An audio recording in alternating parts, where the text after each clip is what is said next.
The 2024 International 1 Metre World Championships, brought to you by Bendigo Community Bank, Gladstone and Calliope, Cooper Mackenzie Marketing, Australian Pacific LNG, the Gladstone Central Hotel and the Gladstone Ports Corporation.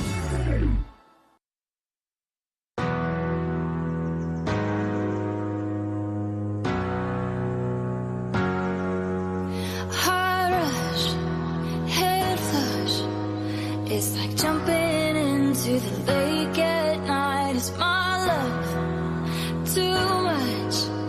'Cause I feel like it's eating me alive. Do you feel the same? Caught up in the way we are made of the same pieces. Color in the grey of the light you gave is pouring out of me. Yeah. Jump into the deep end, give you all my weekends, taking all the back roads. We can make the time slow, betting on a feeling. We keep on reliving as the moon is rising. I will keep on finding. Jump into the deep end, give you all my weekends, taking all the back roads. We can make the time slow, betting on a feeling. We keep on reliving as the moon is rising. I will keep on finding you.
Good afternoon, Mr. Gollinson. We are towards the end of day 5. How are you feeling? I'm feeling a little bit tired, but it's been a really fun event so far. lots up and down, lots of highs and lots of lows. That's the way these things go. It is indeed. I think one of the things that nobody bargained for was just quite how many steps you were going to be doing each day between here and the skipper's platform and back and so on. How's your feet fatigue? Well, my wife prepped me. Earlier on the trip, we went to New Zealand and then Sydney. Ah, fantastic. And I think we did 25,000 steps in Sydney, walking around the town there. And so she's been trying to up my endurance a little bit before. Oh, that is awesome. So that's Race Prep 101. Yeah, exactly. So tell us about your boat and tell us about how you feel your sailing has been going as the week has gone on. And, you know, we started with fairly light conditions and we've gone into fairly fresh conditions and now we're somewhere in the middle. Yeah, this boat it's a V11, but with a V12 blade and keel bolt. It's a V11 with a V12 keel. Boat speed, when I get it tuned right, has been very good. A couple times I was out of sync, but most of the time my boat speed wasn't the problem. It was the brain speed. But yeah, it's been going really well. Now, brain speed is a great way to describe the rapid decision making that you need to make. And there's a lot going on, right? So you're looking at where you are in the fleet, you are looking at where you are relevant to the wind, you're looking at where you are relevant to the mark. It's a lot of rapid decision making. And I tell people, you know, compared to sailing big boats, it's like big boats on 10 times speed. Yeah. Everything is so fast and happens so fast that you have to predict things, you have to have good reactions, and you know, sometimes I think my age slows some of my decision making down, but you just have to do the best you can. Yeah, I was just going to say, oh, sorry to interrupt, but yeah. No. I just was going to say, actually, in the doing the best you can, I think one of the underrated skills of this sport is that ability to retain mental fortitude and, depending on where you are, be able to regroup and get your head together for the next race. Yeah, and that is a challenge. It really is, because I tend to be someone that gets down when I don't do well and feel good when I do. My mother always knew when I have two brothers. We all sailed and raced growing up. Right. But with me, she knew what kind of day I had the moment I walked in the house. Yeah. And so it's a challenge, and I have to make sure that I keep myself up. Yeah. You know, when things don't go well. And do you have some strategies for that? So we were talking, so Lockie and I this morning, sometimes people go for a walk, go for a run. Do you have a sort of a way that you regroup and get ready for...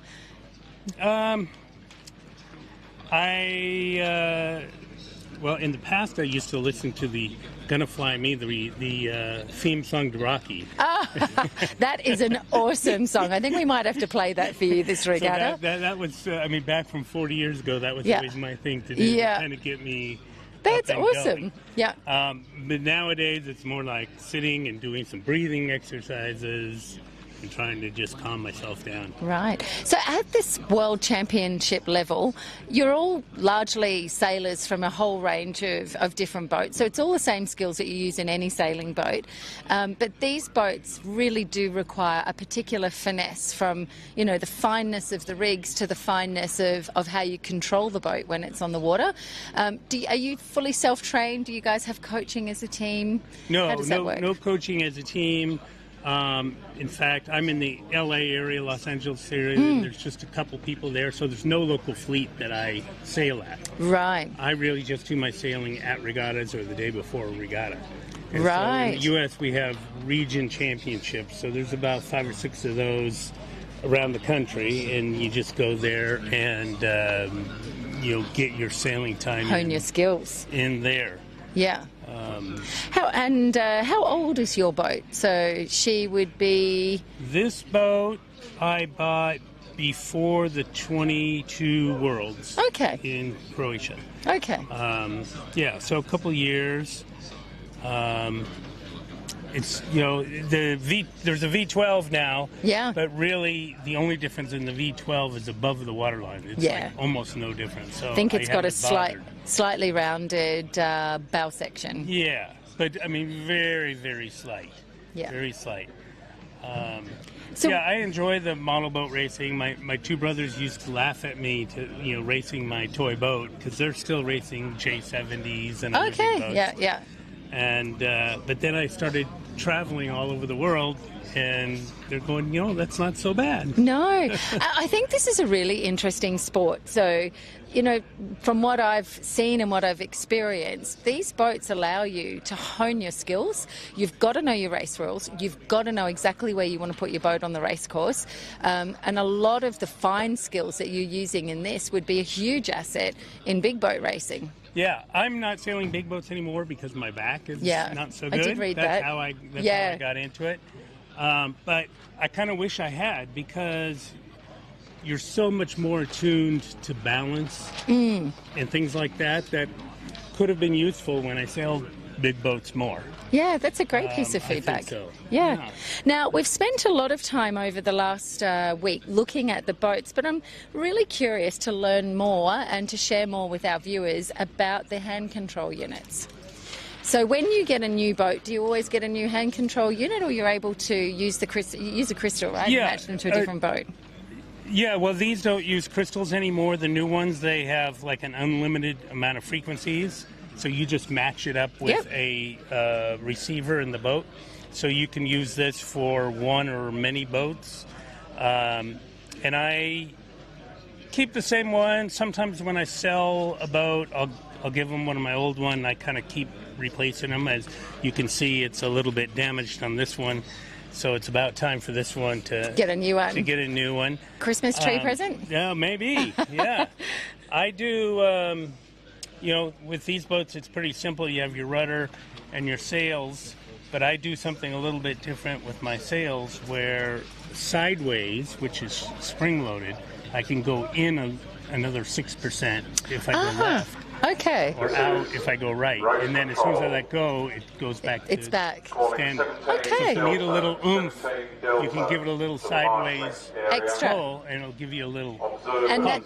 that's something you've set up? Yeah. Yeah. The radios are all programmable, so you can do that. 106. Just wait for the... 67, New Zealand 88, at 17. This is our marshalling. We'll talk about that in a second. So marshalling is an integral part of this racing, and you'd be very, very familiar with it. But we have been told we're doing it in a slick way at this regatta. So how are you finding the marshalling? I think it's good, getting everyone up there early and getting the boats transferred quickly. It's been working pretty well. The one thing that's a little bit tough for me is I like to, put the boat out there, sail it for a second, bring it back in, make a couple of fine adjustments, and you can't really do that here. No. You have to put the boat in and walk away. You're committed. Yeah, you are. You're committed. So if you make a mistake, you just have to do the best you can to live with it. And I think that's been the theme of today, and potentially that may be one of the contributing factors, because a lot of people are saying that despite things that they know works for their boat setup, it's just not going the way that it normally does. So today seems to be a challenge. Everything from leech tension, backwards to get that optimal setup isn't quite gelling today. And this is the, penultimate day of the regatta. Yeah. I had that issue in the last set that we went out. My leech wasn't quite tight enough, and I had some lee helm, and I'm kind of just fighting it and keep pushing the boat up and doing the best I can with it. And this time I got it back right, and then I was going really well again. Nice. So you have a lovely team, the US team. You're all together and you all seem to be having a wonderful time. Thank you very much for coming down and visiting our part of the world. It's a pleasure to have you here. All the best in race 17 this afternoon. So let's see how the day concludes ahead of our final day together tomorrow. So best wishes from all of us. Thank you very much. Appreciate it. And we're having a great time down here. Australia, New Zealand is a place where we always wanted to come to and never really had the opportunity before, and so this is our bucket list 2 item. My wife does the photography, so she's out there. That's right. That's your wife. She is amazing. We are loving her photos. Yes. Yeah. She gets a lot of compliments, and she works till 11 o'clock at night in the hotel room going through. I think yesterday she said she took 800 pictures. Wow. Yeah. Wow. And give me your wife's name again? Jennifer. It is Jennifer. Yes. So I think there's someone else's wife here called Robin. I need to make sure I get them right. That's great. So if I don't see her first, please make sure you do thank her for us. That certainly. content's just tremendously valuable because it helps everybody who is watching from home to get that up close and personal view of all of these boats. And again, if you haven't bought her an IOM for Christmas, now's your chance. Thank you very much. Thank you. The 2024 International 1 Metre World Championships brought to you by the Gladstone Regional Council, Bendigo Community Bank, Gladstone and Calliope, the Mantra Gladstone, Australian Pacific LNG, and Signtech Gladstone. Hello and welcome. It's day 6 of the 2024 International 1 Metre World Championships here in beautiful Gladstone, Australia. It's Championship Day. It's time to decide a world champion, time to anoint the Twiddler King. We are 17 races down and there are 2 sailors at the top of the leaderboard within 6 points of each other.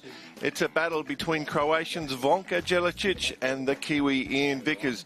Zvonko is a 3-time world champion, has been on a tear this year, winning events all over the globe. Ian has a previous best of 3rd at the 2019 World Championships, and both design and build their own boats, which are used by many of the competitors. Alexis Calais in 3rd is the only other competitor that can threaten for a win. He trails 2nd by 19 points and starts the day in Sea Fleet. Today's conditions are forecast to be east-northeast 10 to 15 knots. Of course, our expert team of commentators, gorgeous Grant Cooper, dynamic Dave Turton and the Cap Queen Saskia Kunenvold with me, Jordan Spencer, are here all day to bring you the racing. I'm joined this morning by Saskia. What are you thinking? Look, it would have been nice to have a little bit more sunshine today, but I think our competitors are pretty anxious to get as much racing as they can in.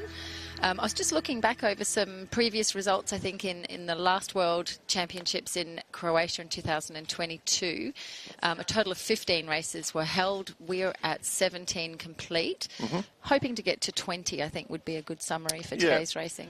So that means we won't get another drop. So everything that happens today, you know, like there's 3 drops on the scorecard. So every mistake today will be hefty. We're about to go into the 2-minute countdown. Conditions haven't quite got to 10 to 15 yet. It's only just started setting in. It's a bit like a European pond out there. I wonder if that will decide the racing. Actually, I think it will have an influence. Yep. Talking to quite a few of our European competitors yesterday, they have found some of the more wavy conditions that we've had quite challenging. Yep. And a few of them have mentioned, you know, their boats perform differently on flatter water. So I think today's conditions will suit many of our Northern European competitors who are more familiar with these conditions. Yeah, I'm just trying to plot in start, finish. That's our downwind gate 5-6, and I think 7 and 8 here are the finish line. Would that be right? It might be there. We're close. I think 4-8 actually might be our start line, and there'll be a 7. Oh no, you're right, 7 and 8. That's it. So that's how sort of where our course is, and of course we just sail up to windward and around, and you can come in from this way, but down, and then out of the gate, and then back up. And then back and into finish. So 2 laps, windward, leeward. So understandable. I think I'm always a bit nervous when you start drawing on the screen. Stop it. So another thing is currently wind is coming down basically here. We should see it start to move this way throughout the day as it freshens. Yeah, we've seen pretty much every day since we started getting the better breeze. Towards the end of last week, really freshen around that 3 p.m. We will know closer, I think, around just after lunchtime in Australia, just how much racing we will be able to fit in today. As everybody would be familiar, it's all condition dependent.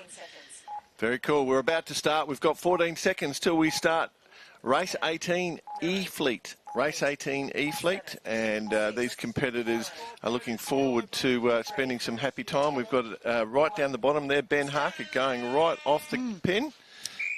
And General Recall. Okay. We tend to start the day with the General Recall, don't we? Seems to be a bit of... I'd say outflying tide. Yeah, look at it, it's ripping out. Just chatting to Ben. So I think we've given him a little bit of attention over the last period, largely because he has designed his own boat and continues to really work on refining it. You love that sort of thing. You like people that can really make things happen, don't you? Yeah, and just I think the willingness of people to get in and explore what you can do within a box rule is fantastic. Is that our U flag? Yeah, it's a new graphic now. We're just progressing, so that is a U flag. And whilst we got that up on screen, we'll quickly just also start line here, top marks up here. If within 1 minute to the start you go into that area, you will be disqualified. Correct, yeah. Yeah, as you said, I think coming into this, there's a lot riding on these races now for the rest of today. It is points, and the less you get, the better, as everyone's striving for that. Yep, no mistakes today. The top two will be really eyeing each other off. I feel very much for Alexis Cardet, he was faultless, like you were saying, such a beautiful, consistent regatta, and he just had 2 races yesterday, right at the end of the day, where he sort of faltered for the first time. I thought he was going to be in for a real shot of winning. He was coming strong. He was in that top 3 in 2022, and actually I was looking back over Olivia Cohen's race results this time round compared to Croatia. I think he really started to find his form here around race 10, and you can see he's moved up the rankings since then, whereas, when I had a look at his performance, he was very, high in the rankings very early and stayed there. So it does have a big influence. Obviously, the more races, the more chance you have to improve. But also for some, if you're just not getting it together, it can also result in moving down the rankings. Jimmy Teo coming to the bottom of the line here, won the prize last night at the debrief. Very happy. Very and he was so happy to be standing next to Zvonko and have a photo. It was really cool to watch. It's very enjoyable. You're going a little far there, Jimmy. Yeah, and I'm looking at 191 in the top of the screen. Going over, that'll be a DSQ. Yeah, Michelle. Real risk of a DSQ up there. UFD 191. You got it? Yep. Okay, there we go. 5-0, I think, was called as well. So Thomas Enwall has already been called. These boats just knocking. Oh, there's our friend Sean Priestley. He has just had the worst luck of any human being at a regatta.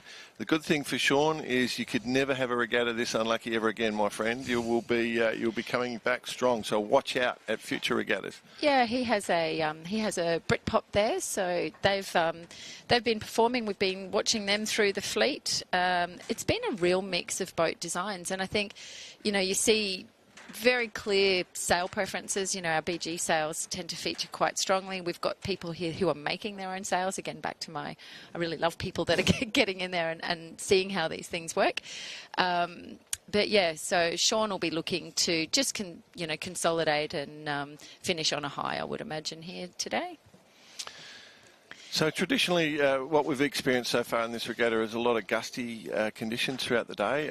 There's Sean, he's 87, just giving a big luff, and we've got a Alexander, duck. Yeah, yep. Alexander Salgado making a duck. That's Tim Hand there, 134. And so you would a lot of cloud cover as we start the day, so that really will make it switchy. Okay, I imagine that's a... yeah, that's a windward boat must keep clear protest. There we are.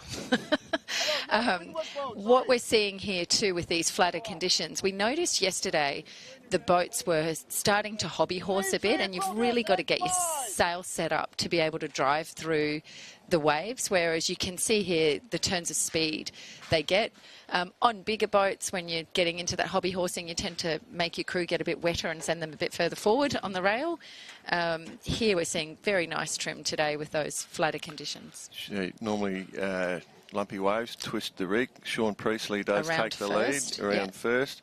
Then Timmy Hand will be coming down. I believe that's Tim Hand, or have I got that wrong? No, that's Gary Winton. Yeah, 134 and then is Tim Hand. Tim Hand, yeah exactly. Yeah, I think, as I mentioned, I think Sean will be a quick to try and get into the promotion league. Yeah, moving his way up there. One of the things we did see a lot of, George Pedrick there, 57, is a lot of contact as you come off that top mark, and then all the starboard port tackers heading in. So that is a high intensity.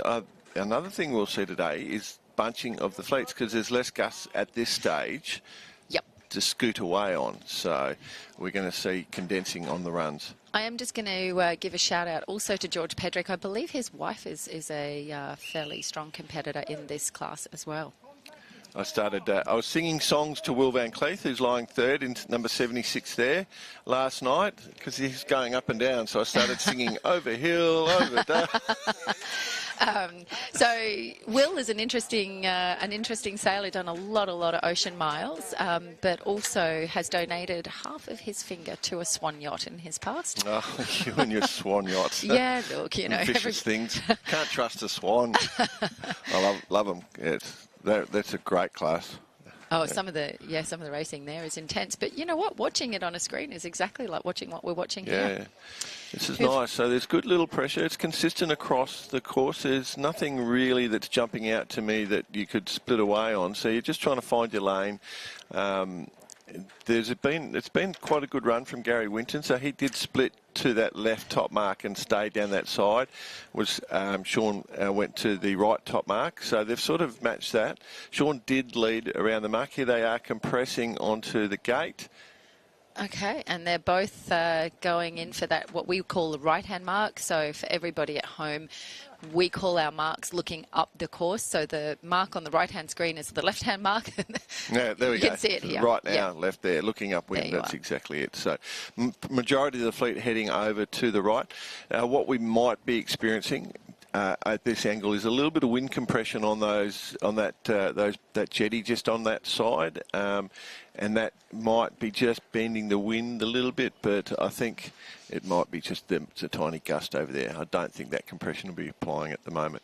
Back to the centre of the course, which is a great idea on a shifty day. You're trying to find the shift.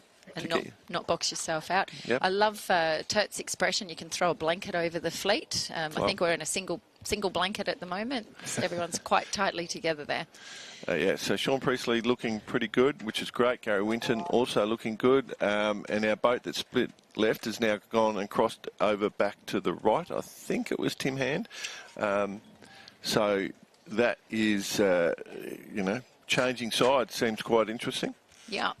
So it's going to be a nice little tussle here. So, okay, we've just seen Sean Priestley tack back out, and Gary Winton's going to go with him. Yeah, he's just hooked a little line just there. Again, if you're new to 1 metre racing, watching this, the top 6 get promoted, so it's not going to count on their score until they stop getting promoted. So if you're in the top 6 here, you're trying to stay in the top 6. You're not necessarily concerned about the wind. You're very little concerned towards the wind. As long as you get through on that top 6, where you finish within that 6 means nothing until you no longer getting promoted.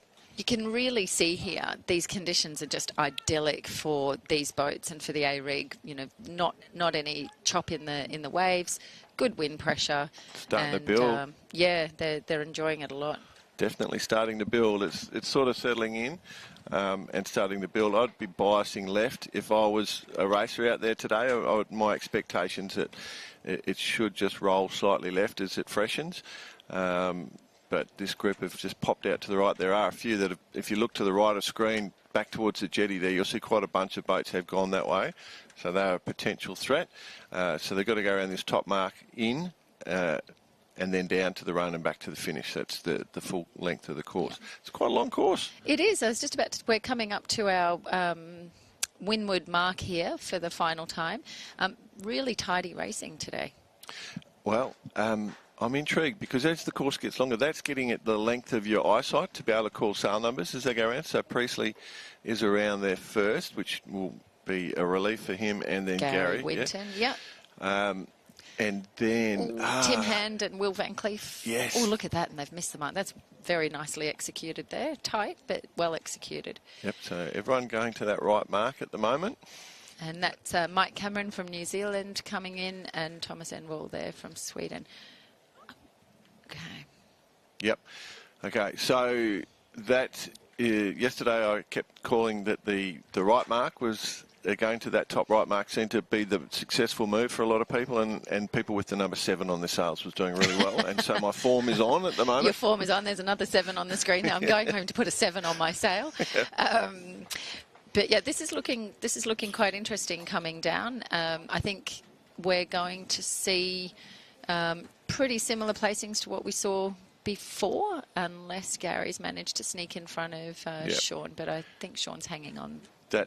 That top 6 there is just a slight gap. So our first 6 is just got a tiny 2 or 3, 4 boat lengths before the rest of the group. So they will be hoping it stays that way. I was talking to different skippers about different boat setups yesterday and how they perform in the different conditions. And we've got some that were really actually looking for that upper end of their B rigs. It seems to suit their boats better. And the fine-tuning that goes into, once you measured, you can't change it. But the fine-tuning that, in different conditions on where they're positioning keels and bulbs and bulb weights is... for wavier conditions that they'll want it further back, whereas some of them have it set fairly forward, so these lighter conditions are much more suited to them. Here we go. These 2 here were in the top 6, and this group here has started to come down, and they're all the ones compressing on that mark that's right there, that they're going to go left.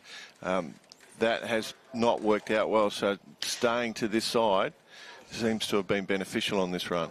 Yeah, and we can actually, just to your point, see that this is great footage, see everyone starting to make their way over to that.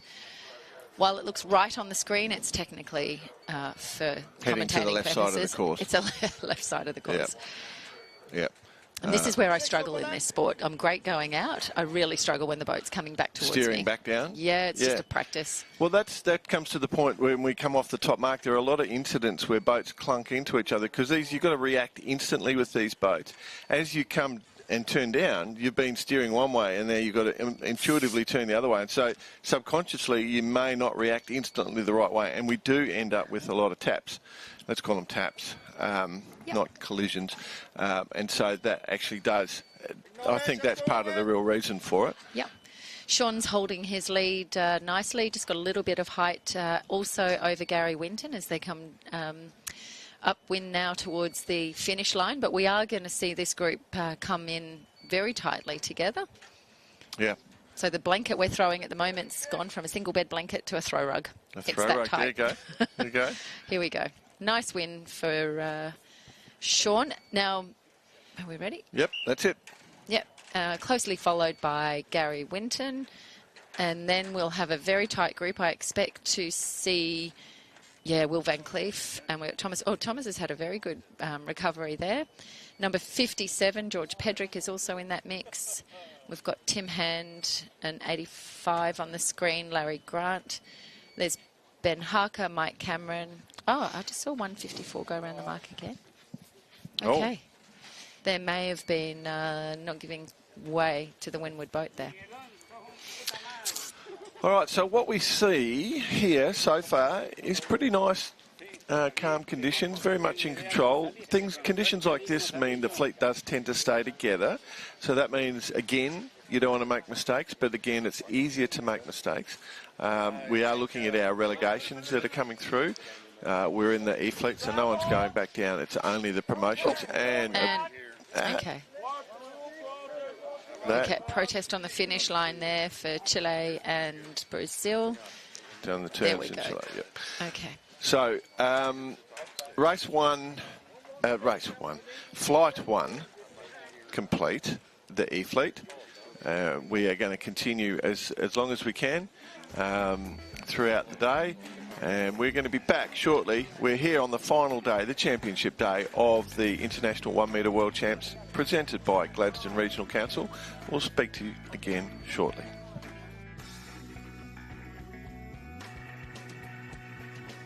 The 2024 International 1 Metre World Championships, brought to you by Gladstone Regional Council, Stage and Audio Event Solutions, The Capricornian, Steel Supplies, and Promotion Products.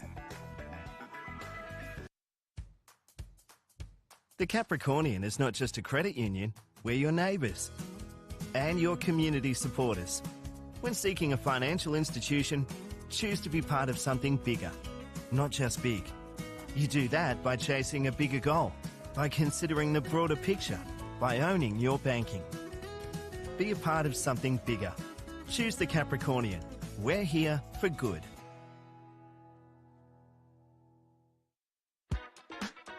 Karen and I opened our business in Gladstone about 20 years ago with a view to changing the way that real estate was practiced. And growing up in a family real estate business, we learnt early on we're not just agents. We're your neighbours, your friends and your trusted advisors. Congratulations. It's wonderful. Buying or selling your first home or upgrading, let our family guide yours.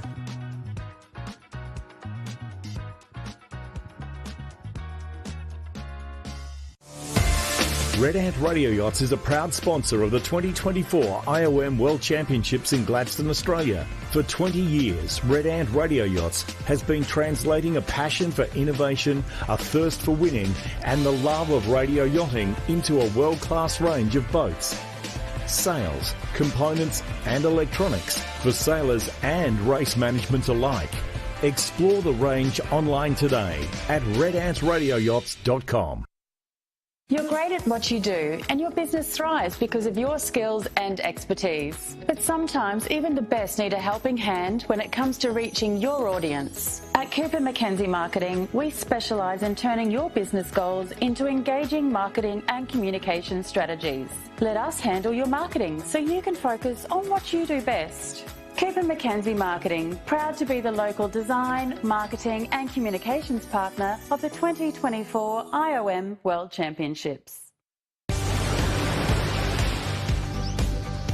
Morning. Glad to see you made it. Glad you made it. Glad you made it, mate. With so many reasons to move to the Gladstone region, you'll be glad you made it. Larking around is fantastic. These are, without a doubt, the most fun machines to operate. The town of 1770 in Agnes Water is just like a little country town, but it's on the coast. We literally have golden sandy beaches, rocky headlands, we've got surf, the Great Barrier Reef's just offshore, and it's surrounded by national parks. So there really isn't a more wholesome coastal experience that you can find. So we run 3 separate types of tour, a short 1-hour tour. We have a 2-hour experience, which is lunch on the beach, the Larkin Lunch, and our signature tour, which is the day tour we call the Paradise Tour, that visits the Bustard Headlight Station with the sandboarding, scenic views, and of course the majestic coastal area of Bustard Bay. These machines have got all bases covered, and we do it in comfort and style. Everyone can go larking, everyone can experience this to the fullest. The 2024 International 1 Metre World Championships, brought to you by Gladstone Regional Council, Bendigo Community Bank, Gladstone and Calliope, Anderson's Auto City, and BG Sales and Designs.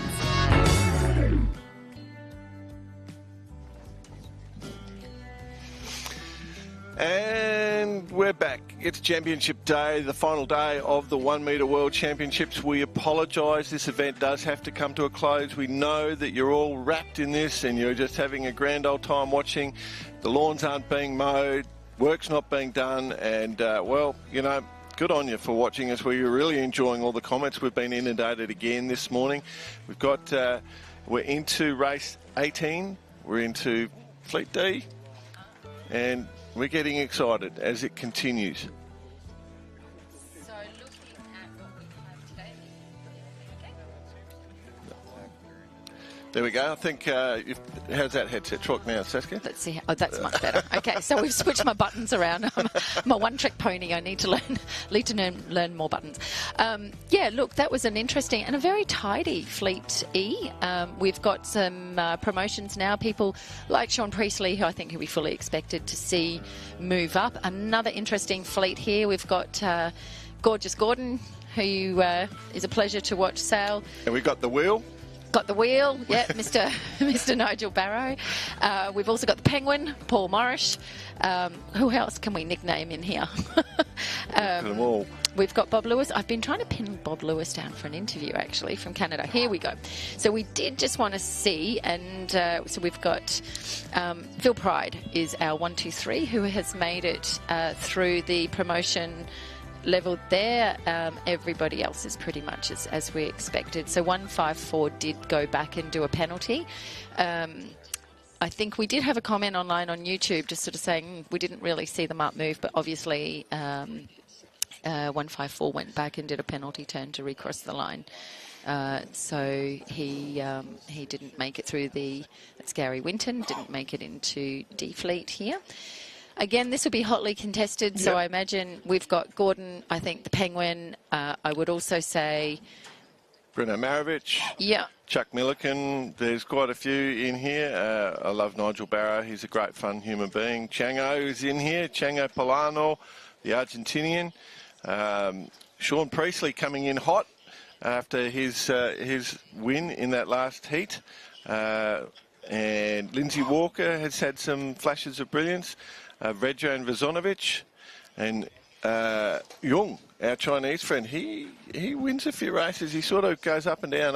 But he does. I had a lovely chat with him yesterday, and one of his wishes is that that we do gain more Chinese competitors over time. It's I think a relatively new sport in China. There are some very good sailors. I think you've interviewed lovely young woman in lasers, I believe, coming through from China in one of your bar karate podcasts. Coming through, Lily Zhu, the Olympic gold medalist. I think in China, it's her hometown. I'm trying to remember the year. Well, it was 2012. I think it was 2016 she won. But Lily Zhu, it's on bar karate. That interview goes down really well. People love it because it is an amazing life story that she's had. It is amazing. Yeah. Amazing how she got to where she was. Yeah. And they're the stories that, we've got sailors here from many, many corners of the world who are very accomplished across a huge range of boats. And I had a family dinner last night, and we were actually talking about that.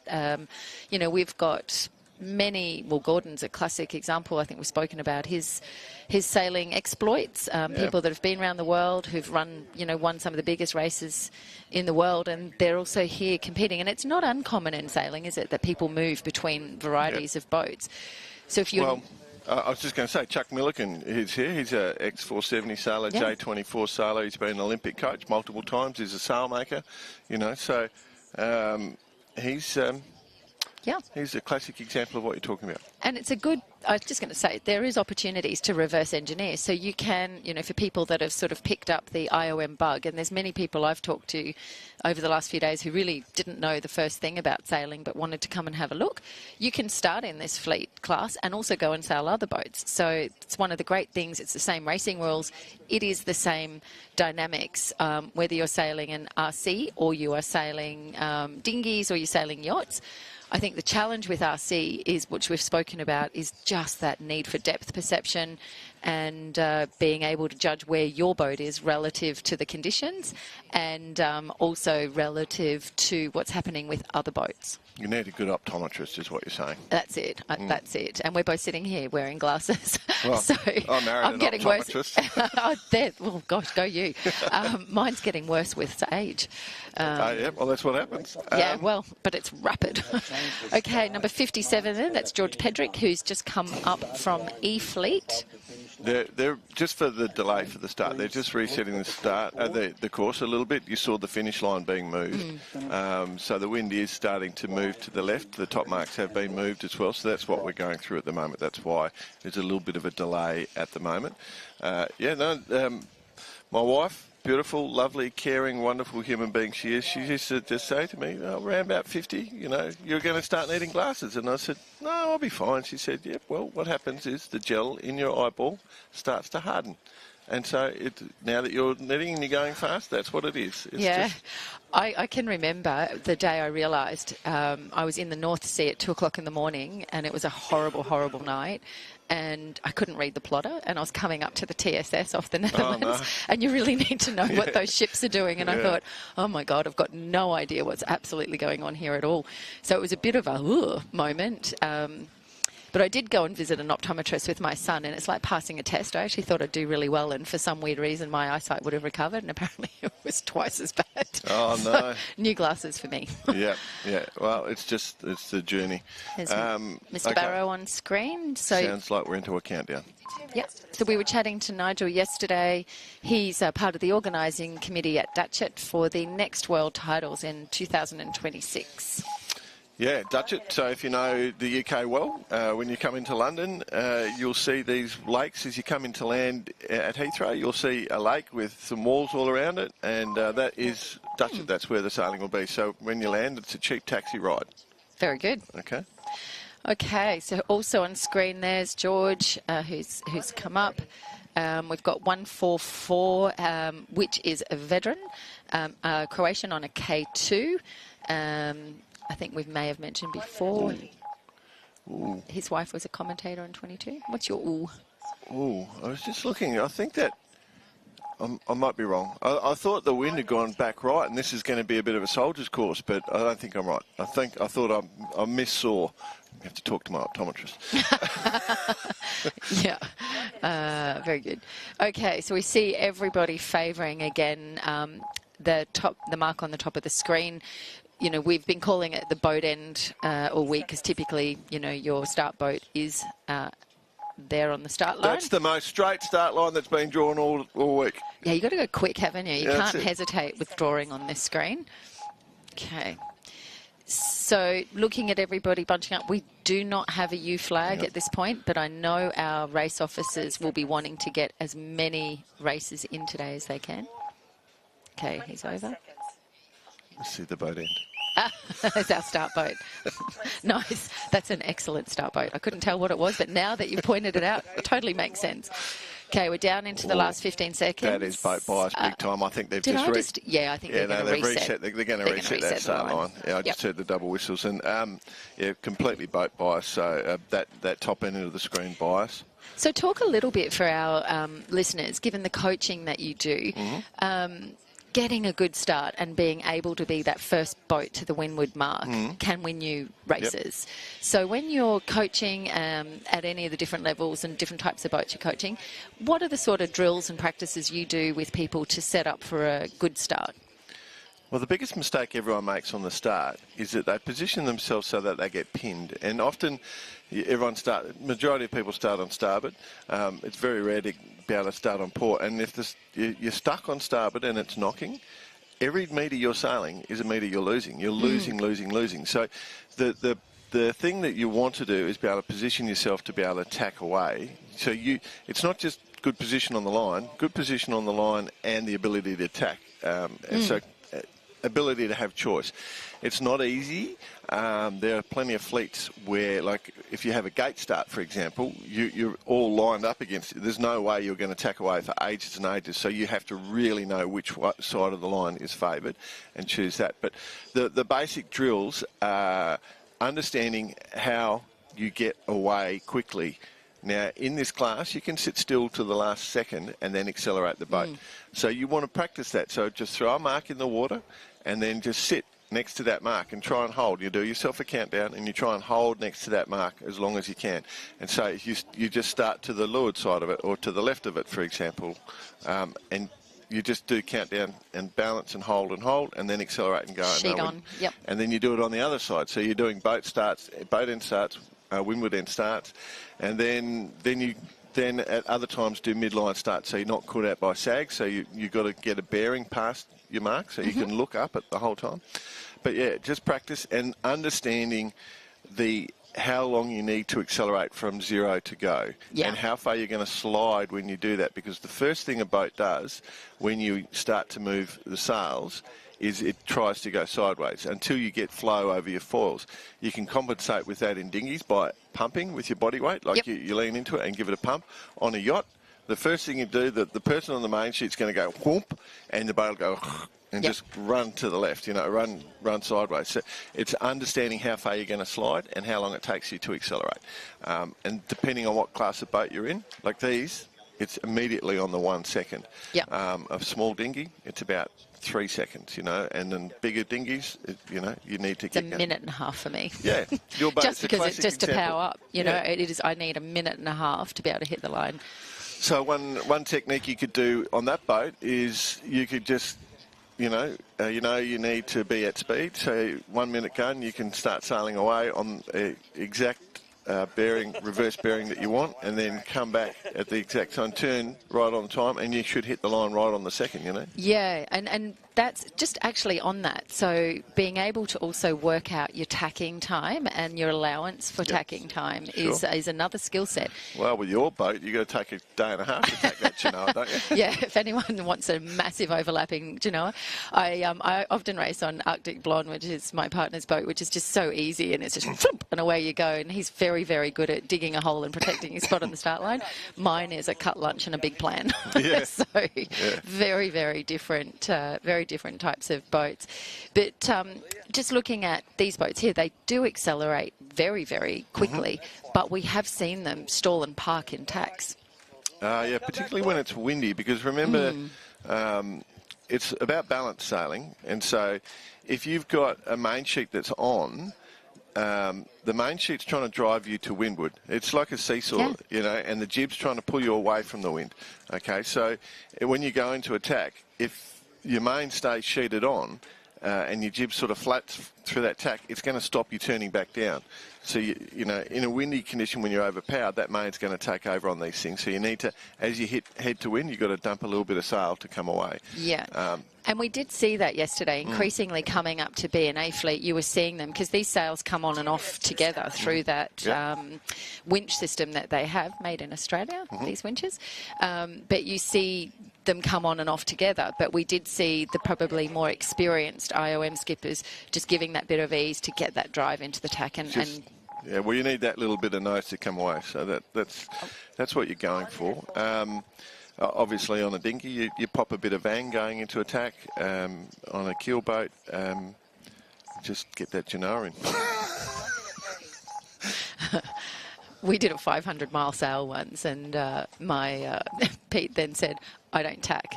Yeah. I thought this is going to be a very long 500 miles. As it turned out, we did 3 jibes. Go figure. There you go. Right, we've got Chuck Milliken on screen at the top there, number 21. We have number 5, which is Bruno from Croatia. Down into the last 60 seconds. Someone's looking for a port hand start here. Timmy Hand is looking for a port hand start. Now, for everybody listening, generally if you're going to go for a port tack start, you don't signal it, right? You wait to the last second before people realise where you are on the state line. I think you'll come back. I just thought I'd throw a bit of banter into it, because it looked a very even line when they were just lining off before. Both ends of the line were port and starboard looked pretty good. He hasn't come back in shot, though. I haven't seen him. No, he hasn't. There's Gordon Oh, in someone's screen. coming down. That's Chuck. Yeah. Now, these here, there he is there. So he's going to just take the leeward end of the line here, I think. Yeah, fighting for the pin. Yeah, but it's the risk there is just getting squeezed out. All the pros are down this end. Have a look at this. Yeah. We got Chuck, we got Gorgeous Gordon, we've got all the pros down this end. I'm intrigued. Okay. Bob's over. So he's going to have to Gordon, run around Gordon. He's going to be port hand start, I think. He's going to... Here he goes. This is a brave move. I'm very keen to see where this plays out. He might come in just behind 12 quickly. Tack. They're all going to miss. They're going to miss. They're going to be... A few of these boats are going to be over. That's going to be a general, so I think. Chuck's been squeezed out at... Yep. Okay. Everybody will be happy about that. That was a pretty messy start. Yeah, they were there too soon. You could see it very, well out. But see what Gordon came back in behind 12 and tacked him. He was right on the spot. So. Yeah. So this is a current problem? Yeah. No, I think we are still on a run-out tide, just incidentally. I think that pin got pretty exciting and enticing, and they just got to it a little bit early. There would be a tiny bit of tide. Again, there's not much fetch here. There's not much current. But got a U flag. Yep. So just a reminder, I think most of our people watching are familiar with this, but the U flag is up. That means if you are between the start line and the windward mark, you are disqualified. With once the 1 minute gun goes. Yep. So you want to be back behind the line. Look, we could do a bit of match racing. So now this is something that could happen in the top fleet. You've got two guys that have got a bit of a gap. We might start to see some match racing, and so we're going to have to remember the match racing rules. And I don't know who's good at match racing because there's some very basic fundamentals that you need to understand. And I remember talking to an actual world champion, and I've coached world champions at match racing. I remember talking to an actual world champion, and he said he was getting caught out because he was being match raced off a course at a world championship. And he said, "What do I do?" And what was your advice? Pay me a lot of money. How'd that work out? Did you get lots of beers? Yeah, I think that as we get towards the pointy end, I mean, we are starting to race. In Australia, we have a lovely expression about racing for sheep stations, and I think, you know, the stakes really start to get higher. Okay, so this is interesting. So I think Gordon, he's on a good line. He's still inside that lay. So everyone's holding back because it's the E flag. So I think we're going to look for, but there's still people wanting that pin. We've got Will Van Cleef in a nice spot in the middle. I think that's Sean Priestley next to him. Jung Junk Jin behind him from China, who is in 158. 181, Gary McCarthy, Macca, at the top of the screen there.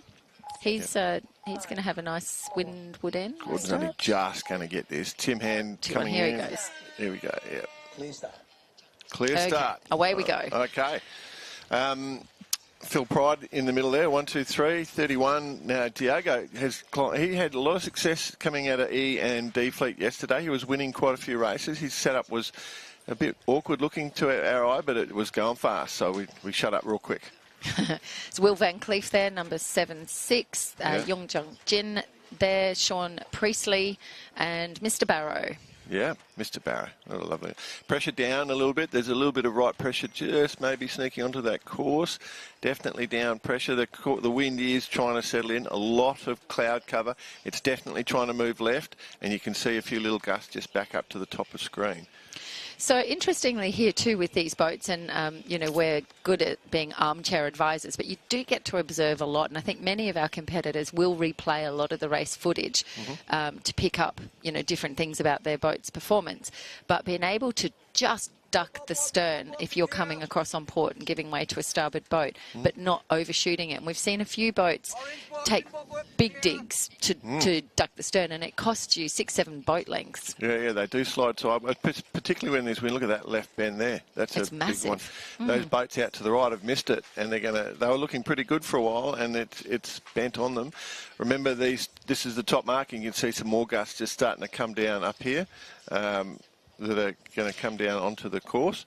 Either side of those two marks into the centre, so you turn in on this gate.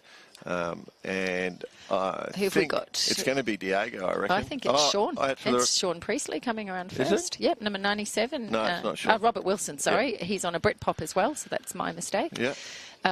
So we've got Robert Wilson first on a Britpop with BG Sails. This is his first World Championship. He's another one with a very solid dinghy career. Yep. Gordon's around there, Tim Hand in front of him.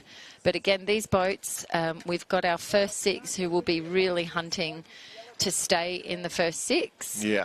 So, Sean, you were talking, Sean Priestley, he was one of those boats that was out to the far right, and he got missed. He was looking good for quite a while, and then it went back against him. So he'll be back in relegation territory at the moment, given what that gust looked like to me. Yep. Penalty, okay, Robert Wilson. On a yellow boat. Yep. That'll be 5-0 Thomas Enwall, I believe. I can't see the boat, but he's one of the only yellows. Oh, look at that. I guessed it right. You did. Paul Morris out there with him too. Those two will be attacking hard. A little bit of pressure build. There's a gust coming down.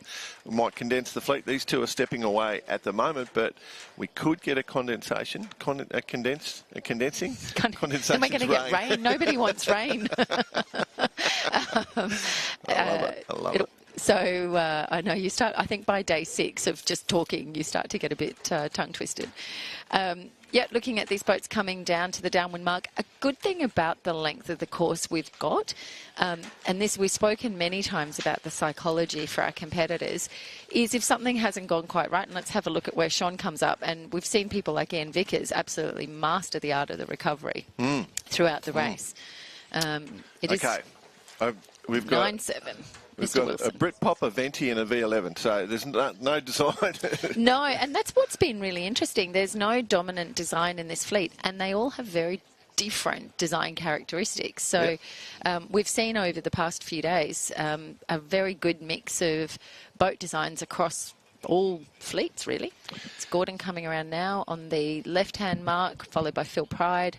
Bruno's taken, along with Will Van Cleef, that top right-hand mark there. It's really, this smooth water is really changing the accuracy of how everyone's steering. Like everyone's just flip, flip, flip, flip. It's really making it super accurate. The boats are smoking along in very little wind. I'm intrigued. That boat looks just amazing how that's going upwind. Robert Wilson. Yeah. He's doing a terrific. It looks absolutely amazing. We did see yesterday and the days before when we had those gustier conditions, particularly when people were sailing close to pylons, the difference between brilliance and tragedy was a wave. You know, if you just didn't get your mast tip past that pylon with the wave formation, you could hook it. The love poles. The love poles. Everyone was kissing them. Well, you know, you've got to make these things sound nice, otherwise people don't want to come. Gorgeous. Gordon's starting to smooth it, smoke along here. Just a shout out, hello, Jason Troy in Rougemont, North Carolina, and also Martin Bowers. Hi from Raleigh in North Carolina. Big team from North Carolina. The two Poms in the orangey colour there, that was two of our British competitors. 97 is also a British competitor. So, and then I was going to go somewhere I'm not going to go. So 31 Argentina as well. So looking at our boats coming up to the finish now. They got a top mark to go and then finish. They should be. No, they just went downwind, didn't they? Yeah, only once. First downwind. Oh, yep, you're right. Correct. I'm skipping ahead. Get used to it, right. I stand corrected. Bugger. In Australia, that's another great word. Bugger. If you want to watch, if you go on YouTube, people watching and get a bit of an Australian humour, Toyota commercials. So we've seen, like in the really light smooth stuff, you can carry pretty tight leeches, but of course when you go out here in these conditions, it's very hard to go back and change your setup. You can't quickly grab the boat and change setup. As this pressure builds, those very tight leeches are going to start to work against you, but become difficult to steer. And some of these boats, there's a real sort of variety in how these boats have been set up, and I think you'll see that a couple of those boats will start charging through. So Rob Wilson and I think it's Diego. Yeah, Diego. Tim Hand in third. Yep. I think that's Gordon. Yep, it is coming around the top there. Remember, the top six just need to be promoted. Very consistent conditions again here, hey? Very, very stable. Yep. Okay, little wiggle around there from Bruno 05 from Croatia, together with Will Van Cleef. Phil Pride's in there as well. I can recognise. Had a lovely chat to Phil last night. Oh, he was on the desk yesterday. He was, along with Mr. Barrow, actually. Yeah. Okay, nice downwind. Remind me, first or second downwind? Okay, we're going to see... it's interesting here too, because...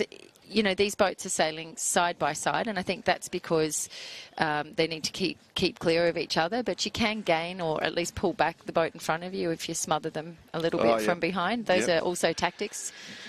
The other thing with these things is they're so light that whatever the gust is the speed that the wind strength of the gust is about the speed you'll come down. So if there's a 2-knot gust and you're on it and someone else isn't, you're doing 2 knots faster. So it is really, really important to be in front of the gusts on these things downwind. Everything. These guys are generally moving around, and somebody correct me if I'm wrong, a boat length per second. Oh, yeah, they can be. Yeah, they cover their boat length, which is, that's quite quick. Bit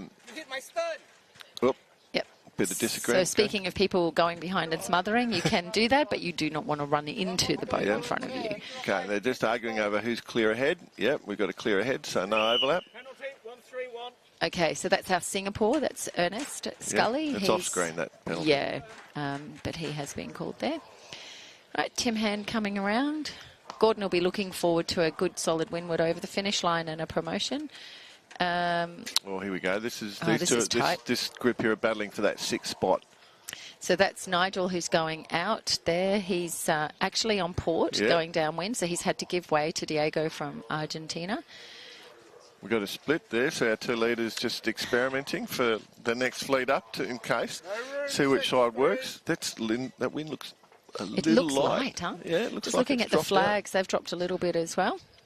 Sean Priestley in the top of screen there, and Lindsay Walker just coming down. A lovely wine-coloured boat, I would say Lindsay has. Would you think? All right. We're going to call it lovely, are we? I don't like it. Okay, congratulations to Robert Wilson over the line, closely followed by Diego. And we're going to see Tim Hand pick up the 3rd promotion position on 134 with 172. Mr. Gordon coming over.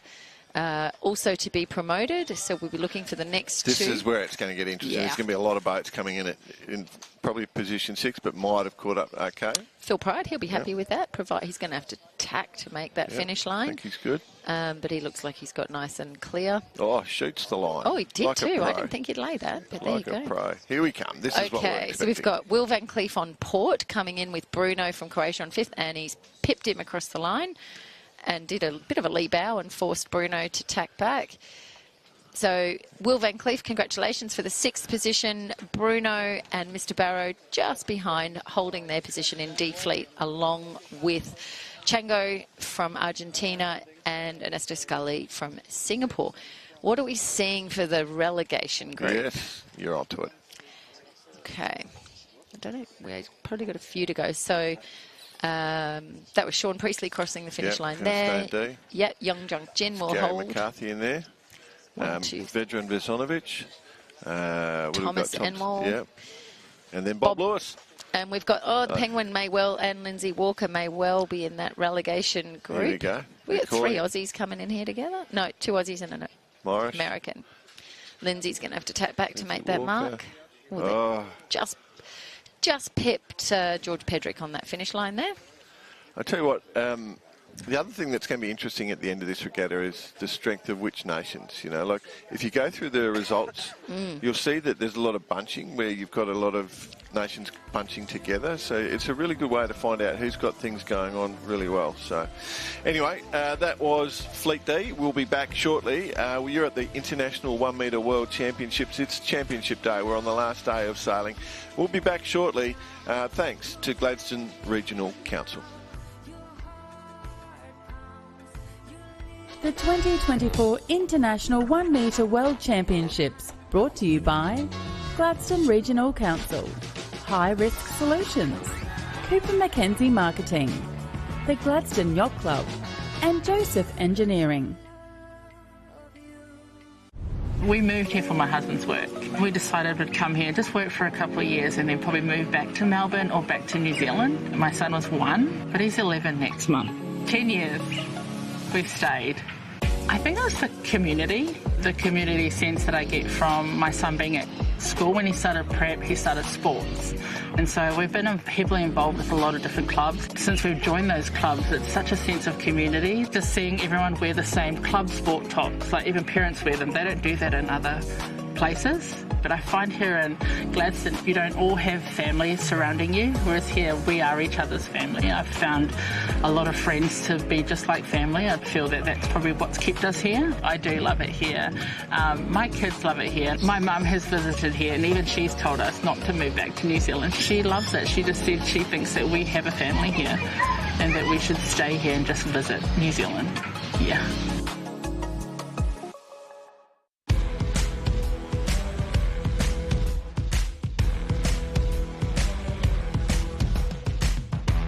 G'day, I'm Dal, and welcome to Gladstone Region Tours. We reveal those hidden secrets and bring those stories alive that make up this wonderful community and region, from our harbour through to industry, right through the Boyne Valley and our rail trails. The rail trail is pretty much 100 years old, 6 tunnels, over 11 kilometres, all made by pick and shovel, so it's an amazing piece of engineering, and it's all downhill, 17 pedals. And then you'll get a lunch pack and a couple of drinks at Bullion. For me, Gladstone Region Tours is a pride thing. I just love showing off my region. I love where I live, and all the experiences that we reveal are amazing things to encounter. What surprises most people about our tours is that we're much more than just a port city to the world. We reveal so much more. So come along, come and say good day to us.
the 2024 International 1 Metre World Championships from Gladstone, Queensland, Australia. Brought to you by Gladstone Regional Council, High Risk Solutions, The Mantra Gladstone, Anderson's Auto City, and Aztec Services. Hello to everyone around the world from beautiful Gladstone. The first day we've even had cloud cover, Sass. Yeah. It's amazing. I'm actually cold. Are you? Is it bad to say in 25 degrees that you're cold? That's how spoiled That's so we are. Aussie, isn't it? We're so spoiled. Yeah, like cloud cover, again, you know, we've sort of got, I'm going to say this, and please don't bag me if you're in Northwest Europe. These are more Northwest Europe conditions, and we're seeing some of our competitors more familiar with these conditions enjoy them. Is that the right thing to say? Sure. We didn't do that game I wanted to do yesterday where we were going to get people to send audio of trying to pronounce my name. I don't think anyone's got enough courage. Bit of Dutch courage required. Bit of Dutch courage. Yeah, have that shot of whiskey first thing in the morning or last thing at night. It's a cracker of a name. One of your great friends there, Baron Bremer. Yeah, lovely, lovely man. So Baron is sailing, and some of you may have heard us explain, he is hearing impaired. Very accomplished sailor, and it's a good demonstration of how participative this sport is. Ian Power in the 185 there with his cereal box on his hands, and he's got into the Queensland spirit with that shirt. Yes, but he's got a very focused face on there. Yeah. Remember the potato heads would say, put your grumpy face on, or put your... but he looks very focused into this next. We are Sea Fleet, Charlie. And Sass, we've got 3 sailors that have come through from E-Fleet so far. So Timmy Hand has come through, Phil Pride and Will Van Cleef. I think he's got his boat for sale. He's in mid-negotiations with gorgeous Grant Cooper, and I think he's trying to bump the price up a bit. Well, that's how it works, isn't it? So you want that name.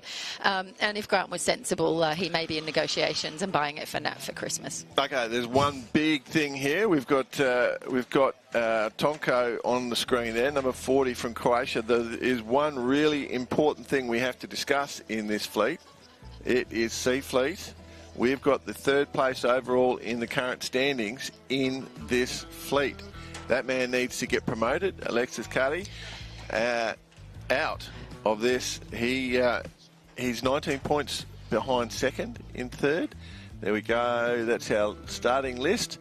We've also got Gary Bowl in there. He's been flying pretty well. David Lindsay's had some flashes of brilliance. Your friend the Prince, our friend the Prince, is in there. He is. I think this is, we're seeing all week, and we were talking earlier, it's taken a few races for Olivier to find his groove, but here we see him at the top of B Fleet. He's, you go back and look at the results from Croatia, and he was just consistently in the top 5. I think Alexis Carey will not be happy to be here, and for everybody listening, there is unlikely to be any further drops. We may get to 20 races for this regatta, so everything now counts. So he'll be wanting to certainly move through as fast as he can and get back into A Fleet. Aaron Farrer having a really solid regatta as our local boy. I was chatting to him on my way in this morning, and again, just looking to solidify. And he said, the more he races in A and B Fleet, you're getting that broader. You've got Alexis on screen there. Yeah, you're getting that broader experience. And, French sailors are used to sailing with French sailors. Croatian sailors are used to sailing with Croatian sailors. Aussie sailors are used to sailing with Aussie sailors. So coming to an event like this, you start to see how different people race. And we do have really well-established people like Alexis here who've got many world championships. I think this is his 7th Worlds. And then you've got people like Aaron, this is his first. So it's quite a mix of people banking experience. Well, Alexis has never been outside the top 10 since 2008. Yeah, it's a pretty stellar record, at the World isn't Championships. it? And I believe that because the way he sails has been so consistent and it's very impressive.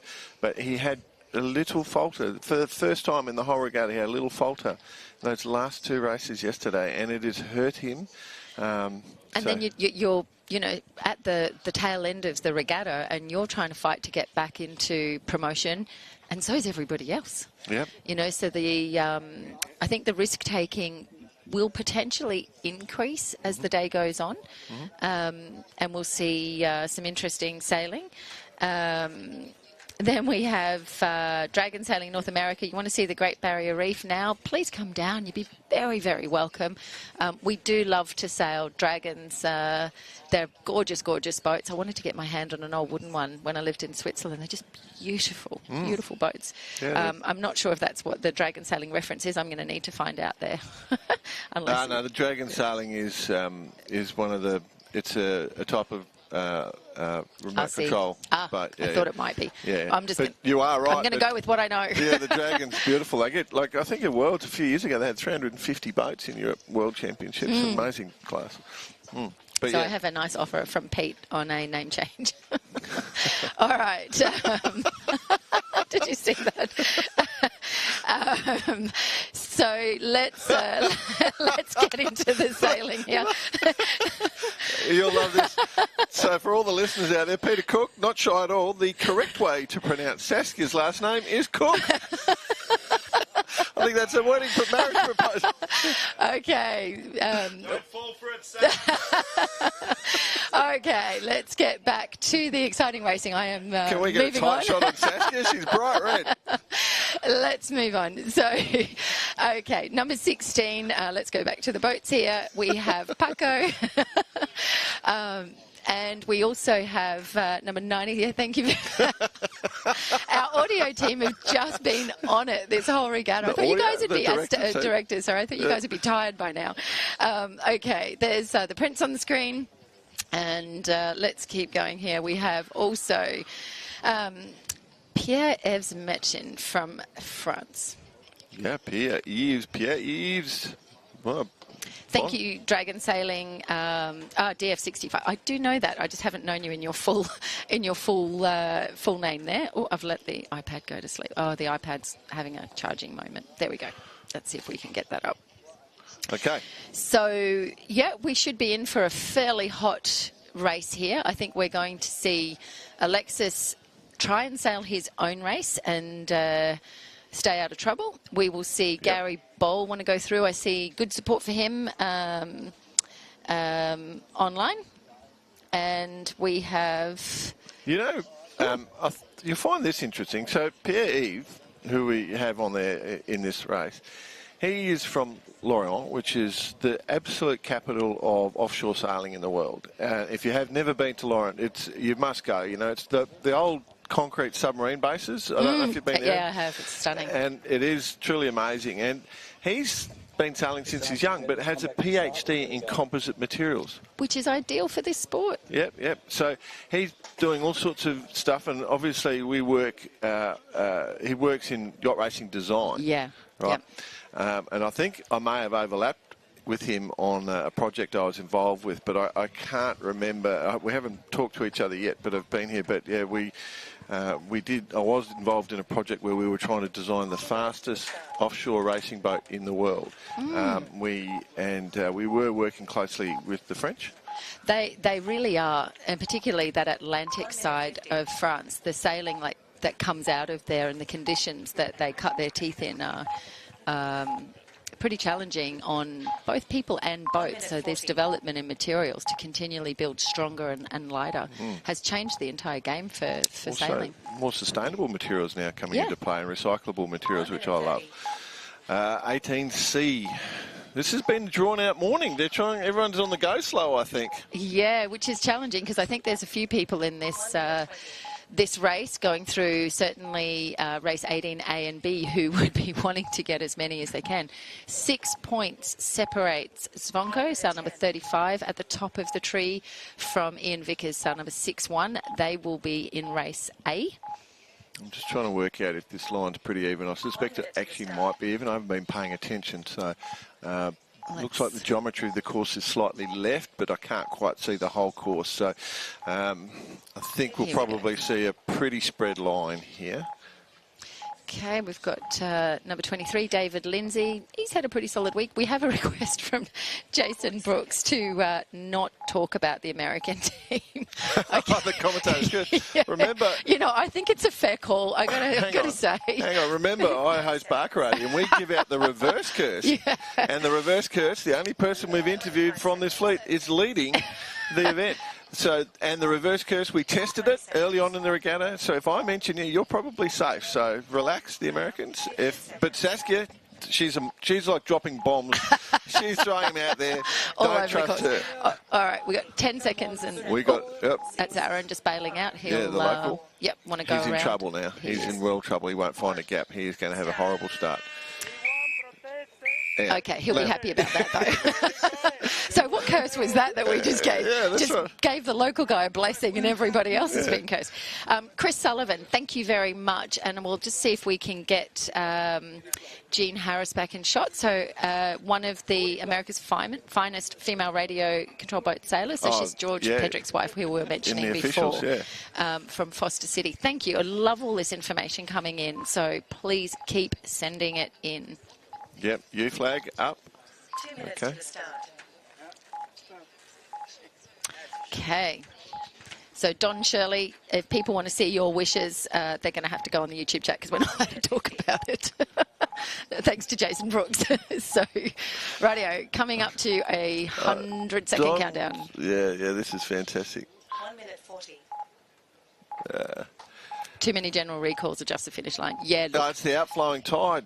It's the outflowing tide. Trust me. They're not allowing for it. That actually, I was just looking at the way they were setting up. I thought that line was going to be pretty even. So what they're looking for, that call, is just make the pin slightly more biased so that spreads people down that line. At the moment, the course also, again, can't see the whole course. I reckon the course geometry is slightly to the left. So, we're good. I don't think people will be too scared to run down to the pin at the moment. We've got Ian Power sitting at the top of the line there, 185. That's his beautiful bright shirt in screen there. Yep.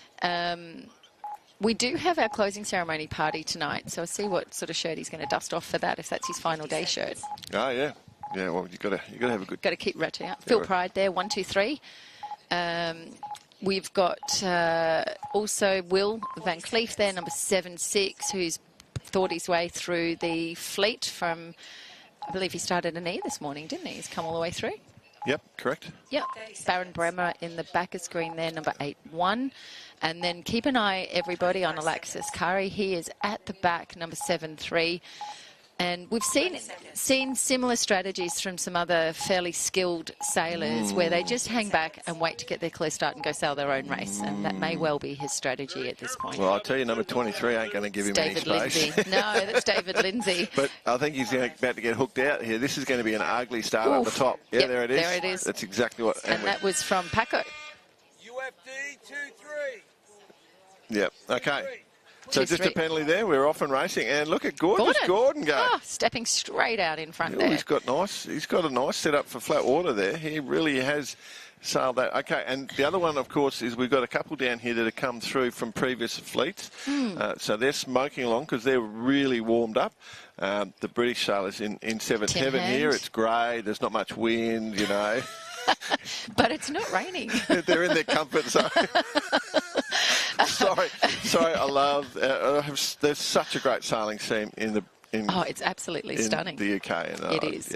Yeah. But Australians, for everybody, you probably know the good gentlemanly fun rivalry between the Brits and the Aussies and the Kiwis. And I think for good measure, we throw the South Africans in there every now and then as well.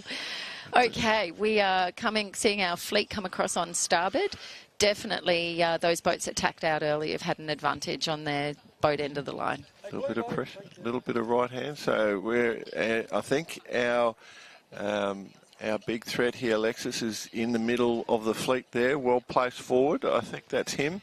So he should be pretty comfortable for promotion at this stage. He looks really well set up, actually. I think he'll lead around the top mark, is what I'm going to argue. I think he's that blue boat that's just going to go to that left top mark. There is a bit of threat with two target. Oh, there you go. Got it. And again, this is a strategy we were talking. Gordon should come into play as well. He should, but Alexis Curry just giving a great demonstration of, the fact that Sea Fleet is not his normal... Yep. Not his normal home. He'll be pushing to go straight through. He's got some speed because he didn't get the best start and he came through on that very nicely. But I think that's one of those deliberate strategies that they do employ, right? Stay tidy, get your own wind, sail your own race. He pretty much just sailed straight off the line to that mark, in all honesty. He didn't have to do too many tacks. So I think I've seen Phil Pride just rub that top right-hand mark. That could be the end of his promotion. Yep, there he goes. I think he's going to go off to the side and do his... No, he's not. Okay. Okay, so nice to see the Prince in second and Ian Power. So his brightly coloured shirt's clearly working for him. Yeah, that's right. Yep, Jason Brooks is also asking us to give the Americans a reverse curse. I have no idea how you do that, so I'm going to leave that in your hands. You can't take it. No, you're not clearly. dishing it out. You're the one dropping the bombs. I'm the one cleaning up the mess. There you go, Jason. No, it's all over to Jordan to make it happen for you. No pressure on me at all anymore. It's the Barkarati thing. Reverse curse. Yeah. All right, so that's the Prince coming downwind there. Actually having a cracking of a race downwind. Looking at him performing very solidly next to Alexis Curry there. Yep, sailing brilliantly. And he'll be very happy about that. He'll be very happy about it. So he should be. Yeah. Gary Bowl is into relegation. Will Van Cleef, the price of that boat's going down, Coops. But we're not talking about them. Tim Hand not having, he was one of the ones that's been promoted through from this morning, from E to D, and now he's struggling a bit. The wind is definitely down towards as we come into that bottom mark, out and in the top mark, a little bit more pressure. But yeah, it's just a ghost off here. This is very difficult. As we know from the America's Cup, the cyclists down there have to work harder in this lighter stuff, so they're really powering away. The little tiny cyclists they have in the bottom of the boat is working hard. I think a few Gordons have had hangovers this week. The little leprechauns. The little leprechauns. Untrustworthy things, the leprechauns. Okay, the Prince turns around in first. Nicely done to the Prince. Alex is hotly pursuing him in power. So our first three boats have all chosen that windward side of the downwind gate. We see Tonko coming in from Croatia, but we'll also pick up our left-hand bottom of the screen as well. Again, tight fleet, hey? Everyone's together. Flat water. They're definitely going to keep everyone together in this sort of conditions, and it's easy to steer your boat, so it'll be less mistakes on the course, and so it's all about navigating those little... So if I'm looking out, and again, perception's a funny thing when you look at it, and this is, on different angles, I'd say Alex there, Alexis has better boat speed. He's going to tack across on port now. And it'd be interesting, so he's crossed on Patrick. Well, he would have crossed Paddy's stern, but Pat's gone with him. So let's have a look as they come up. Yep, Pierre Eves here. He's come back into play as well. He has, number 6-7. Yep, and then, of course, we've got Tonko just starting to pull in. He's the green boat, number 40.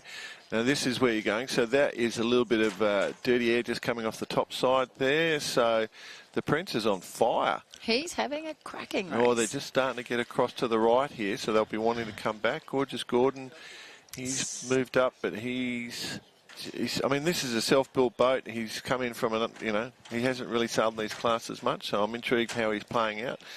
Wow. So, talking about covering tactics, it's what we're seeing here. So I think Alexis made the tack there first, and Paddy moved immediately to go with him. Now, this will be interesting, because if you are just watching those two boats, then Alexis, if he gains a little bit, can sort of drive forward and start to dish out some dirty air. Pierre Eves just in shot there. I feel like Ian Power's tack then was quite a wide one. Yeah. I wasn't watching. I was just thinking about some information there on this boat that's starting to hobby horse a little bit. So just a little, when you've got tight sails, if you're not ruthlessly accurate with your steering, when you drop acceleration, you drop speed, you can't accelerate quickly. So you have to be ruthlessly accurate with your steering. And there's a little pressure just further to the right up near on that top mark. There's a bit of pressure. That is Tonko, I think, coming into shot, just crossing behind. So we're looking at here on Alexis. He's got quite a flat main in his setup here. At the top there, it's just twisted a little. Little bit, in fairly light conditions. Yeah, well,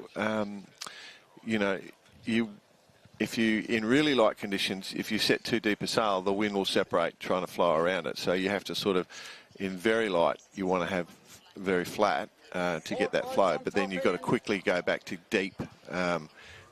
And we'd be definitely into powered up sort of setup at the moment. Okay, around the top mark for the first time. It's everyone in play here.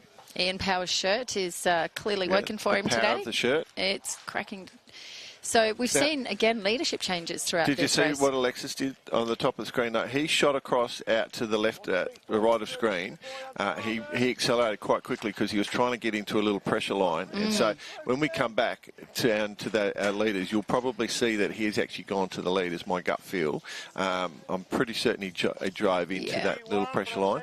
Big clump. There you go. There he is there. Yep. So we're also seeing Paddy also head out to the same side of the course there in number 3-7 for Australia. Yeah. Pierre Evs is holding in there at number 6-7, and Ian Power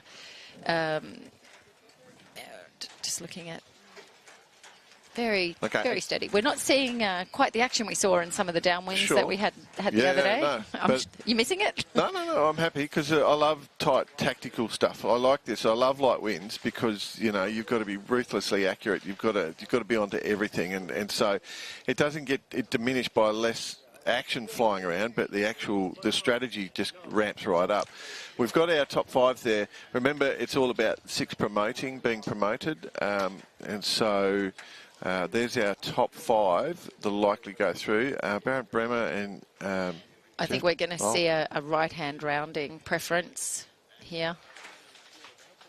Yeah, the relegation. I think Ian's Ian's for those people. holding his position there by getting in. Let's have a look at where Pierre Evs goes. It's looking like he's making a different decision. Yeah, we did the last time as well. So he's not afraid. And a bit of separation. Aaron Farrer rounding out the top 6. It's a little bit risky, but he's reasonably well forward on 7th, so you know it's just a low risk play, a bit of an experiment for the next race, I think.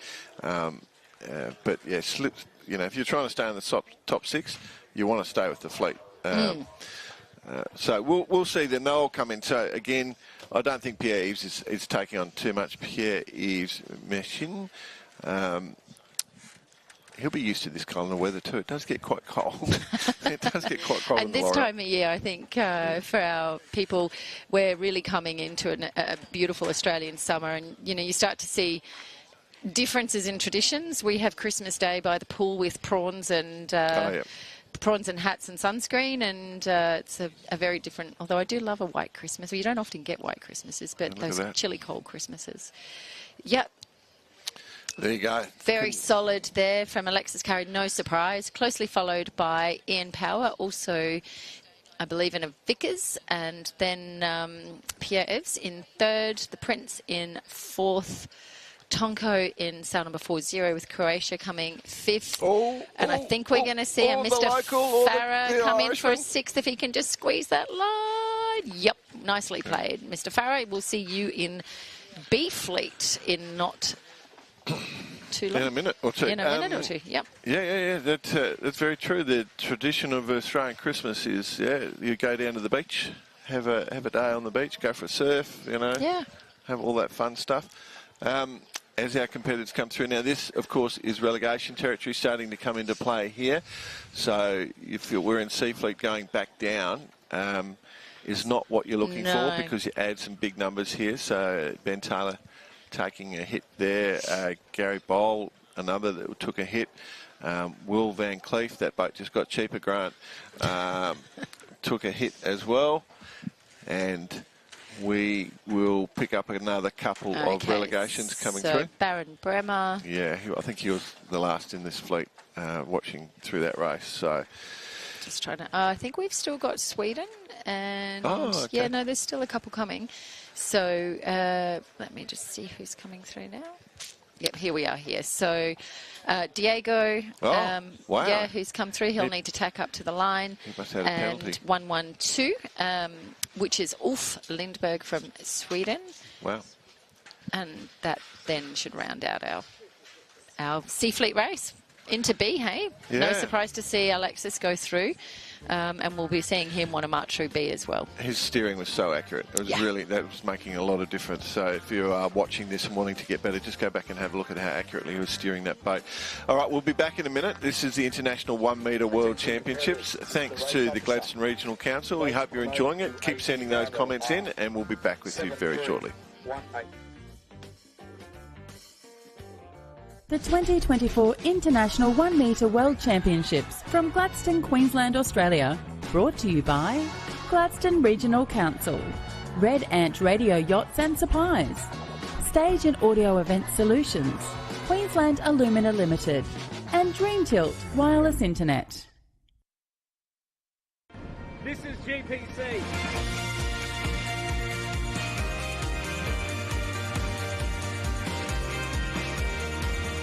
This is GPC. This is GPC. This is GPC.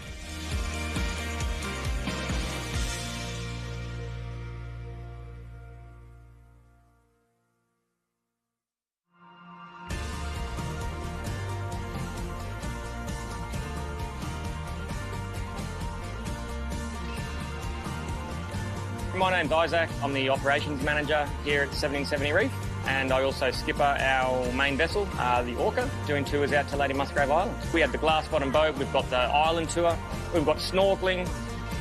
If there's whales along the way, it doesn't hurt to slow down, see what they're up to. One of our biggest points, I guess, is education.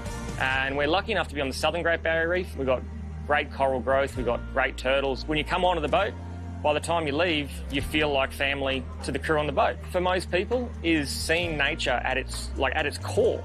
We just try and go that step further. And instead of just bringing people here, we bring them here. We make sure they have a great day. We make sure they're well educated, and we make sure they leave as family.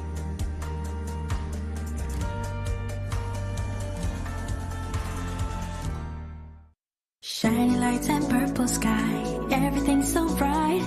기다려왔어 지금이야.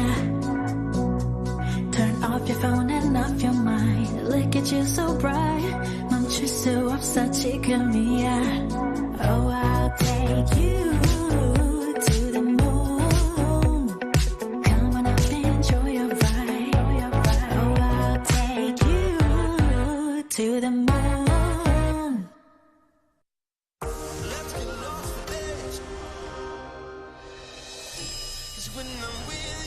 We're just bringing a bit of light entertainment into your life. I love chatting with sporting legends on my podcast, The Howie Games. What about these guys? Watch these here. Ooh, that's good.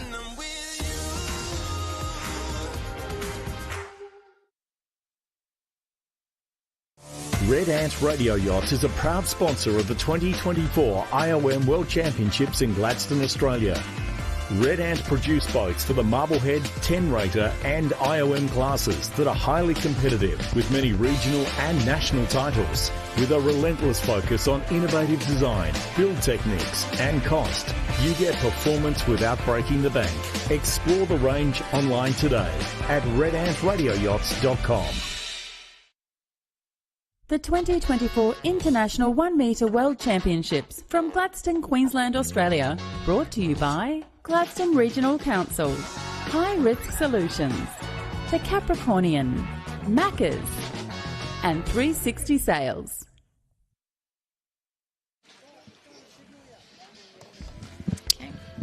Well, look at that. We're back in beautiful Gladstone. We are in a harbour port. We're in the little marina. Gladstone Marina. We're having a grand old time. We are into race 18. It's the last day of the International 1 Metre World Championships. We've been going for 6 days now. We've gone through E, D and C fleets. Now we're into B fleets and it's starting to get important. I'd just like to do a bit of a shout out to our weather here in Gladstone. Even when it's an overcast, it still tries to be sunny. Look at it. I thought you were going to burn one of our competitors. No, no, not at all. Look at this. And which US competitor is she going for next? None. But I am going to say hi to John Ball from Canada, who is online and watching. So lovely to have you with us. This is the port city to the world, Gladstone. So some lovely scenes there just of the Gladstone Harbour. Okay, we've got Roberto Lindstedt on screen in number 20 from Brazil. He's done really well. He's been sailing some nice races. That cloud's just starting to burn off, Sass. I can see it by that sun coming onto the water. That'll change the wind a little bit. Oh, interesting. Adam Piney there. Okay, we've got some big hitters come through. So obviously we saw the promotion of Alexis Cadet coming through. Now he will be determined. He's currently lying third overall. Olivia Cohen, the defending world champion, also very, very keen to jump back up and into the front. Mark Gollison, he's had some flashes of brilliance, particularly in the last couple of days. But he's also gone down as well. So less consistency from Mark, but he is definitely able to win races, that man. And your favourite. Is it your favourite? Paolo Kappa?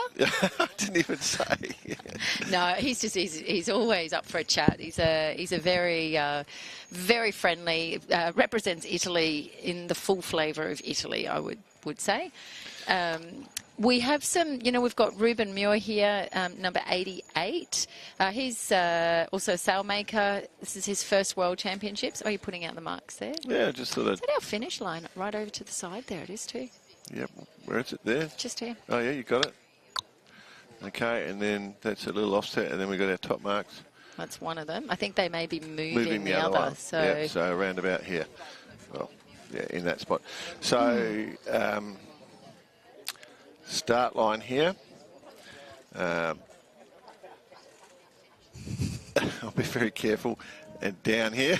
Oh, I don't think you've improved at all. I'm trying. And then down and out and out here this way. So, yep, there we go. So we have had people talk about, why are we doing an outside-in rounding at the windward end and an inside-out at the downwind end? And I think, there's a lot of different philosophies around. Generally, I think it's to stop people crossing, so you're not going, across the line, and to keep. But again, it just provides better options. It has settled some of the collisions that we did see early on when we had a windward clearance mark. Yeah, so that's exactly what you're exactly right, Sass. So if we were going 1 to 2 like that, everyone has to come into this mark, and then come around here. And so we're getting a lot of collisions by having everyone coming in on this side or that side. We're hoping that we're going to halve it, but then there are, of course, the people coming across. I think I've drawn a jellyfish. I was just going to say the same thing. I actually thought you'd drawn a jellyfish. Yeah, nice. So we still have a lot of those as they bear down and come away through the centre, but yeah, that is what's going on. We can also see here that they're just moving the start mark. You can see that boat. Yeah, which I think makes sense. We are going to see that wind continue to slightly move around. We've seen that pretty much every day. It's one of the great things about sailing in Gladstone. The breeze is generally quite consistent. Yep. That's our team there. That's Charlie Mann driving Red Rib 1. He's a long resident, moved to Gladstone in 1979. I grew up sailing with his kids. They're all also in the industry. Yeah, right. Yeah. It's a lovely thing about small communities. It is. Okay. All right, so again, the water's still pretty flat. It should start to chop up just a little bit now that we're starting to bend around.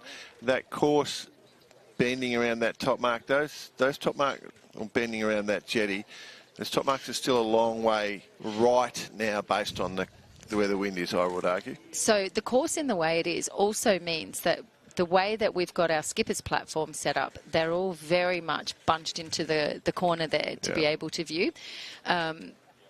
The view that they have is very clear, but you can see that the windward mark sort of down here, there is quite a bit of distance. And what are you going to reckon that is, 50 metres from here to here? Yeah, Olympic probably. swimming pool? Yeah, maybe a fraction more. But yeah, pretty much. So we've got our people down here just looking at the downwind marks. Yes, I think they're going to slightly move those. They're going to offset it from. So we've had our wind. We're just playing Telestrator now, just in case you hadn't worked that out. Just because we love it. Yeah, we've had our wind coming down here. We're starting to see this happen, and it could even go to almost to there. Which it did, late yesterday afternoon. Yesterday, yeah. So we're not going to see the wind strength that we have seen for the past few days, though. I think it will really sort of top out.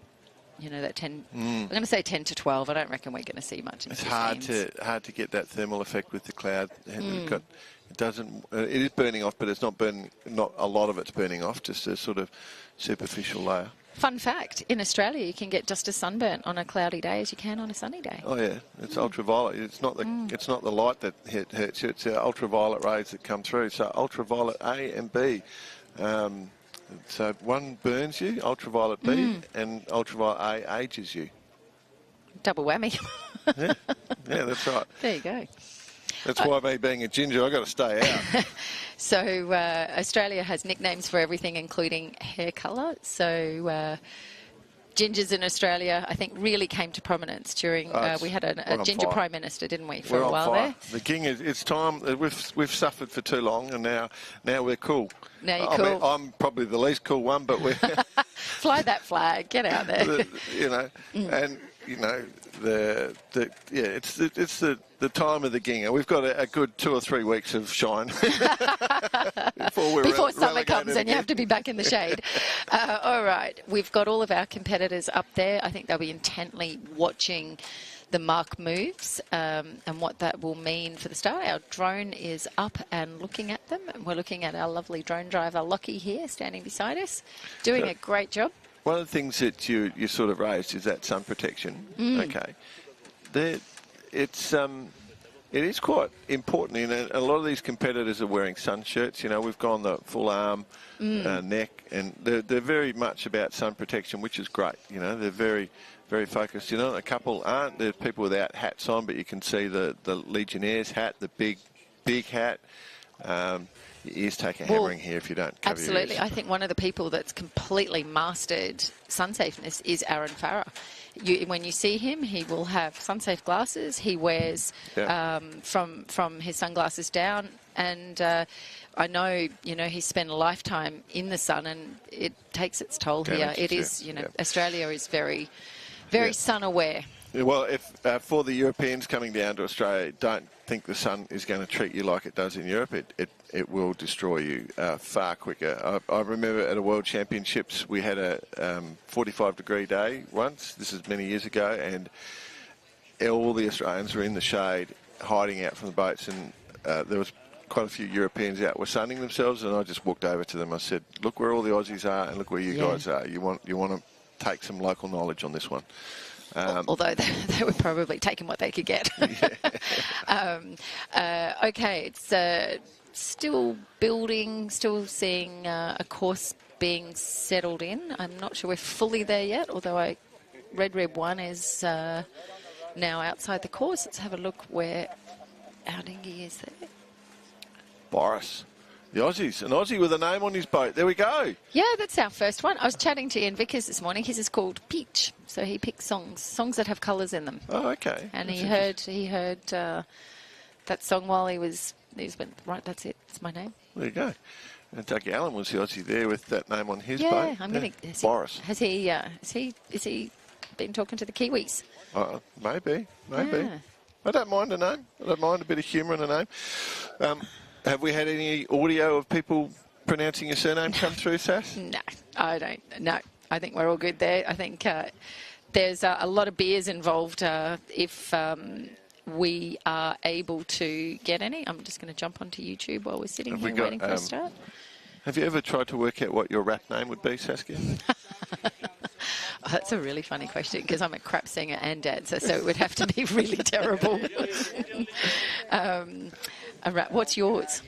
I wish I had an original one. Isn't there somebody with a similar name to you on Instagram who's a rapper? I'm sure there are. Let's look it up. So the big thing for me is I don't get, I shouldn't say that out loud. It's very difficult for people to steal my identity because they can't spell it. So, alrighty, let's have a look here. I'm sure there is something I saw when I was looking for bar karate the other day. Here we go, Jordan Spencer. Let's have a look at your namesakes on... The Jordan Spencer, the Groove Destroyer. Away you go. My favourite two rap names were from Flight of the Conchords, that New Zealand comedy group. Yeah. The Rhyme Nocerus and the Hip Hop Hippopotamus. They're great. They are great. Oh, did I just hear a beep? Yeah, we may be into a countdown. We're underway. Okay, so we are seeing Ian Power on the right hand of the screen, who has been promoted to B Fleet following our last C Fleet race. We'll be coming down to our countdown. That's Paolo Kappa there in 130, and then we've got Olivia Cohen and Alexis Carey, all in blue boats. One thing, just while we've got another 10 seconds, one of the great things we do in Australia is we have these clubs, we're community-based clubs where they raise funds and help out charities like the Lions and stuff. And one thing they do is they go everywhere and put on a barbie, and you go and get a snag in a bread. So a sausage sanger is what we call it. So if you want a snag is a sausage, and a snag in a bread is a sausage sanger, and there'll be sausage sangers around here somewhere because I think I can smell them. Yeah, they are delicious. There is. Yes, we have that coming up for lunch. And actually, a little shout out to our wonderful coffee van team here who are donating all their proceeds actually to veterans. So veterans. A real shout out to them. Well, there you go. What a community. Hey, Yeah. you've got to be Now- a lot to be proud of, Gladstone. 50 seconds to go. I don't think Adam Viney's looking for a port tax start. No, he's looking for a pin-in start, I reckon. Yeah. He's trying I like Turt's expression of booking your slot. So we've got a few. Yep. Curious. So Olivia Cohen's going for a mid, slightly lured end start, and Alexis is right under him. Yeah. Aaron Farah coming up just to see. Aaron's going to call them up, Very which is stable. entitled to do. Very stable. Start boat ends knocking. are going to struggle, this huh? This pin's going to struggle, I reckon. Yeah. This pin is definitely going to struggle. Adam Viney pushing in here. Mark Gollison. I think Adam's possibly going to need to He's look under the for a lay circle. there, I reckon. Here we have 5. 176 is cutting it. Yeah, this is... Fine, Glenn Dawson. Clear start, okay. Oh, Adam crept through. Wow. Nicely done. Now let's I'm going to keep our eyes on here on Alexis Carey and Olivia Cohen. Steve Landau's had a great start. Paolo's going well. There's a few boats that are starting to well. That boat 7-1's got plenty of potential out there. I think Kermie's having a nice run there too. So, okay, that's Patrick Parisian. Also, really nice start right out in front, just tacked over onto port. And Pierre Evs, one of our quiet achievers. Look at him go. Yeah, he's put special material in his boat. Because he can. Although the rules are very strict on what can actually go into your hull construction. Yep. Exactly right. You can only have carbon in the foils. So yeah, everything else. It's to try and encourage that you'll be able to home build your boat. Okay, so we see. I've done a design in my head already. Have you? Yeah, I honestly have. I've been working on it in my head for a while. You take an A4 piece of paper. There you go. I'll design a boat for you right now. Excellent. You go. There you go. I don't think it's going to stay afloat, but good. Okay, we have, I think that's Pierre Evs coming across in the yellow boat, still on port. He's just tacked on to starboard there. That's a nice right-hand pressure there for those boats. There he is there. And I think Turt's described our number 37 Australia as a pineapple colour. So we're trying to distinguish the various shades of yellow between the mustard sort of end of the yellow and the pineapple sunshine end of yellow. So what's happened here is a lot of the fleet have gone hunting for that left shift, and it's not out there. It's definitely bent right here, and all those boats that have come out to right are going to look really, really hot. So probably that group that's bottom right of screen will lead, although there's potentially, I think, this at the bottom left of screen. That's going to be, I think that's Alexis. Yeah, that's what I reckon too, but he's not going to lead. Okay, what do we got there? We've got 4-9. That's Brad Quiggin, one of the other blue boats. There's Olivia Cohen. He's distinguishable with the 100. Ian Power is through and around. He's having a great run through, isn't he? Yep, leads the boat. So I think Steve Landau, that's Pablo. Sean Wallace. 13. Yep.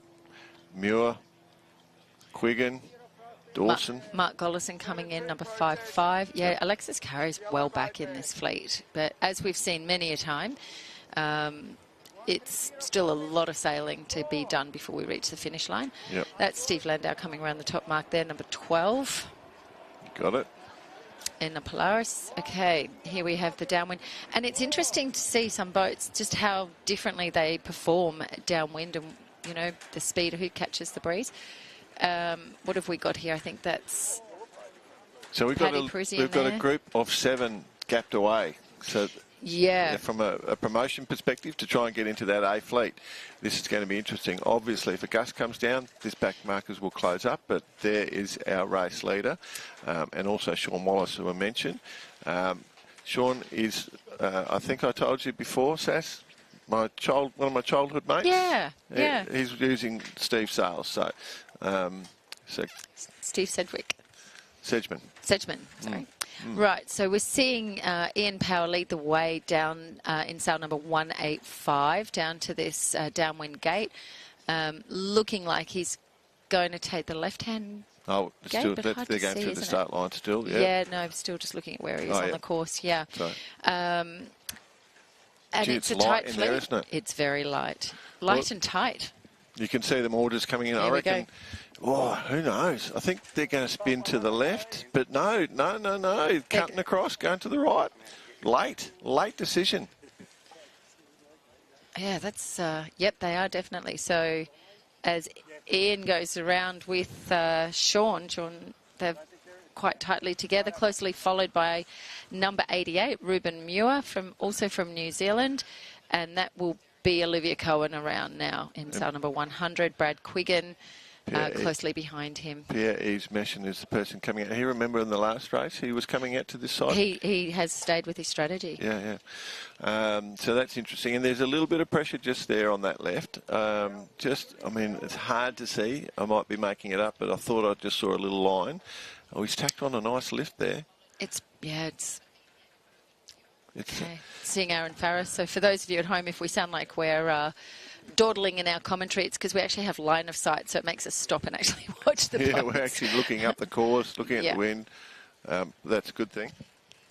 Okay, it's Adam Viney, I can see just coming out on starboard. Okay, so I'm very curious as to where Alexis is going to be in this, because that's going to start to shake up what we're seeing on the points table. Yeah, I'm not convinced that those boats that spun right have done too well. I think the ones that are working that middle at the moment are going pretty good, and I wouldn't be surprised. Our leader this boat, Pierre-Yves, I was actually thinking he was pretty well placed. There's probably 2 boats out of that right that will still come back. Bad tack. Yeah, he's really stalled through there. Finished, Pierre. Keep going. I thought he'd finish for a sec. I wonder if that's his strategy. He thought he was on the last leg and he just... So what's interesting is Pierre is actually placed currently, going on the race series before, sitting at, where is he, 35th overall, and really been placing in the top end of B fleet. So we've got late right pressure here that's bringing back a couple of those boats. So it is those 2 boats we're still going to stay in front of Pierre-Yves, but it'll close that. He's just taken a knock too. I think he's going to struggle on this port tail. And again, he's been sailing knocked across, so he's just trying to get back with the fleet. He's taking a little bit of a hit, so he's dropping from 3rd to 4th, I would suggest. I think the beeping of the battery drone makes it sound like we're on life support. Okay, that's Rick Castles-Brown. Rick Castles-Brown tacking out there across. Now, that's Nigel Power, I think, who we can see here, with the wind little indicator. He's coming across again. He's had a nice progress through the fleets. Now, doesn't that mark, the left top mark, look so much closer to downwind? Absolutely. Yep. Yeah, absolutely. That looks way favoured at the moment. We should see everybody going to that mark.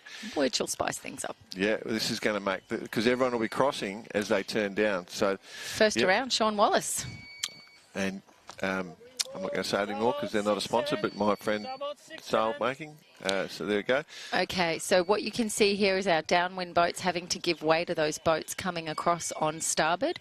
So those early rounding boats are getting a little mixed up in boats that are picking the favoured side of... Ooh, okay, and that was Olivia Cohen. Big collision. And I think that was him with Alexis Carre. So that is going to drop Olivia back several... Yep. Okay, or maybe not. Maybe that was Paolo Kappa. I'm just calling what I can recognise from the different shades of blue. Okay, that could have a game changer effect on this race because we've got to get promoted. Those 2 guys have got to get promoted out there, and there's 5 boats in front, 6, 7, 8, 9. Yep. Okay, so Sean Wallace sitting fairly convincingly downwind here. And 130 there, Paolo Kappa, he's at that same colour blue as well. Yeah, so he's actually clear. So Paolo and Olivia's boats are quite similar sail numbers and similar colours. Yep. So you've really got to have your sharp eyes on. And as we said, this is a sport for optometrists. Ian Power comfortably so far in third, and I say so far because there's still a good windward leg and that can have a big impact. And particularly, I find it amazing just watching how people look for their position on the finish line. As you know, it's as crucial as looking for your position on the start line when you've got a few finishes coming in together. Yeah. So Rick Castles-Brown, he's been sailing quite well. He spent most of his life in dinghies, as we all have. Had a few years off, 20, back into RC sailing. But that happens, right? Life just sometimes gets in the way of sailing. Rick Castles-Brown sitting 22nd overall before the end of this flight. He's had, again, bottom end of A fleet, top end of B fleet. He's been pretty consistently there across the regatta. That wind has swung right. They've all been pushed out to the left of that bottom mark, so they're all going to end up coming out to the left here because see how the whole fleet, yeah, that's a big righty, have ended up out that wide. So this is where we've got to look for. So there's Olivier coming through. He's 1, 2, 3, 4, 5. I think that altercation we saw before was him and Brad Quiggin. Ian Power really sailing nicely, so we're going to have 3 blue boats into the downwind mark. So Olivier is going to take the right-hand side of the course. He's taking a flyer so he can get back in front of a few boats. Yeah. I reckon it's going to pay off? It's going to be difficult. I think there is a bit of right power, as we said, so it may come back in for him. But I'll tell you who isn't there, Alexis Carter. No. Very surprising. Very, very surprising. That's going to really push it just down to 2 in this A fleet. It'll be 2 for the Worlds now. So Alexis Carra is only 19 points behind Ian Vickers, who was, well, we say was because we haven't finished this flight yet, sitting on 50 points, and Savonko out in front in 44. Now, what this will do is start to tighten up between numbers 1 to 5. In the overall standing. So I think this next A fleet race is going to be very, very interesting indeed. Big congratulations to Sean Wallace. What a great win. Nice dominating win. He's on the V12 with the AirTech sails. Yeah, we've got Rick Castles-Brown behind him from New Zealand.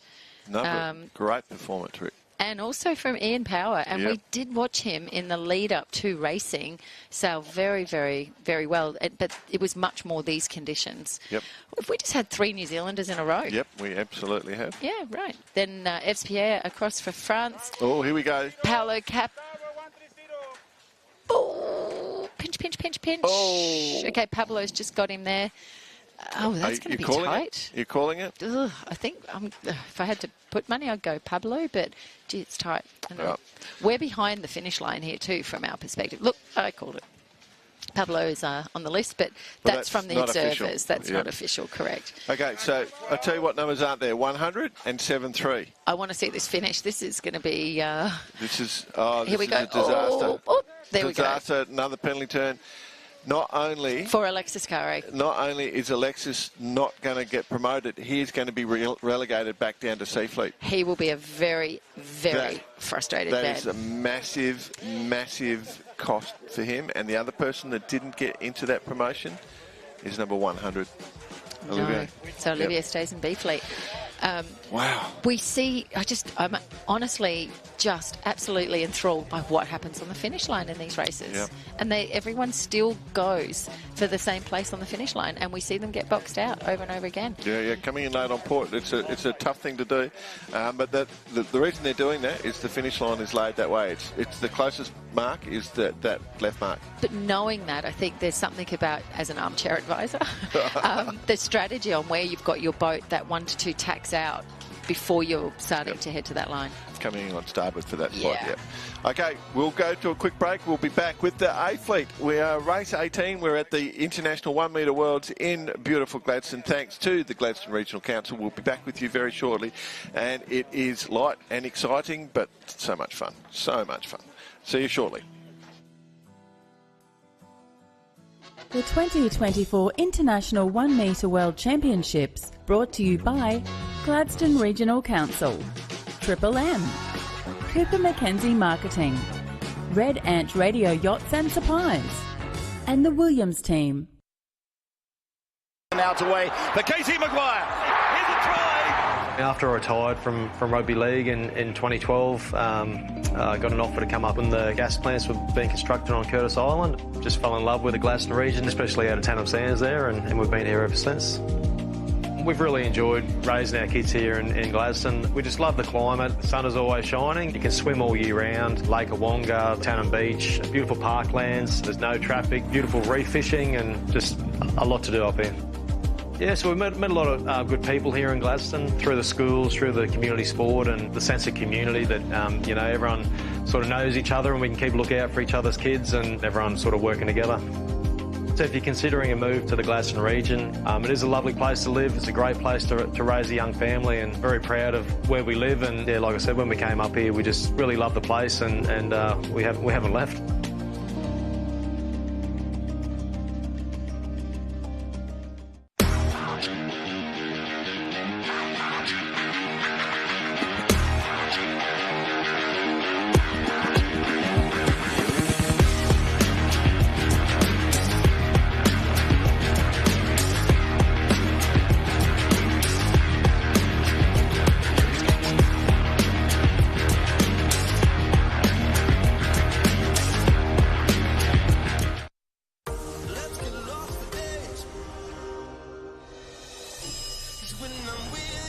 We're just bringing a bit of light entertainment into your life. I love chatting with sporting legends on my podcast, The Howie Games. What about these guys? Watch this here. Ooh, that's good.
The 2024 International 1 Metre World Championships from Gladstone, Queensland, Australia.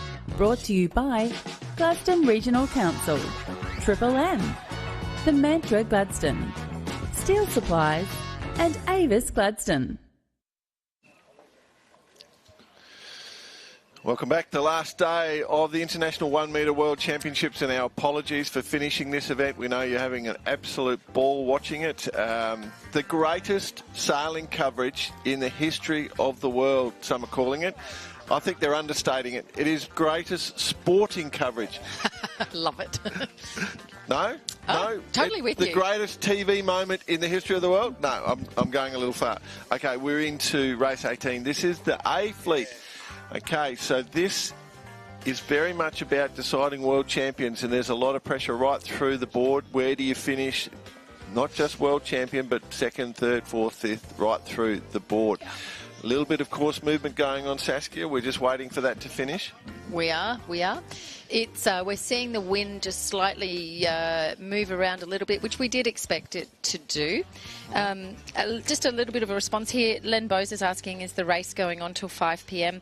Under the sailing instructions, we need to, well, the race officers, we have nothing to do with it, will make a decision just, I would say, somewhere between lunch and mid-afternoon in terms of just how long we'll race for today. They have to complete a full race by 4:30. Yeah, so all 5. So they won't start a race if they can't complete a full flight by 4:30. And if they do and it doesn't, then those flights that are in that race, that last race won't count. So if the whole thing's not finished by 4:30, it won't happen. So they'll make a decision based around that. So no, we won't be going to 5 is the answer. Everybody's got to go and put their smart duds on to go out tonight. Smart duds, bit of Aussie-ness for you. Yeah, I love it. So we've got the final night. Yeah, get spiffed up.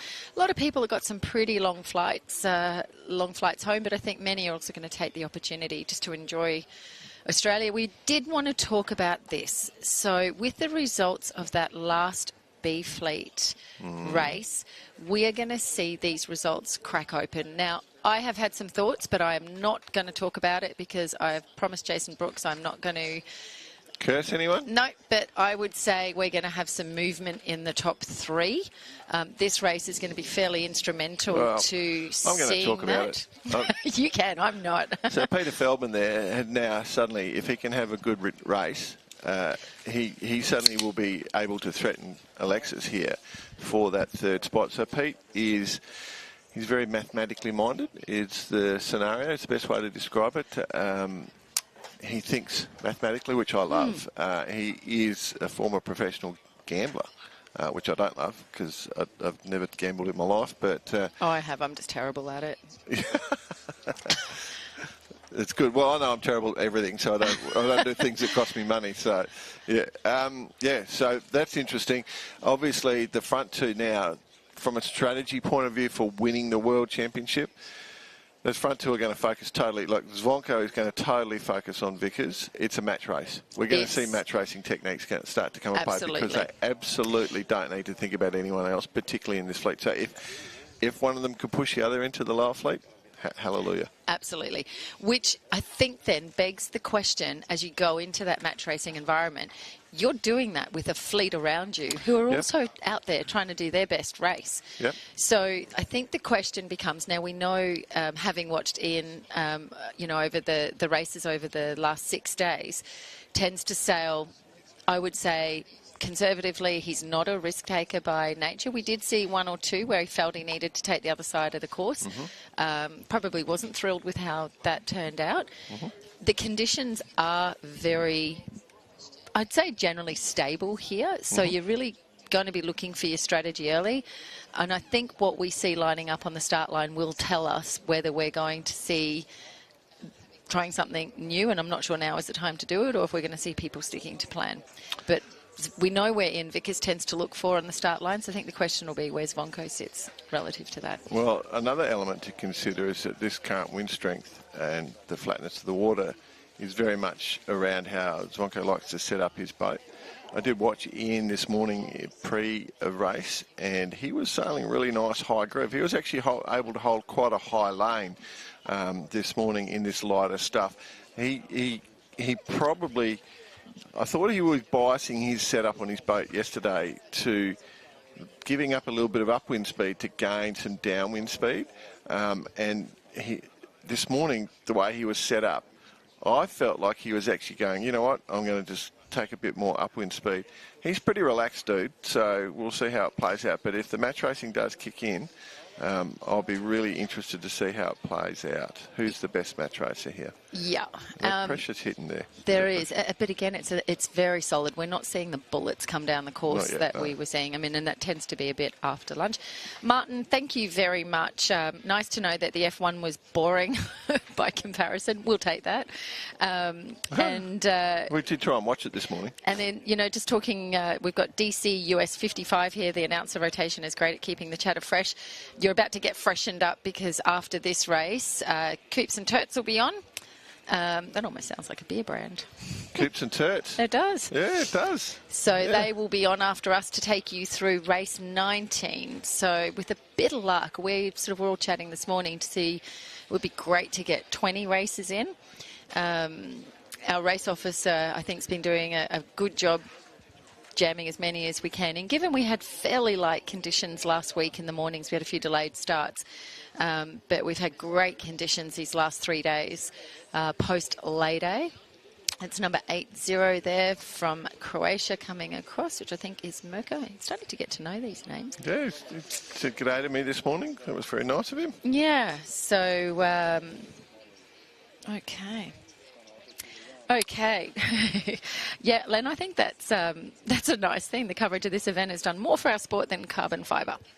Oh, okay. Look, it's a great sport. It's actually really easy to talk about. And, given 6 days of racing is quite a lot, with 6 days back-to-back, I think talking to our competitors who are all feeling pretty fit given 6 days of lots of steps, there's a lot going on in this sport to be able to talk about. And given, the breadth of both the knowledge and experience we have in our skippers, it's been rich discussion points. We've got young Alex Scapins in this race, so he's, at the young end of the fleet. We've got people who are sailing in what is called Great Grandmaster as a class, and we don't have one of them. I think there's 3 in that class. All these young ladies on the jetty are not here for the Great Grandmaster. They're here for Alex Scapins, I think. I think you might be right. I think you might be right. He's such a gentleman. I think he'd blush if he heard that. He is an absolute gentleman. He is. His mum would be very proud. Okay, we're looking at everybody. I think we're still trying to make sure we've got this course finalised before this final A-Fleet race of race 18. In Australia, it's 11:30 a.m. here in Queensland. This is Gladstone on an overcast day. Still pretty sunny. Yeah. It's not bad. We are in the beautiful Gladstone Marina. There is young Alex Scapins there. Our director does a great job of just getting the right boats on screen at the right time. He's having a cracking regatta. We saw him win an A-Fleet race a couple of days ago. What an amazing achievement this young in your IOM career. Interestingly, he's got a very similar setup to Mr. Vickers. The way it's the same boat and gear. So, but the way he's set up his rig is just like that. We had a bit of a chat about his rig setup this morning, and we went over it and we talked how he's setting his rig up and how he needs to think about that when he's starting and what that rig's going to give him. So he's very switched on. He's made a conscious decision. He was pretty happy. And he was very interested in that. So you can see both Ian Vickers and Zvonko Jelicic on screen. So Zvonko is number 35 there with the hat.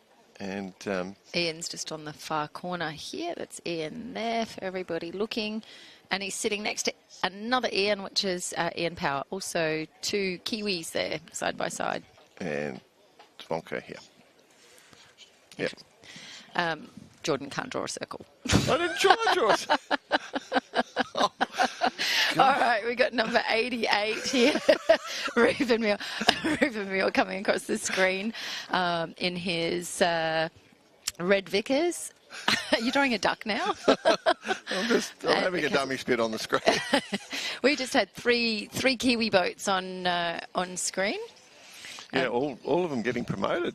Yeah, they've just had a nice run. I think we had a bit of a Go Kiwis on there from Royce Reed, or actually Time to Get Serious Kiwis. So I'm not sure what Royce thinks the Kiwis have been doing for the rest of the week.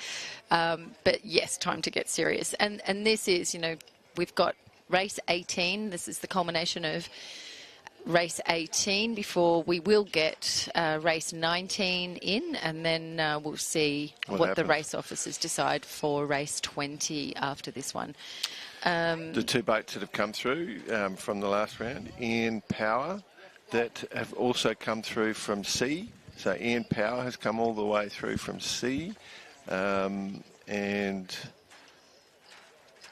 Pierre Eves has come through as well. Yeah, and we haven't spoken a lot about Pierre this week, actually.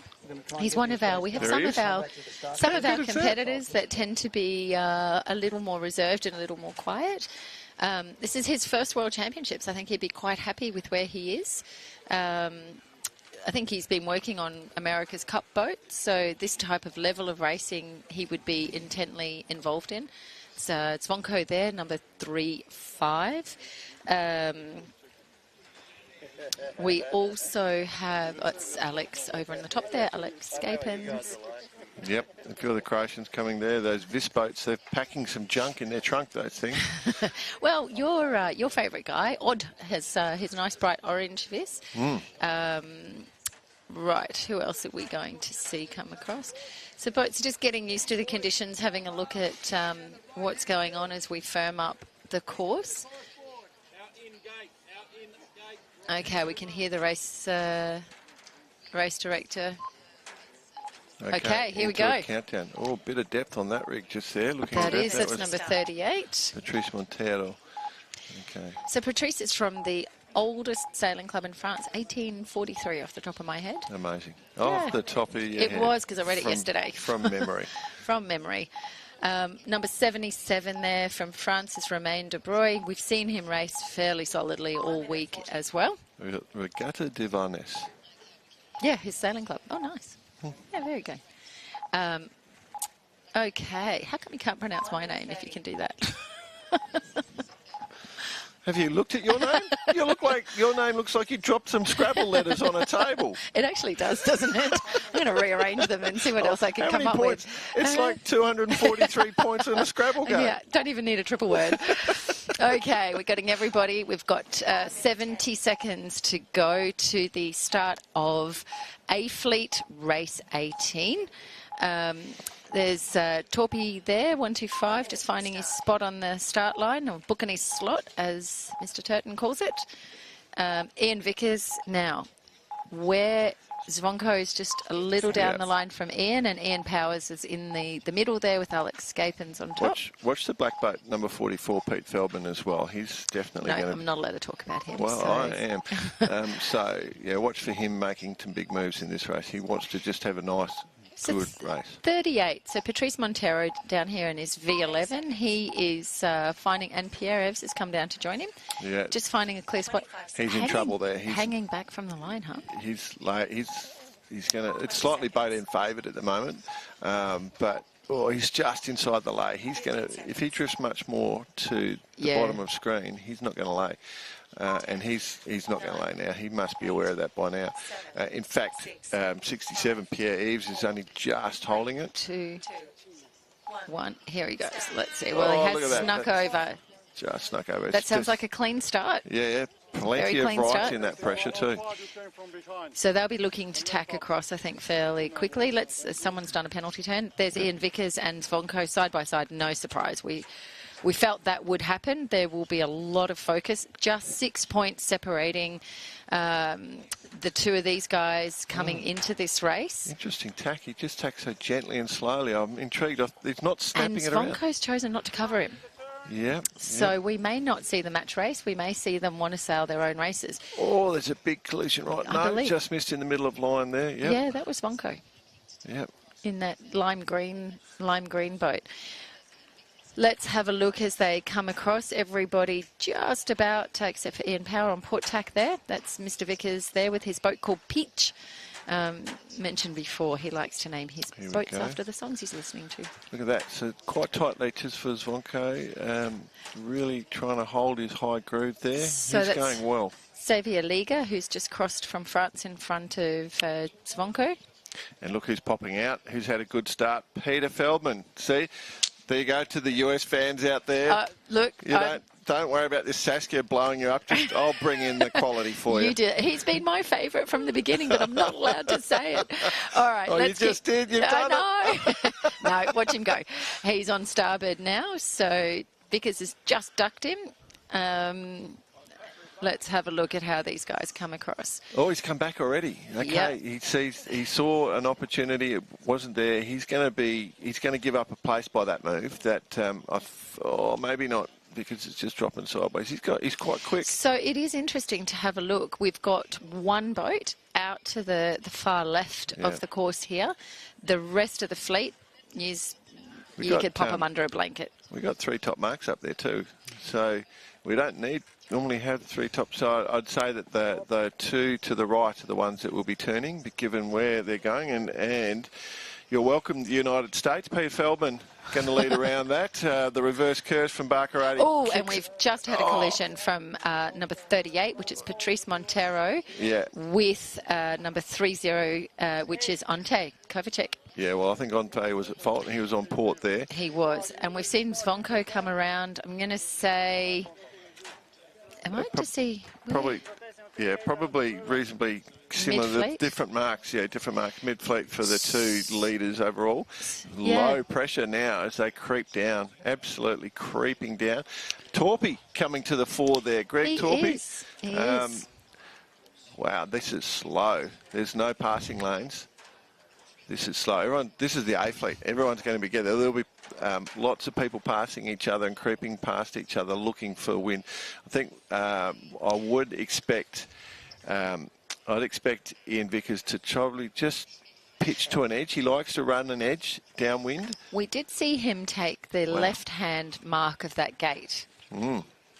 Now, this is running goose wing downwind. You really, in these light conditions, need both sails fully working for you. Oh, there's a little line just on top of screen there, working out there. Torpy's right in it. It's running a bit of pressure down with that, and I'd be happy if I was Torpy at the moment. He is running a bit wide. He's probably running quite wide. He's got a lot of boats behind him. Look at them jibe to So get down. this is Zvonko in the top of the screen in the lime green, and Ian Vickers just sliding through in the bottom of the screen, 6-1. Okay, with 3 yellow boats together. That's Pierre Eves in number 6-7. So coming down to the downwind mark currently, we have number 44, Peter Feldman, closely followed by number 91. We also have... Rick Castle's Browns on a smoker. He's going to use the same word. He's having... Oh, smoking great downwind.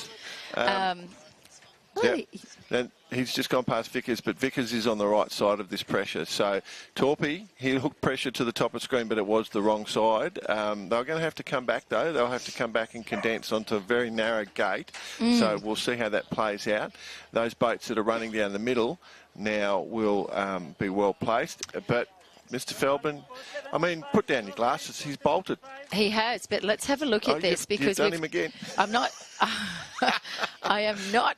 But we've had the bulk of the fleet choose that left-hand gate. He's gone around and he's gone straight back out across the course there onto his port tack. That's exactly what you should be doing. He's perfectly placed. So we did see that boat sitting still, which has now been picked up by our race committee. So we'll need to find out what's happened there.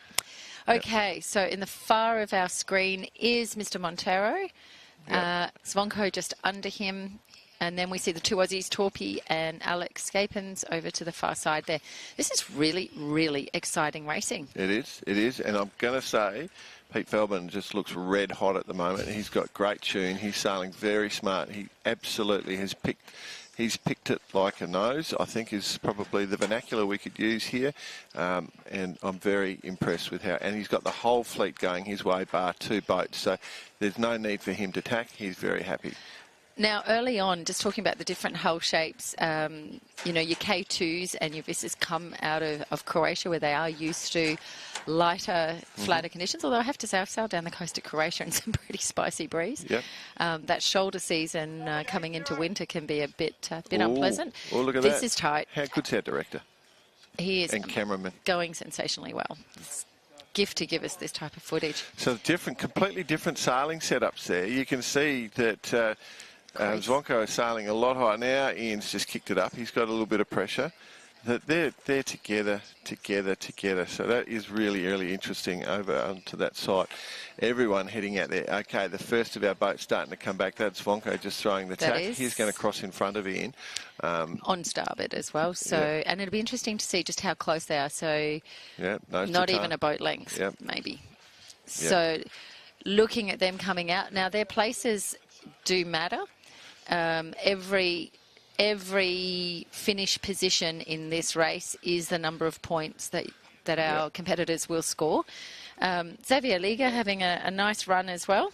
Yeah, doing a great job. He's been in the top 10 of the world before. Look at that. I feel like we will be inundated with comments from the United States viewers now just saying thank you to Baccarati for sharing a reverse curse like that.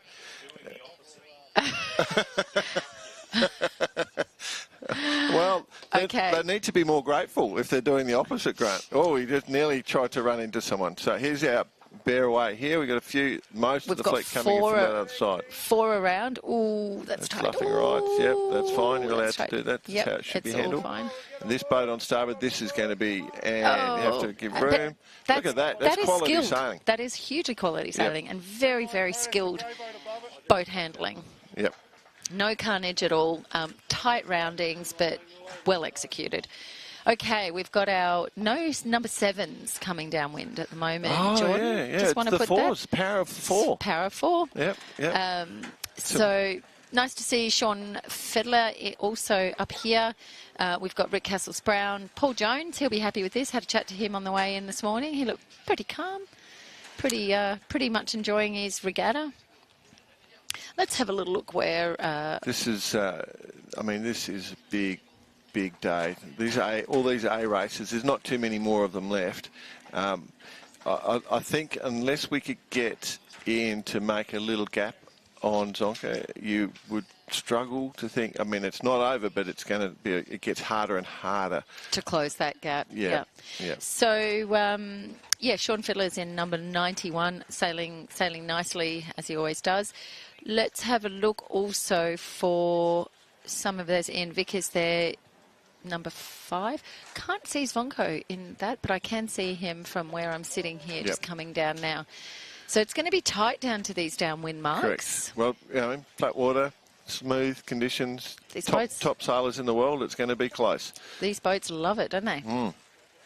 So we've got, after our first 4 boats coming down, we have Ian Vickers together with Ante, I think, who's Croatian number 30, and Rick Castles-Brown. Mm-hmm. There's Zvonko just coming into shot there now. Yep. Slightly trailing. Now, I'd say we've got a move going here. Can you see it? Mm? Yep. And I think Mr. Vickers may pick it up first if you have a look at this. Yeah, what I'm saying is Ian's splitting away from Zvonko. He's going to the opposite side. He's taking a risk. He doesn't need... he's about winning the Worlds. He's giving up points. He's taking a risk here to try and gain a few boat lengths. He knows exactly what he's doing. Okay. I don't think it's going to work for him, but good on him for trying it, is what I'll say.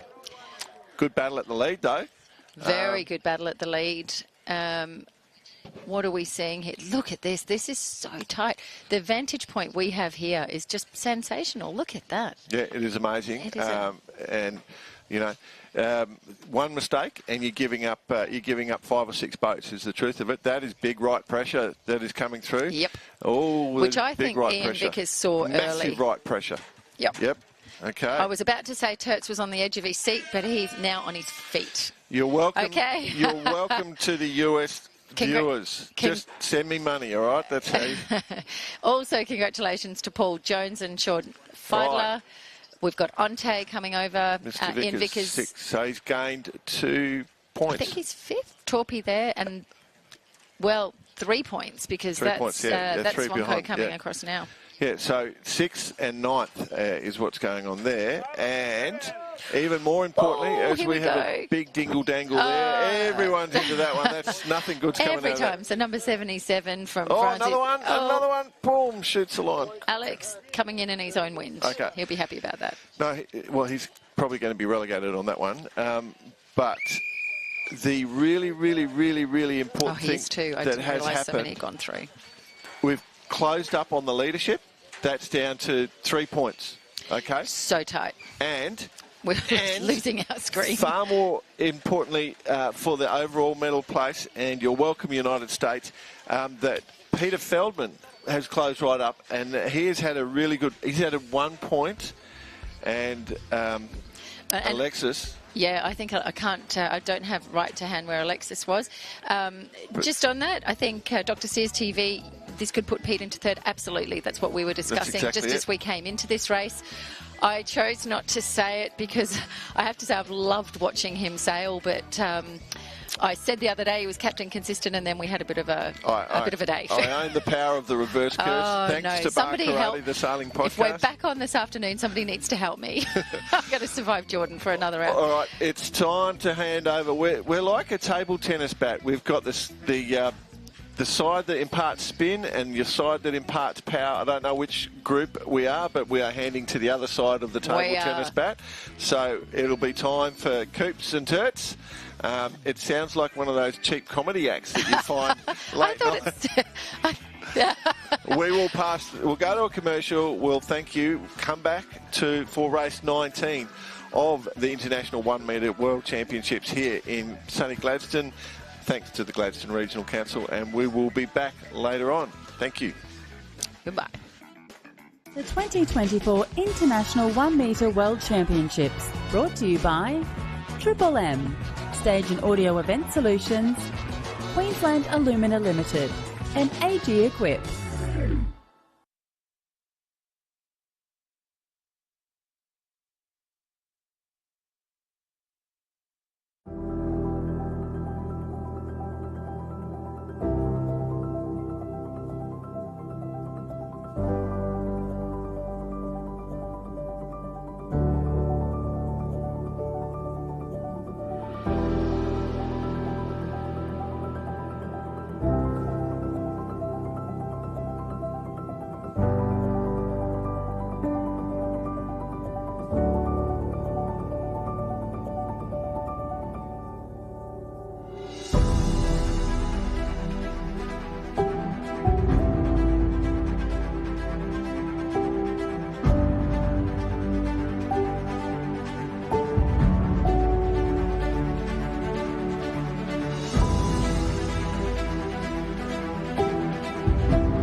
the 2024 International 1 Metre World Championships from Gladstone, Queensland, Australia. Brought to you by Gladstone Regional Council, Triple M, the Gladstone Central Hotel, Macca's, and Sailboat RC.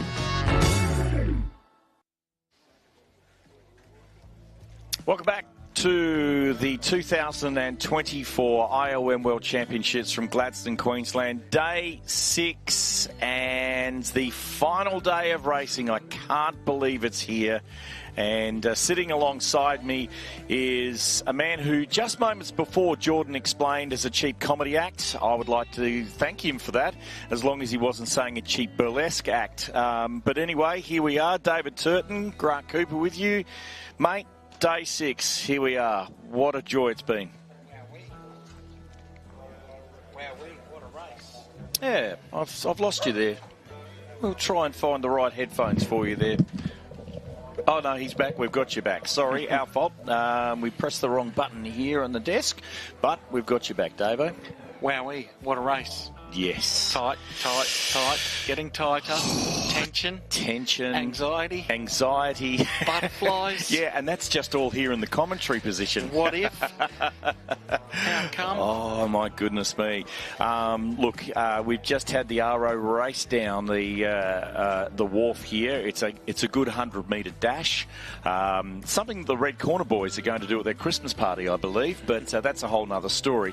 But he doing the whole length, and he said, want to get 2 more. I'm loving this racetrack today. To me, it's a sailor's course. There's a little bit of variation in the direction, a little bit of variation in the strength.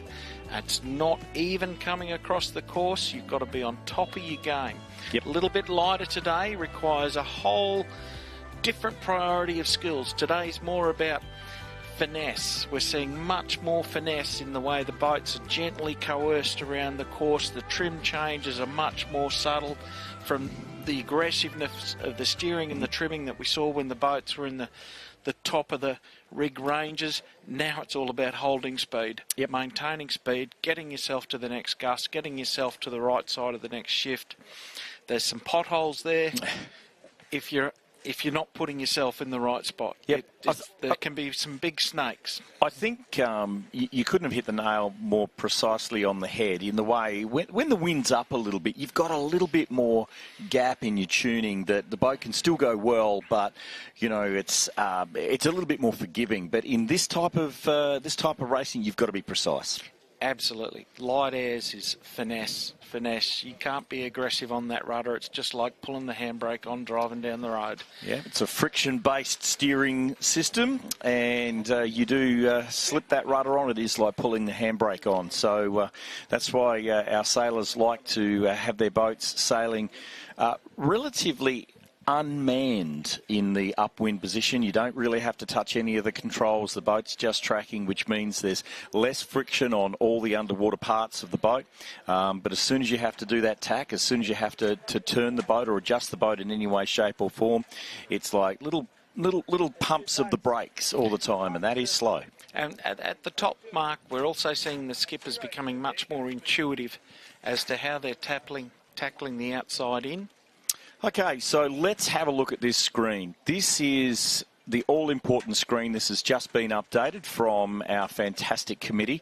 And look at that number at the top. 53, Zvonko, and Ian Vickers has closed the gap to 56. There's 3 points in it, and potentially 2 races if we can keep this wind here. And the other real talking point now is Alexis Carre on 81, really pressured by Pete Feldman, who did very well in that last A race in 102. So, yeah, there's some fun and games up the top. And look, you can't even... Xavier Liga, too, from France, is only 7 points back there to 4th position. There's some real movement that can still happen. Massive challenge for Alexi. He's in C Fleet. Yes. He's got to sail his way through B, through A, and post a good score to hold his spot.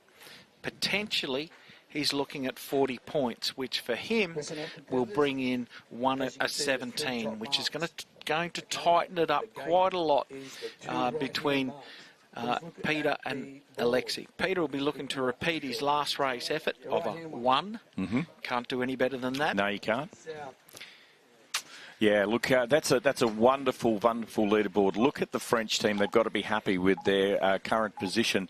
But I think Olivia's also didn't make it out of B Fleet. I'll have to have a double check on that one. And I yes, think he's in B Fleet. He didn't make it out. Okay, yeah. So there's even potential there. Yeah. Okay, we're only 1 minute 47 away from the start of E-Fleet. And on screen there at the moment, Dave, you've got Paul Morris, who is one of the few sailors that has been in every fleet from A to E, I think. The Snake got the Penguin. He's done the big slide. He's done the A to E slide. Wow. That's a long way down, but let's hope Paul can break that and start getting his way up the leaderboard. Like we said, there's possibly only 2 flights left in today's racing. We'll see how we go. We're not going to get 3. No, but that certainly puts the pressure. It puts the pressure both knowing that there's only 2 races left. The boys are counting down. So here we go, 1 minute and 4.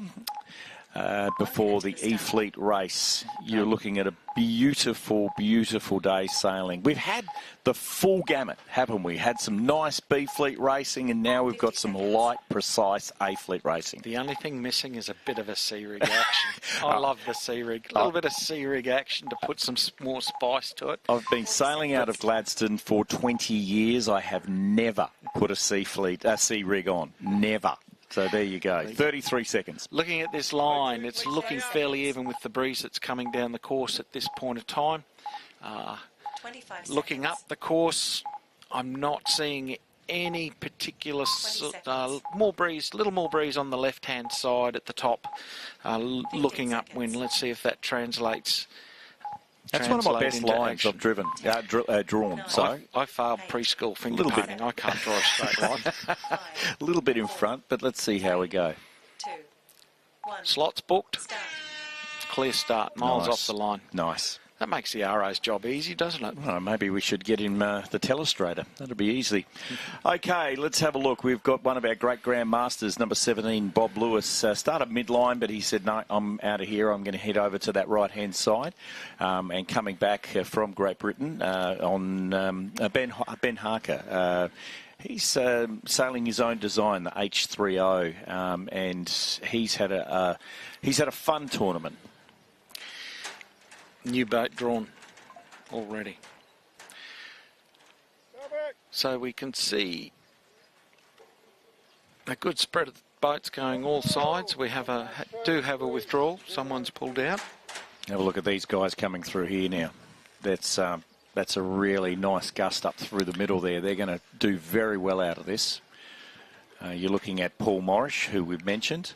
And 85 is Larry Grant, one of our great grandmasters from the USA, sailing his K2.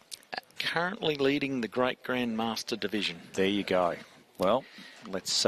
He has a 22-point buffer. Sorry, my mistake. He's third position. Third position? In Great Grandmaster. Ouch, we just heard a whole lot of people in the United States go, yeah. 74 is Pablo Alvarez, sitting just inside our French competitor, Michel Rouer. Now, I think we've been getting it wrong. It's Rouer. Okay, Rouer. And I think we've been looking, I think it was just a typo that's been, been telling us the wrong pronunciation all week.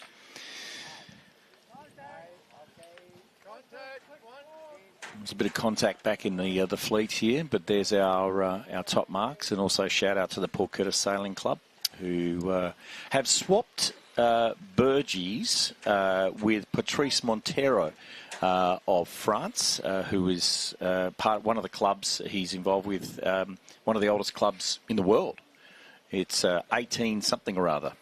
There's a wonderful story for the development of the Port Curtis Sailing Club and how that building was born. Some locals at the time, when they wanted to build the clubhouse, mortgaged their house so that they could get a yacht, could get a building built for the sailing.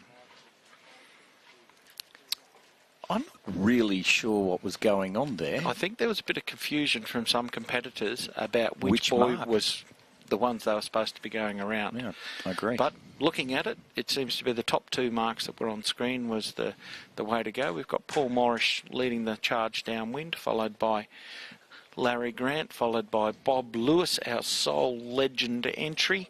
He's got that position 1 in the legends sewn up. Pablo Alvarez, 4, George Pedrick and Chuck Milliken. Just going back to that Patrice Montero story, 1843 was his yacht club in Venice. So there you go, 1843. That's a long time for a club. And g'day to everybody in France today watching the broadcast.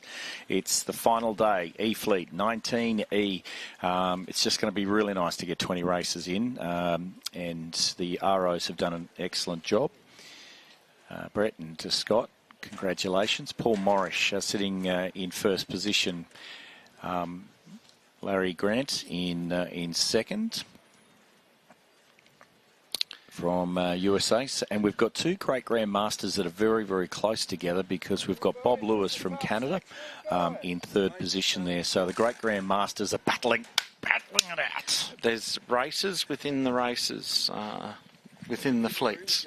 We haven't really been able to talk too much about the different categories, because it's been very, very difficult for us to get those numbers, and everything happens so quickly. There's no gaps between the races, but we've done some calculations so far. So there's five competitors in the Great Grandmasters division: Larry Grant, Bob Lewis, Michelle Royer, Vedran Vezanovic and Lindsay Walker. Currently, Lindsay Walker is leading the charge in that group on 456 points, followed by Vedran on 561 and Larry Grant on 743, who's only 16 points in front of Michelle Royer. All very achievable gaps at this end of the fleet if you can get a little bit of escalation. Now, talking about Michelle, I think Michelle had he was a little bit ill yesterday. I think he ended up going home, so I'm not sure if I've seen him around the course today. He might be recuperating, but we wish him all the best, and hopefully he's feeling better today. I saw 191. He did? I'm sure I saw 191. Okay, well that's great. Yeah, we just had to, he was feeling pretty poorly yesterday afternoon. So 57 is marching along here. Be interesting to see if we can get George Pedrick past. Yes, he's going to quite easily clear Gary Winton from the USA. I was talking to, I think it was Gary, correct me if I'm wrong, but his last E-Fleet race, he went across the line, he believed he went across the finish line, but wasn't sure because of the amount of boats that were there, whether he actually went across the line. So he came back and finished again, and because of the confusion, the amount of boats on the line, the scorers scored his second time. This is Gary's words, so yeah, fell from the race. Or didn't progress up a fleet. But they take video of the finish. I'm sure, if they were asked, they would have looked at it, and whatever the real result is the result that will be there. We had a protest yesterday afternoon for redress for Olivier, whose rig time got cut short. The committee awarded him average points for the races conducted to date, barring the seeding race, which is why his score is a 13 for that race, and yet he started in B-Fleet. Mm-hmm. Thanks for that clarification. Nice breeze down the track at the top end of the course here at the moment. Yeah. 5 knots, 6 knots, straight down the course. Champagne sailing there. Absolutely. And Chuck Milliken, one of our legends. In fact, I believe Chuck is leading the legend division, David. Leading, losing, he's got it sewn up. The one and only. There is some very capable legend sailors in the world of IOMs around the place. They couldn't make the trip this year down under, but hopefully we'll see them at more international events in the future. You won't find a nicer smile than on the face of Chuck Milliken. Tight around that bottom, that left-hand mark at the top there. They've all negotiated their way around. We started to talk about how the sailors are developing a bit of intuition in getting their way around the outside in course. The quick tip that was given to me is once you bear away, you've got no rights. If you think that way and stay out of the way of the boats coming in, you'll be fine, which sometimes presents its challenges, finding a hole if you've got a lot of people coming in from the right-hand side of the course onto the left-hand mark. Larry Grant from the United States, Great Grandmaster sailing his K2. He has a range of radio-controlled boats. He loves them all, and we've loved him, having him here in Australia. He's praying for a gust to come down to him, which has just got to him. He was looking a bit wobbly and just a little bit soft in the water there, but he's got it rolling again there now. As we're saying, a lot of finesse needed to sail these boats very fast now, you said in these conditions. Lindsay Walker being a Great Grandmaster. Yes. He's sitting in last position at the moment, and a couple of the other Great Grandmasters are in second and third. So he's got a bit of a buffer. He's got 105 points. Okay, so yeah, okay. I don't know if we're going to get that. It's not losable. It's not possible to lose, but unlikely. There you go, the K2 of Larry Grant coming down the course now. It looks like he's lining up for the right-hand rounding mark. And he'll have a beautiful little sail to the finish line from here. Wonderful rounding. Look at that. Speed off the mark. That's one of the things that we possibly haven't mentioned is you're watching the really good sailors, Dave, almost accelerate out of that bottom mark when they're coming down. The bringing on of the sails, obviously there's a lot of that talk, you know, with AC70s and all that sort of stuff increasing the apparent wind. It's just the good sailors. It's pretty to watch. We just saw the exact example of that with 154 sneaking around the inside of 21 on that bottom left-hand mark. 21 took it a bit wide, went to shoot up to close the gap, stall the boat. 154 is nowhere near him, says thank you very much, and I'm going to beat you this race. It's pretty to watch when done well. 120 is Paul Morris. He's still having a good race here that'll see him up into D Fleet, but here's our leader. And Larry Grant from USA will finish this race in first position, but of course won't count. He'll find himself in D Fleet. So let's have a look at the ones that are going to come across the line. Good on you, Larry. What a wonderful man, and he's been just a joy to have here in Australia for these World Championships. Coming across now is Paul Morris, followed by Pablo Alvarez, 74. 154 is going to sneak in, Gary Winton. Yes. And Graham Cross sneaking one in. He does it. I tell you what, that's 6'4", 17. He's coming out to do. He will have to do. Well. Did Bob Lewis have to tack to stay out of the road there? Could have been the perfect lee bow. We'll see. I don't know. I'm not calling that. Tight's probably a generous description. I'm not calling that. There you go. There's your top six up on the screen. And Graham did get Bob, but they all got elevated. So that's what you're more worried about. You don't mind coming sixth as long as you come up. Where you finish doesn't count. 116 rounding out. That's Gonzalo from Chile. 22 rounding out our finishers of Carlos Menez, also from Chile. And good to see Michel Rure is racing today. Wasn't sure, didn't see, but it's good to have him on board. Okay, well, there you go. A beautiful, soft E-Fleet race. And it is the last day. I've got a tear in my eye, David, as we finish this fantastic IOM World Championships 2024. The last day, it's certainly, hopefully we've got 2 races to go, and that's not heats, that's races. We'll be powering on with the D Fleet race coming to the water now. We'll have a small break and be back with the IOM World Championships 2024 in just a couple of moments. The 2024 International 1 Metre World Championships, brought to you by Bendigo Community Bank, Gladstone Ankle IP, Cooper Mackenzie Marketing, Australian Pacific LNG, the Gladstone Central Hotel, and the Gladstone Ports Corporation. Our guests like the Curtis Island experience because of the seclusion and serenity, and that's a general feedback that we get. Departing from the Gladstone Marina, 60 minutes later you're landing at Curtis Island, where you can four-wheel drive, fish, camp, hiking, mountain biking, and generally enjoy the beaches. Our tour is a wilderness experience, so you need to bring everything you need to enjoy your time on the island. And when you go, we appreciate you take everything with you, as we are in a national park. Our ferries run a 5-day-a-week service across to Curtis Island. It's an hour's voyage across the harbour. Along the way you see turtles, dugongs, dolphins. We are fully licensed for your enjoyment.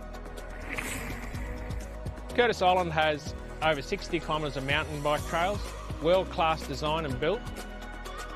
If your style is not camping, our ferry can take your car and your caravan, your camper trailer, so you can have a few more luxuries once you get to the island.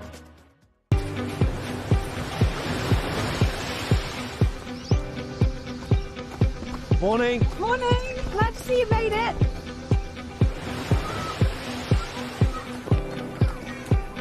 Hello. Hello. Glad you made it.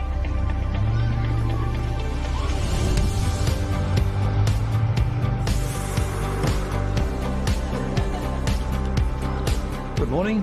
Can I please have a... Skin latte, extra shot with a hint of vanilla. Thank you. And don't forget your cookie. Lovely. Thank you very much. Glad to see you could finally make it out here, mate. Glad to be here. Let's get to work.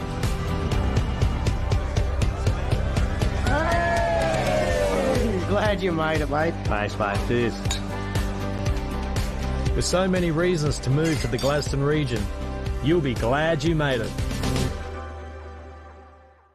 Whether it's your backyard project or big industrial project, Steel Supplies Gladstone has got you covered. From steel plates and sheets, aluminium and stainless steel, fencing, rural supplies, and everything in between.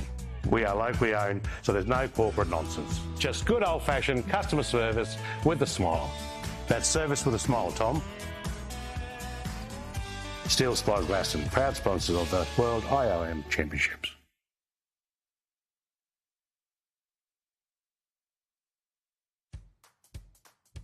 The Capricornian is not just a credit union, we're your neighbours and your community supporters. When seeking a financial institution, choose to be part of something bigger, not just big. You do that by chasing a bigger goal, by considering the broader picture, by owning your banking. Be a part of something bigger. Choose the Capricornian. We're here for good. The 2024 International 1 Metre World Championships brought to you by the Gladstone Regional Council, Bendigo Community Bank, Gladstone and Calliope, the Mantra Gladstone, Australian Pacific LNG, and Signtech Gladstone.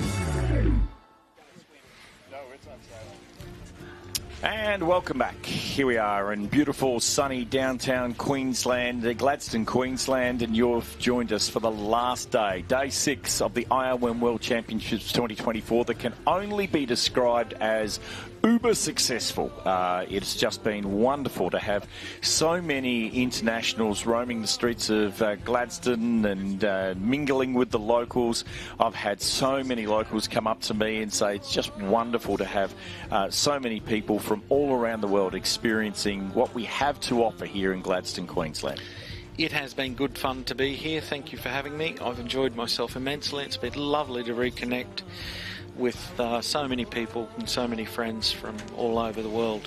It is a very social class, isn't it? People are just wonderful to be around. Yeah, a lot of fun. Very, very nice. Okay, at this point of the regatta, yesterday and the day before, we saw the critical importance of the 5 Ps.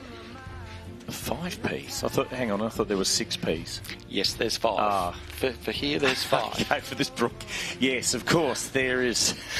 Proper yes. preparation prevents poor performance. And you'll notice the one in the middle there missing. Thank you, David. We've seen a couple of instances where people have not quite been properly prepared.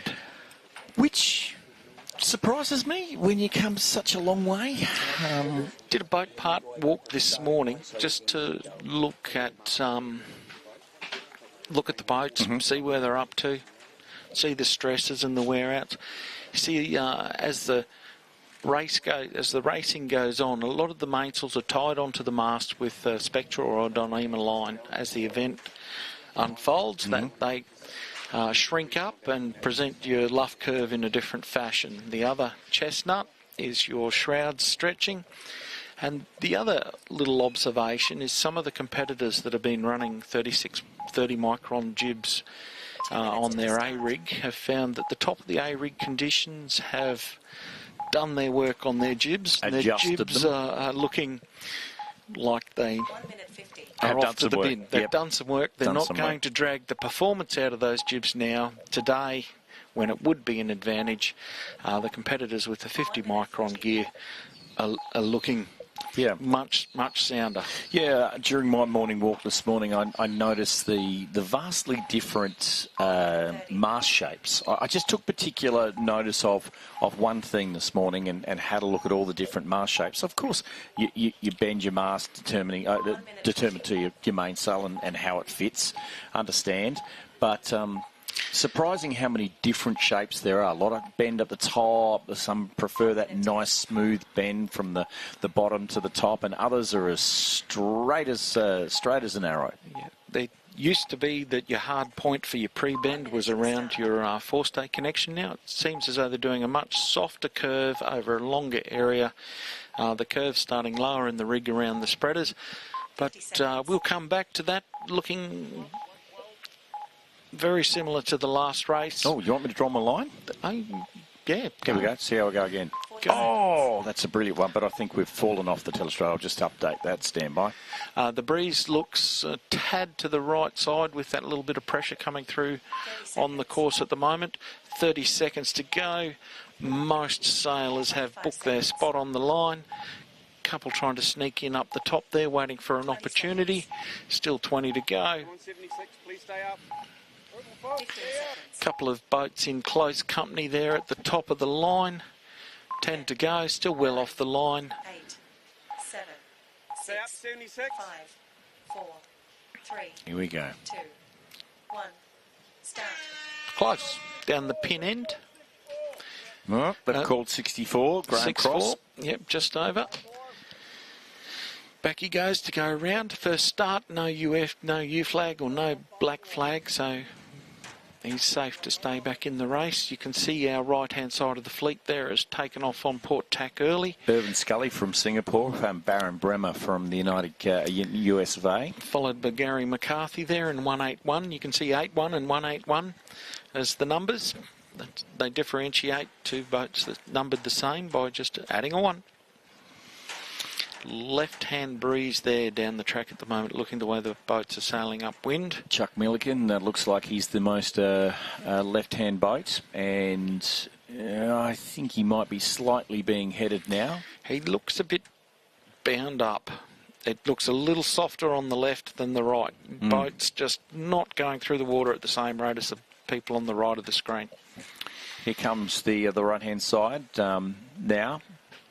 But I think just around that middle area there, they just got that little gust. But, of course, starboard takes preference over port. You see Graham Cross has got himself back in the mix amongst boats after being a OCS at the start. Quick return to the line and back into it. He's mixing it up. Ulf Lindberg there from Sweden in the unmistakable blue and yellow boat. Looking upwind, we can see a little bit of pressure through there that might get the right-handers. On the left-hand side, there's another one sneaking through there. Here we go, the first beat to windward in Fleet 19D on the last day of sailing here in Gladstone, Queensland, Australia. And we have Larry Grant deciding he wants to get across to that left-hand side, letting Paul Morris, who was second in that last E-Fleet race, head out to the right a bit. It's very obvious the difference in the mainsail trims today. Leach is much more upright further up the mainsail. It's sailing with a lot more power in the rig to try and generate some speed. First around at the top is Wolf, yes, in 112, followed by 23, David Lindsay. Followed by 171, Gary Bowl. Followed by 120, Paul Morris, who's sailing his way back up from E-Fleet. Wow, have a look at that. There's 6 or 7 boats around that right-hand side mark before the first around the left, so it really did pay out on that right-hand side. Apart from one incident there, it looks like those sailors have been sailing around marks all week. Yeah, I'm not sure. It looked a little bit slow on that left-hand one. I'm not sure who shut everyone down there, but we'll just let play on. Ulf Lindberg from Sweden in first place at the moment, followed by David Lindsay from GBR, Gary Bowl from the United States, and Paul Morris from Australia. Larry Grant in 5th, and Bruno Marovic, one of our juniors, in 6th position. Good to see. I'm having a bit of fun with Bruno, trying to get a bit of a smile out of him. He doesn't smile often, but we get one occasionally. What's not to like? No, that's what I tell him. He's too young to have a scour. So walking through the boat park this morning, you get to see a lot of variation in the way people are putting together the boats. Probably one of the standout differences is the rig height in terms of how low and high people are carrying their bottom bands. As a contrast, Sean Wallace in 71 has his rig set very low, and our second place competitor, Ian Vickers, is set about 15 millimetres higher than him. Both sailing the same boats and with quite a different rig setup. So with the higher rig, you're keeping your booms out of the water, or when you're pressed, your boom's not going to lay in the water as much when you're leaning over trying to do that bear away.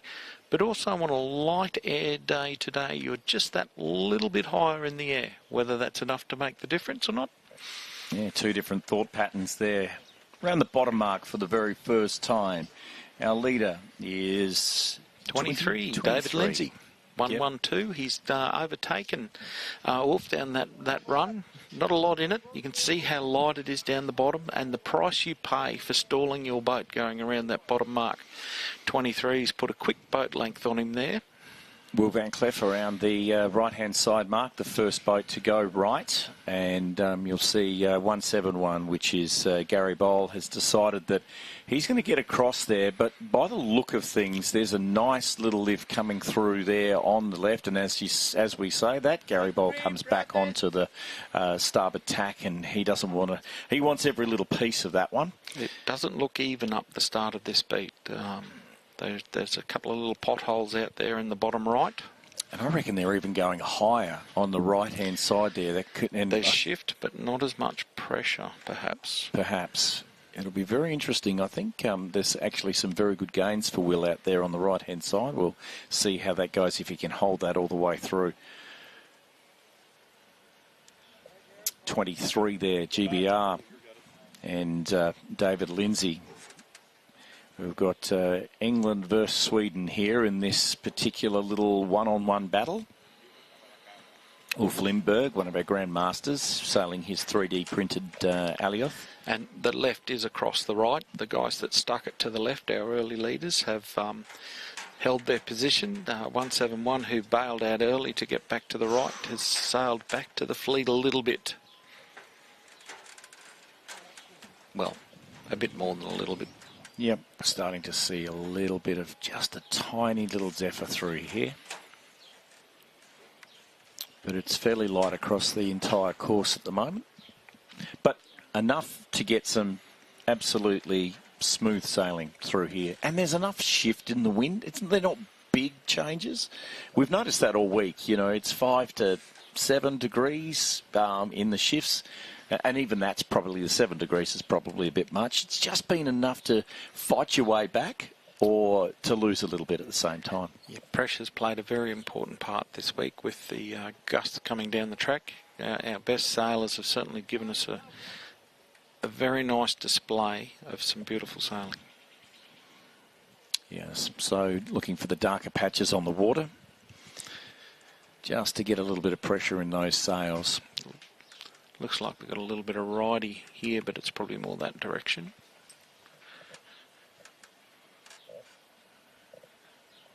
.154 on screen, Gary Winton, and 171, Gary Bowl, the two Garys. And then you've got Chuck Milliken gassing a little bit of the Americans there. I think Chuck is actually a dual citizen. Okay. And of the States and of Bermuda, and has decided to represent Bermuda in this championships. You can see 7-6 on a nice little angle here. What they're looking like, they're shaping up to go to the left-hand mark, looking upwind, which is the middle mark on your screen. Right-hand mark on your screen is the most right mark. They'll round that to port. The middle mark there, they'll round to starboard. You see 21 had a little shoot on the top there, stall, sneak around. It's closed back up. Yeah, I think this race. Will has tagged the mark going around there, and I'm not sure whether it was a buoy room, but to me it looked like no, 154 is going to get penalised for not giving room at that mark. To me it looked like 154 may have had no overlap at 4 boat lengths, but it wasn't called that way, and they've exonerated themselves anyway, so it's sail on. Our last leg leader, Ulf, has found himself in 6th. Its fleet's still very compressed. The top 6 is going to be tight. Look at that. Very tight. Yeah, it's not often this week we've seen that many boats in frame, the second run to the bottom mark. So this is close. A sailor's race course. There's plenty of opportunity to get around those in front of you if the ones in front go the wrong way. Just looking further down the course from where our commentary position is perched at the beginning of the wharf, we can just see it's starting to glass out down the bottom here. It's got a shimmer. It does, doesn't it? I hope we can keep these conditions up so we can get 2 more races in today. Of course, they've got the early knock-off time, which we'll discuss in the next E-Fleet, David, but the closing times and how that all works, or race finish times, different to the first 5 days of racing. So Will Van Cleef from the US is leading ever so slightly, and possibly on the inside there is that Chuck. Yeah, Chuck's sailing towards the left-hand mark looking upwind, but he does have 2 boats inside him, all of whom will claim some room there. 171. This is a port starboard there. Yep. That will hurt. And just 2 boats approaching on different tacks. You see Gary Bowl in 171 there, positioning himself inside at the left-hand mark going round. Round he goes, tries to do it nice and smoothly. Okay. And he has done. Seems as though, that was a little bit opportunistic too from Graham Cross. He's decided, no, I'm getting in there. It'll be interesting to see. No, he's been called. So Chuck said, no, I'm sorry, mate. You can't be doing that. Interesting split here. We've got 4 boats charging off. Those top 3 look like they're contenders within the top 6. Overall, let's see how it all plays out. Okay. Tied at the top, this one. Will's decided to go out on his own here. I would have thought to possibly stay with the fleet, but he's decided to tack off. In a situation like this where it's tight at the top, you've got to race. Yeah, well, I think he's seen the guys out the left and said, hang on a sec. Gary's just let his competitors know, I'm starboard, and thank you. Nice communication, Gary. That was excellent. Here we go. So we've got Will Van Cleef. I've adopted Will as my my US pal for this week. 171, Gary Bowl. 2-1, Chuck Milliken. 6-4, Graham Cross. What a race from Graham. 154, USA, Gary. And 3-1 and 8-1, Baron Bremer was in front of 3-1. Mm-hmm. It's all happening in a rush. That was a really close race. There's no one that broke away in that race, and that's some nice close racing there. And it was. We're still rushing. Yeah, and there's Larry Grant, who might drop down. Jung from China, Alvarez from Chile, Priestley from Great Britain. Good to see him up in D Fleet, actually. And Gary McCarthy just sneaks ahead of 144, but that's not going to save him from an E-Fleet race next round. Vedran Vesinovic, the great grandmaster from Croatia, and his K2 will find himself back in E-Fleet for the next one. Wow, that was just a really pretty race. Is this an indication to come for B and A? It shows how tight this racetrack is. Yeah, look, I mean, if you can see my hand at the moment, I'm shaking, only from what I'm expecting out of the B and the A fleets. Wow. This is really exciting stuff. I hope you're enjoying it as we broadcast to you live from the IOM World Championships 2024. And we will be back in just a few moments with the all-important B Fleet race. Now, there is some people in here, C Fleet race. There are some people in here that shouldn't be in here. We'll discuss that in just a few moments as we bring you the IOM World Championships 2024 from Gladstone, Queensland. The 2024 International 1 Metre World Championships, brought to you by Gladstone Regional Council, Stage and Audio Event Solutions, The Capricornian, Steel Supplies, and Promotion Products. I am here with Yang Zhongjin from China. You will have heard us mention him many times over the last few days. He is with sail number 158. You will have heard us say it's been a pleasure to watch him sail. And Yang, we would love to know, how are you finding this regatta? 在中国，你会听到我们在过去的几天里多次提到它。它的销售编号是158，你会听到他说，观看他的比赛是一种享受。塞尔和杨，我们很想知道你觉得这个雷鬼怎么样？Yes， 这是一个非常棒的一个赛事平台，然后这里的选手水平非常高。其实每超越一名选手都是需要付出艰巨的努力的。This is a very good competition platform, and then the level of the players here is very high. In fact, it takes a lot of hard work to surpass every player. It's been wonderful having you here, and I love the fact that we can communicate so easily with technology. China is very, very famous for technology, and these boats are quite technical to sail. What are you finding the challenges are with the wind we have here? 有你在这里真是太好了，我很高兴我们可以很容易的与技术交流。中国以技术而闻名，这些船也很有技术。Nico to sail， 你发现了什么？我们这里的风带来了挑战。Yes， 我们在中国风没有那么大，我们的平时训练环境呢，一般性在小风的环境，但是这里的风呢非常强劲，非常的稳定，所以它对你操作技术要求非常的高。前几天我还没有进入状态，所以其实并不能发挥出很好的水平。The wind is not so strong in China. Our usual training environment is usually a light wind environment, but the wind here is very strong and very stable, so it requires you to operate very technically. A few days ago, I didn't get into shape, so I couldn't actually play at a very good level.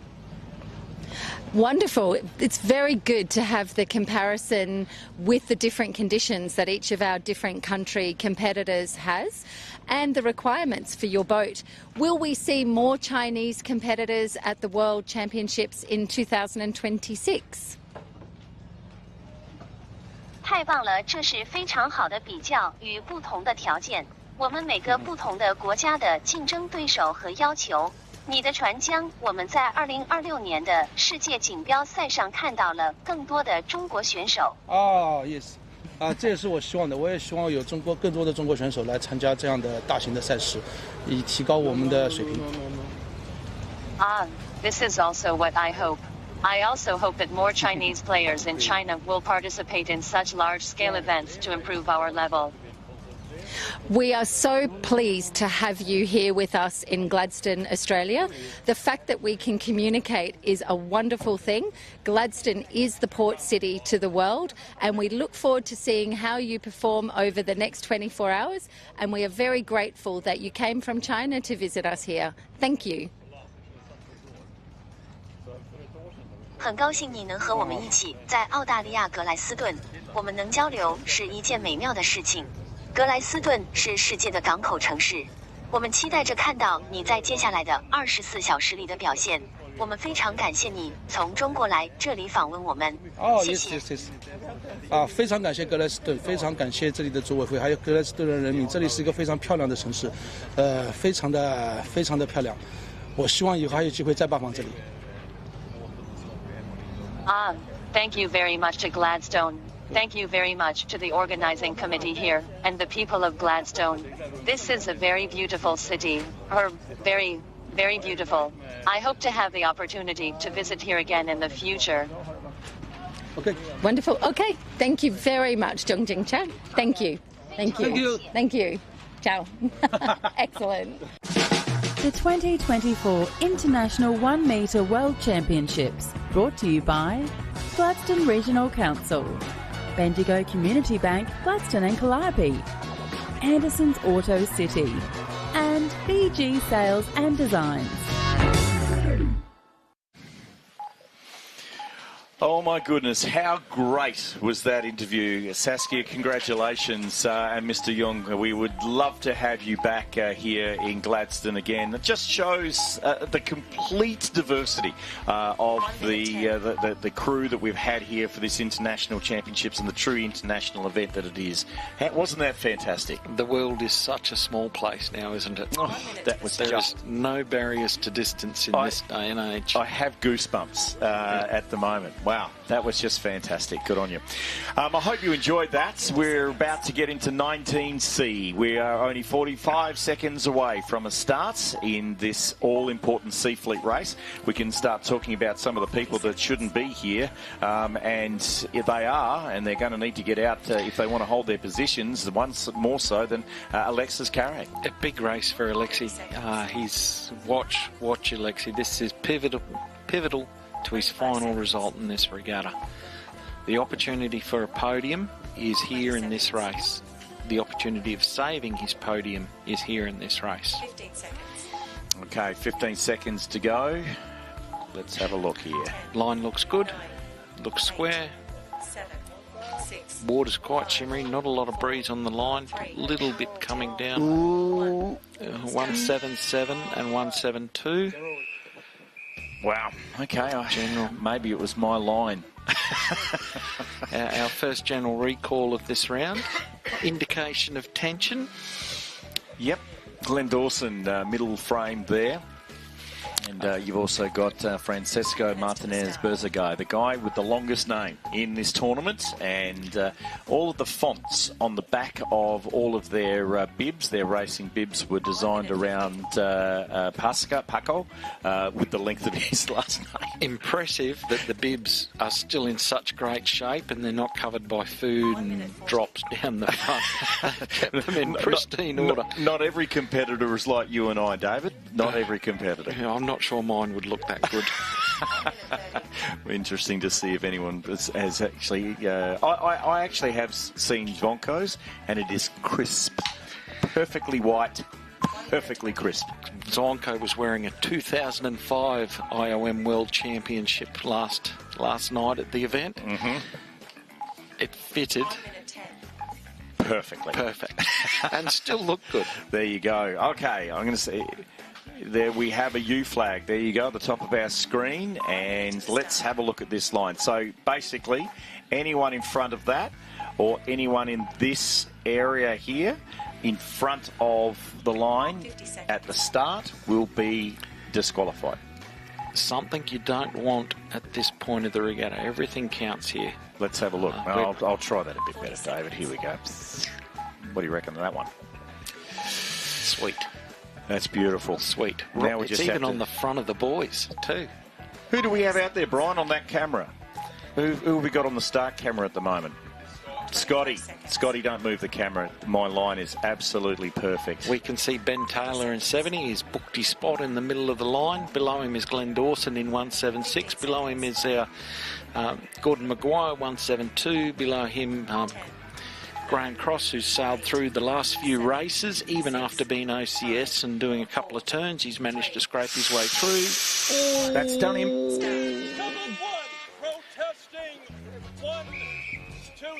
Oh, general recall. Oh, no. That means they're all okay, or it's under you.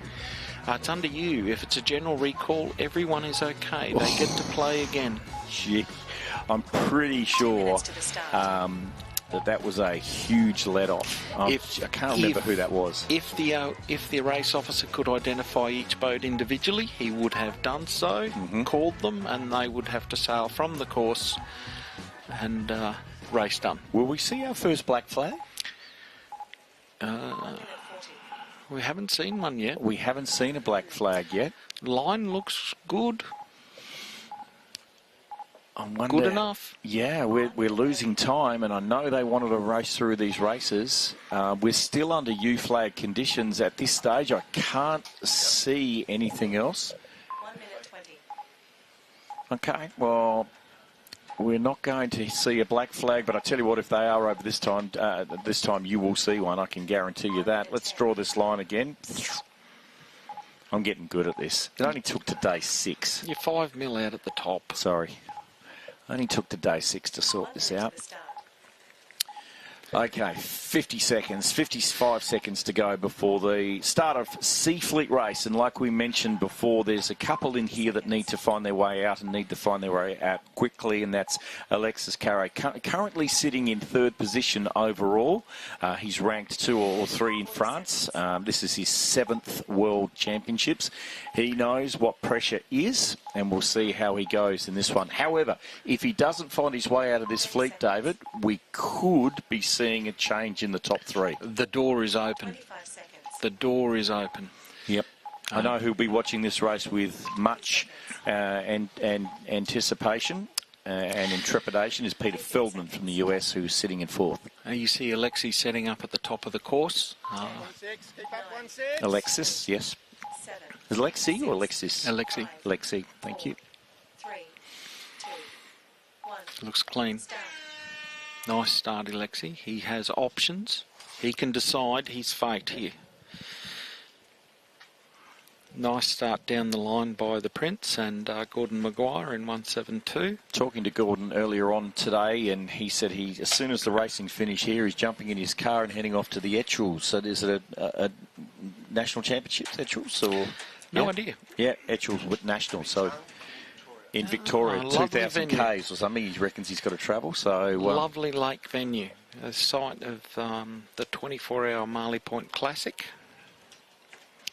So our most windward boat in this position, I don't know if you could call it that. Most left-hand boat, Baron Bremer, with Graham Cross next boat to leeward. Left is looking not too bad just there, but let's see how this pans out. With the shifts coming down the course, there is some dark patches, both left and right, looking upwind from where we sit. Look, for a moment there, I was hoping that Chuck Milligan could see that rope across that final 2 pylons at the top on the right-hand side, because he was heading towards it with some pace. Another great shot of the leach profile of these boats. You can see the difference in how much tighter 172's leach is than Glenn Dawson's. Glenn's sailing a much more open shape, and you can see him just trying to keep working the boat up to hold his position to weather of that. His boat seems to have a tendency to want to sail down into the line of the boats with the tighter leach. But in this light air, that looser leach downwind should serve him well. Here we go. We've got a little bit of wind in this area here now, just coming down past the marker boat, and these guys are going to try and dial into that as they all tack onto starboard. 64 Graham Cross was leaving it to the last second, and so was Baron Bremer from the United States. Looking like they're laying up to the top right-hand side mark. Yeah, it's starting to get a little bit complex. No, they didn't quite get there. Here's Will Van Cleef. He's been sailing well in the last couple of races. He must be getting serious about the cost of his boat. Training last night must have been good for him. 6-4 first around, 1-7-7 second, 7-6 and 4-0 even Stevens for third. This is again going to be another close fleet. You can see how in these conditions it's much, much tighter between the boats than the bumpier topper rig conditions that we've seen so far this regatta. Chuck Milliken around that right-hand buoy, followed by, I think that was Gary Boyle. Yes, he's struggled in that first beat, but as we've said, this race course is a sailor's race course, and as it opens up going upwind, there's plenty of opportunity to go forwards and back. Yep, Graham Cross is coming out to the left-hand side, trying desperately to find a little puff of breeze that he's going to be able to jibe onto. Of course, he'll be jibing onto port, which will be very Interestingly, most of the boats have their jib behind their mainsail down these runs in this lighter air, flopping it out to weather. The apparent wind's dropping off too much. They're sitting and not getting the power in the boats to go downwind as we've seen them go downwind in the top of the rig conditions. Okay. Sailing with a little bit more of apparent going across the boats, so the jib's sitting out to leeward going downwind. Okay, so you don't believe there's been a small wind change here? And looking at them, they're not quite laying down to the mark. Don't know if it's very rare to see all boats going with the jib behind the mainsail. Normally there's a couple that have decided that they'd go goosewing, but nearly the entire fleet, there's only one that I can see in the background, and they've just lost that, so they can't hold it. We may have seen a little change in wind direction here around to the north. They could also be sailing up under the fleet. Tight.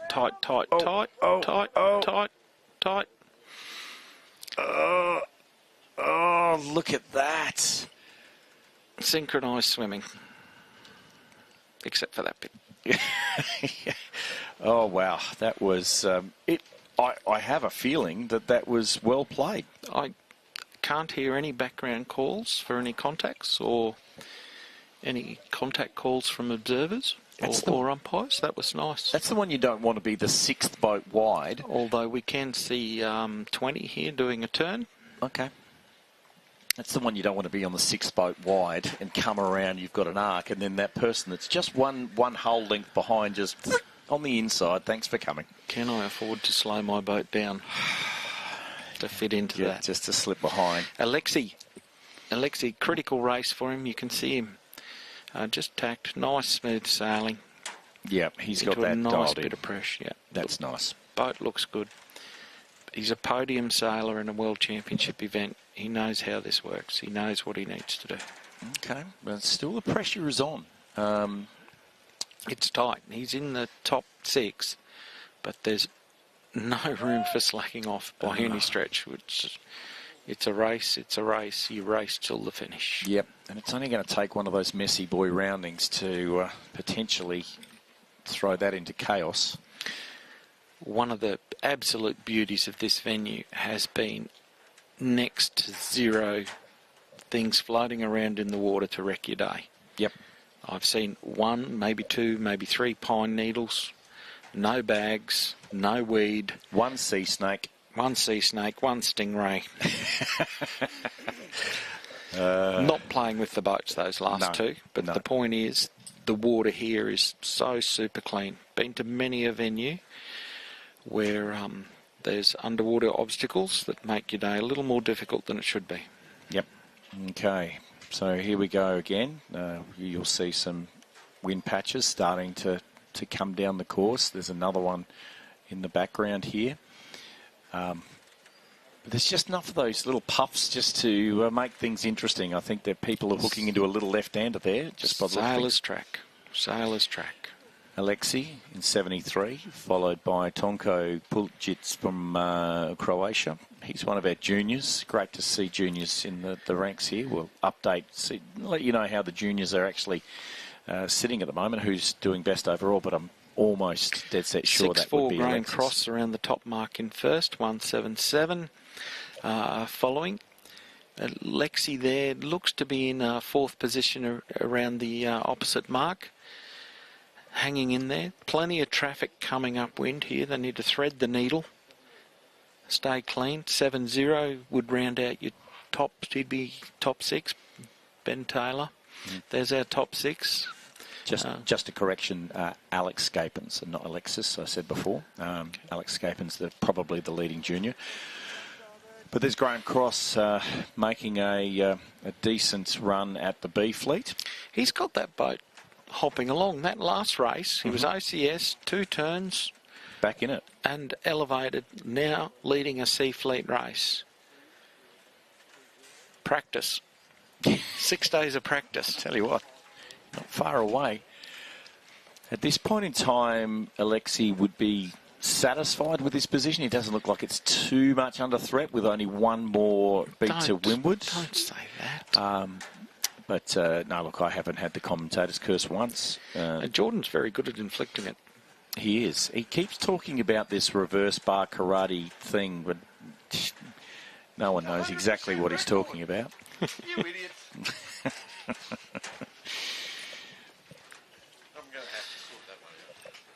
Graham Cross driving into the.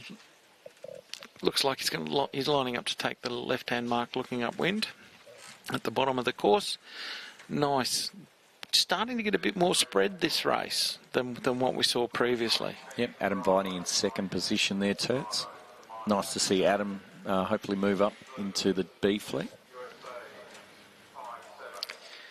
He's from WA. It's his first World Championships. Alexis sailed himself into third position. Got himself a little bit of a buffer. Sometimes being in this position, sailing C, getting into B, by the time your A race comes along, you're fully dialed in. We saw that 2 days ago with Ian Vickers. He managed to find himself in, the last promoted boat in C Fleet. I think he was the last promoted boat into B Fleet, and then came out and get close to win the A Fleet race. Champions do that. Just enough. Okay, so we've got Graham Cross out here on a left-hander, heading towards the skipper's elevated platform. That looks nice going through the water. I'm surprised a little bit. I don't know if I saw that correctly, but there just looked like there was a little bit of backwinding into that mainsail. Yeah, it's Graham's own design for his boat, 177. Adam snuck around him there on the right, but it's a C Fleet race, top 6. 177. That's the main thing. Here comes Baron Bremer in 8-1, has snuck around Alexi for that third spot. Alexi will nearly be having a sigh of relief. Okay, so that's... Well done, Alexi. Third? Yep, fourth. Forward. 40 is Tonko. And Gordon Maguire looks like he rounds out the top 6 there. Gary Bowl letting... sorry.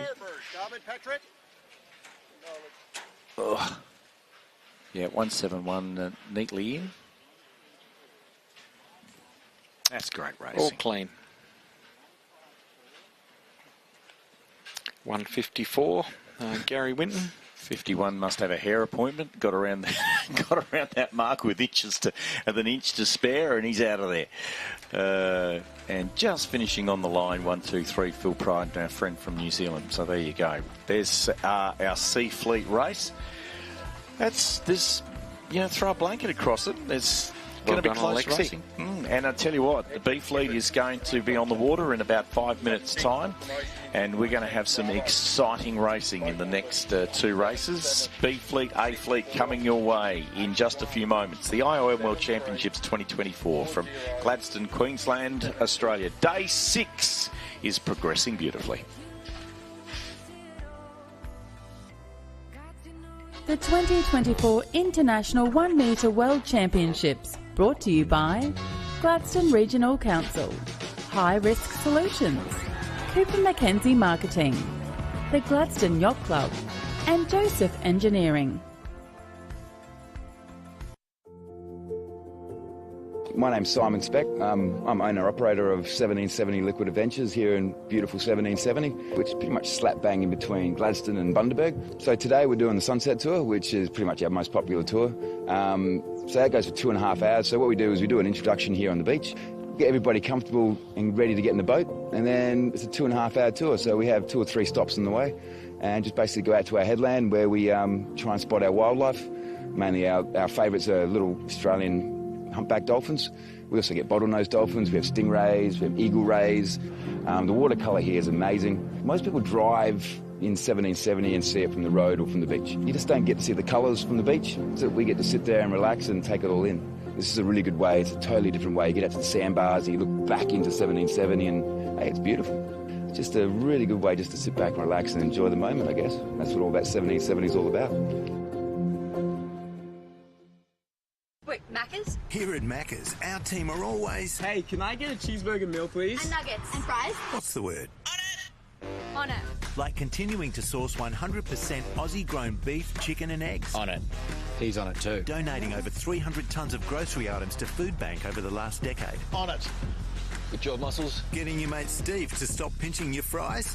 Nah, sorry. We're not on that one. But changing for the better, we're on it.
Heron Island is, I think, an all-in-one trip to the Barrier Reef. You can get up close and personal with any of the flora and fauna out there, so you can see sharks, turtles, fish. You can swim and snorkel all day. There are rooms that host families up to 5 people. There's a restaurant, there's a bar for those sunset cocktails. There's a marine centre where you can organise snorkelling or diving from the boat. You can snorkel and swim just around the island on the high tide. And there are activities guides, mainly trained marine scientists, who can take you on reef walks and explain to you what you're seeing. Diving's always spectacular, visibility can be excellent. It's really what you make it. Heron Island is 50 nautical miles off the coast of Gladstone. We have a vessel, the Heron Islander, that departs from Gladstone 5 days a week. The other option is to fly on a helicopter that departs from the Gladstone Airport. Get away from life, get away from Wi-Fi, get away from devices and just relax in nature. The 2024 International 1 Metre World Championships from Gladstone, Queensland, Australia. Brought to you by Gladstone Regional Council, High Risk Solutions, The Mantra Gladstone, Anderson's Auto City and Aztec Services.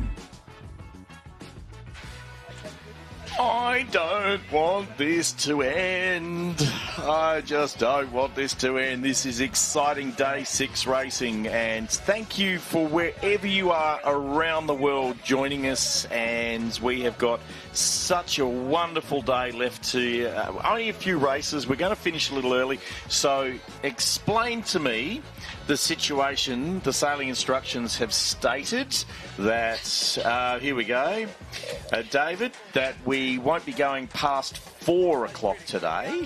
Yes, if there is still racing underway at 4 o'clock and or 4:30, if the round hasn't finished, the races from the finalisation of the last heat don't count. So at around 2:30, the RO will make a decision. If after 2:30 the RO can make a decision, if he thinks we will get the next heat fully in, that is 5 races of A, B, C, D and E, in by 4:30. If he thinks we can't get that done, that will be our final race. Yep, And there is one person in particular who is saying they better not go past that time, and that is one Natalie Cooper, who is organising our closing ceremony tonight at beautiful Auckland House, overlooking the harbour and overlooking the boats and everything tonight. It'll be just such a wonderful event. We've got a few people saying we need tickets, but sold out. So I'm looking forward to tonight, listening to the tales of woe and what may have been and what should have been and oh my if onlys, and witnessing a little bit of bar karate. But in this division, in this race, we have the leader of our Grand Master division. We have 10 participants in our Grand Master division, and Ross Bennett in 39 has shown the McLean set of heels to be 149 points clear of second place George Pedrick on 429, and third place Nigel Barrow from the UK on 450. Let's see how the rest of the races pan out. Ross goes to lose, but a good race between Nigel and George for the minor places in the Grand Master division.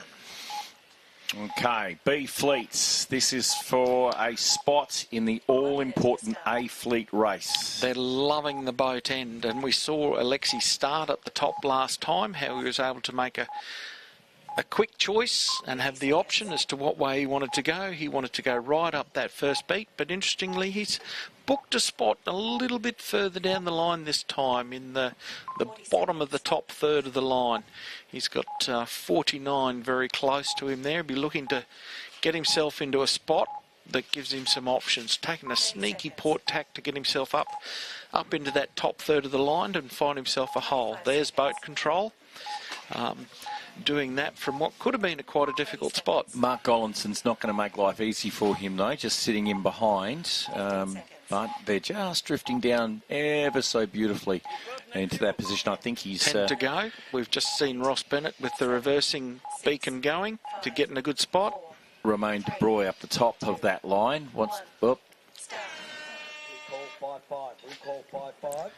And there we go. One OCS competitor there. Mark Gollison. Okay, Alexi right in the middle of the fleet there.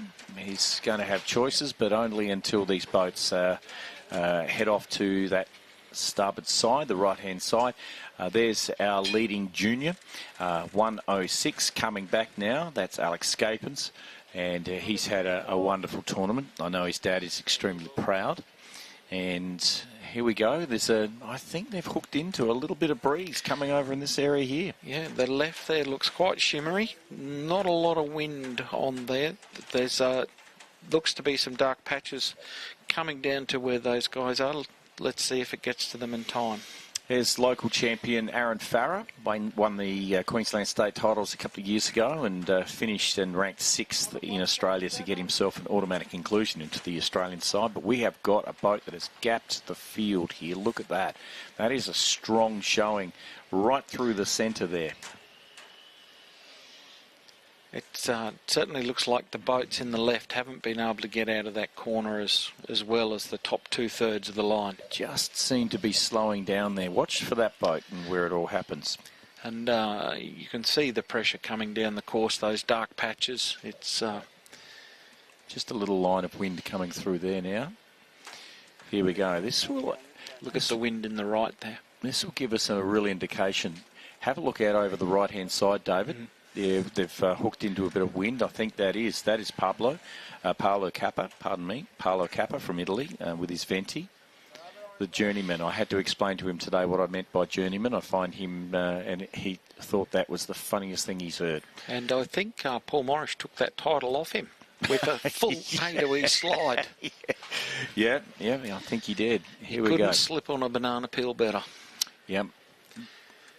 It looks like Paolo's going to lead the fleet around this. I'm just trying to work out what he's doing. Is he gone inside? No. Yep, okay, they're all coming. Oh, hang on a sec. Am I confused? Must have been. There's some oh, no. No? We may be confused, but they certainly look confused. There's been boats go around the left-hand mark instead of the middle mark. The middle mark is absolutely loaded with traffic. I'm going to have to go back and have a look at that. But did Paolo sail that correctly? Yes, he took that left-hand mark to starboard, which is outside in. Okay. Which is correct. It's just that nobody went around the windward mark, taking it to port, which made those that didn't listen to the RO's instructions clearly go, We're actually commentating off the same feed that you're watching there, and when you're looking at that, and there's that boat, that one sitting out there, and these other two mid screen, then you're sitting there going, "What the heck?" Now we need to find Alexei to see where he is. He's currently not featured in the top six. He's a champion. Watch him to sail through and pressure the top six. And we have 7-7. His countryman, Romain. Shout out to Romain yesterday. He was our least point scorer yesterday. Boat of the day with 30 points, followed by Zvonko and Paul Jones on 32 points for the day. There you go. We've got some boats goose wing. Some boats have decided in the early part of that run there to stay on the same side with jib behind main. But now we're coming around the bottom mark, and Paola Kappa is in first position, followed by Romain Dubreuil from France.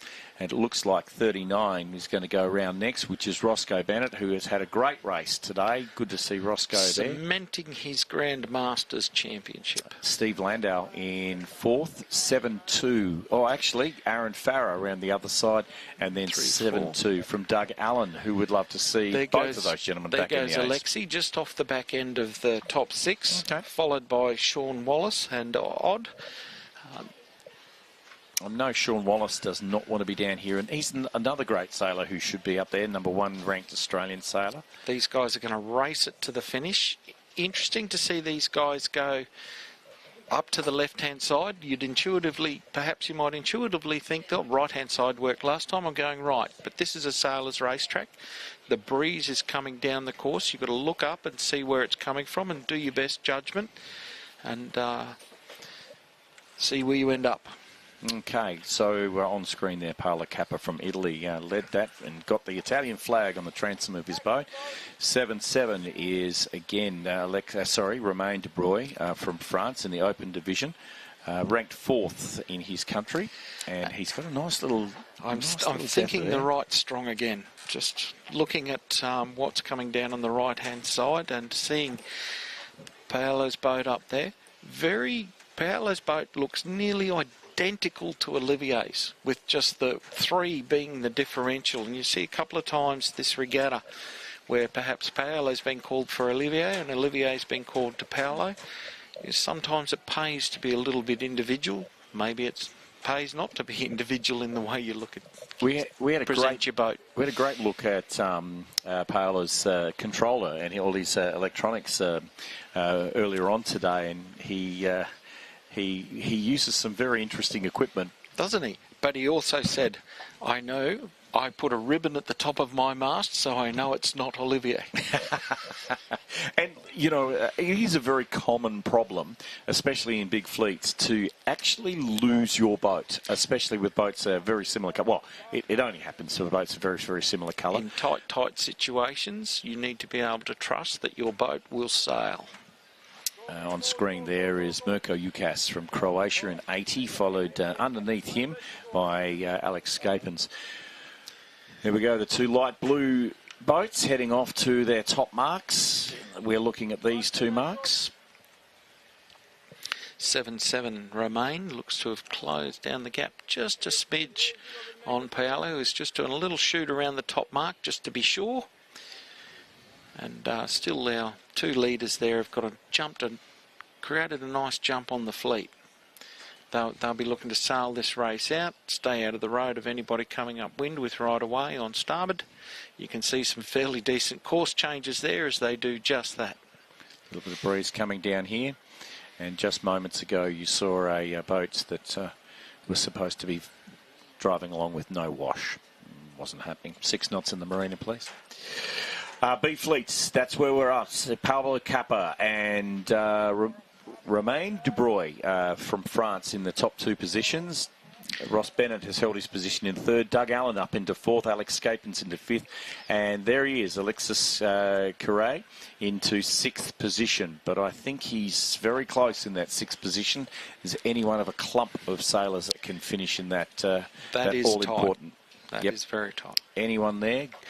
Gordon Maguire finding himself just out in that relegation. Adam Viney, who had a great race that last race, is looking at relegation points. Phil Scapins has just ran into the tent here. Can't watch. He cannot watch his son race at the moment. He's over. He's just a ball of nerves. And Graham Cross has hit the proverbial wall of progression at the back end of the relegation zone. He's had a wonderful elevator ride up through the fleets in this round. Let's see if he can wiggle his way back out of that top six, out of that bottom six. On screen, our French contestant is Romain de Broglie. And he's sailed around Paolo down that run, out of the keeping out of the road of those upwind boats. Looks like he got a better option. Okay, coming through there. Paolo taking the right-hand mark, looking upwind. Remain straight across. We'll try and sneak across before the rest of the fleet converge and get through there. 39 is Ross Bennett. He'll hold his position there. And 72 is Doug Allen from Australia, who wants to get back into that A fleet. He had a tough couple of days, the last few, but there'll be a loose cover placed here on the Italian boat. Waiting. Maybe he just said, no, I'm not going anywhere near those running boats. You couldn't see the boats running downwind. I couldn't. So he needed to, you wouldn't position yourself going to sail through those boats coming downwind. You'll just wait to get on the other side of them so you get clear air, clear water, and no risk of contact. Yep. Even though you're right away boat. Least risk option in those situations. Love to have a camera right now on Phil Scapins, the father of Alex. There goes Paolo through the line. That least risk option there for Romain. Cost him a spot, but it doesn't matter. It's the elevation into the B fleet that is of a prime importance. Mm-hmm. To round out our top six, here they come charging through. Ross Bennett just looks to have his bow in front. Alex Scapins tight on that leeward line. Yep, there you go. Nicely done. 3972, 106, and Alexi to make out our top six. And there's our current world champion who has just missed the cut-off Followed into A by fleet. Baron Bremer and Mirko in 80. Very tight down the bottom end of this line. We've seen quite a lot of conflict down this end. Cleanly done though. 5-5 Mark Collinson, 34 Aaron Farris, 12 Steve Landau, Gordon Maguire in 172. Then 40, 90, Odd tight straight. at the bottom. Here's 49. 1, 2, 3, 4, 5. These will be our relegated boats. Graham Cross will be relegated, as will Sean Wallace. Something's happened to Sean down that we didn't get to see on camera. Okay, so we mentioned champions and how champions react, and we've seen Alexis Correa come from C Fleet to B Fleet into A Fleet, and there's only one person that wouldn't be happy to see that happen, and that's Peter Feldman, currently sitting in fourth position from the US, hoping he was going to take a few big points there, but no here free he is. rides in this sport. Nope, not at all. Here we go, ladies and gentlemen. This is the big one. A Fleet race coming up next. The big boys are in town. Let's see how this unfolds with only 3 points separating our first and second boats. Jonko Jelicic in first place on 53 points. Ian Vickers on 56 points. This is the A Fleet race next in the IOM World Championships 2024. The 2024 International 1 Metre World Championships from Gladstone, Queensland, Australia. Brought to you by Gladstone Regional Council, Red Ant Radio Yachts and Supplies, Stage and Audio Event Solutions, Queensland Alumina Limited, and Dream Tilt Wireless Internet.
Red Ant Radio Yachts is a proud sponsor of the 2024 IOM World Championships in Gladstone, Australia.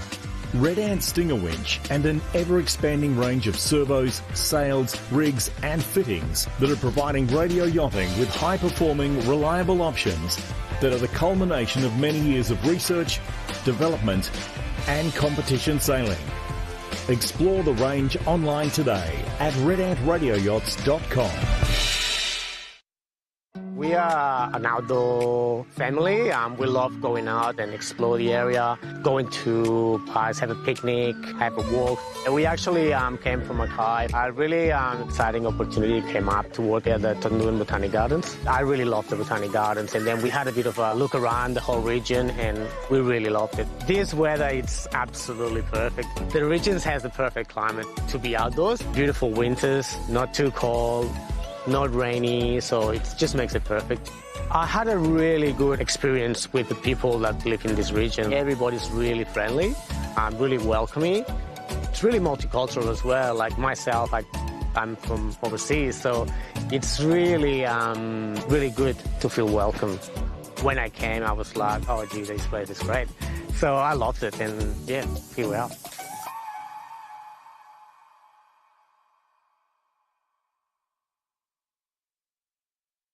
The 2024 International 1 Metre World Championships from Gladstone, Queensland, Australia.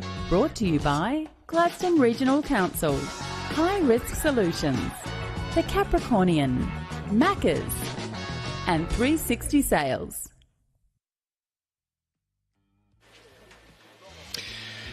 There you go. There is a city that has embraced a world. The city of Gladstone in Queensland, Australia, a city where industry meets the environment. We've got the beautiful Great Barrier Reef just 30, 40 nautical miles off our coastline. And in between that, we have a fantastic industries, many varied industries that keep this port going, everything from fishing to coal. And you won't find a more proud local today than the one sitting on your left-hand side, David, because putting this tournament together, putting this championship together took a community. And when the community bought into Vision, they were here lining up to help out. Grant has every reason to be proud. He's proper fizzing. He's so thrilled with the way the community has got behind the event. Gladstone's also does one of the world's largest LPG gas exporters, aluminum exporters. Yep. In fact, if you look over in the far distance there, that is Curtis Island with 3 LNG plants that employ lots of local people. And every one of the industries in town have very robust community support programs where they give so much back to the community in funding.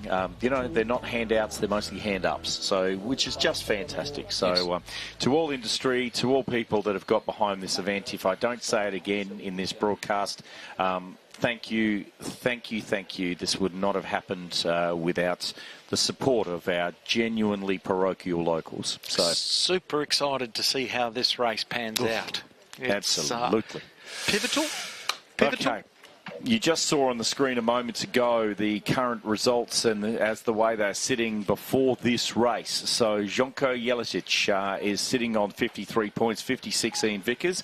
It's between these guys. So 61 is the one you've got to look for and 35 is the other one. This is the race committee. The wind sampling is complete and this race is live. It's good to hear it back, Mel. Thank you very much for lending us your voice.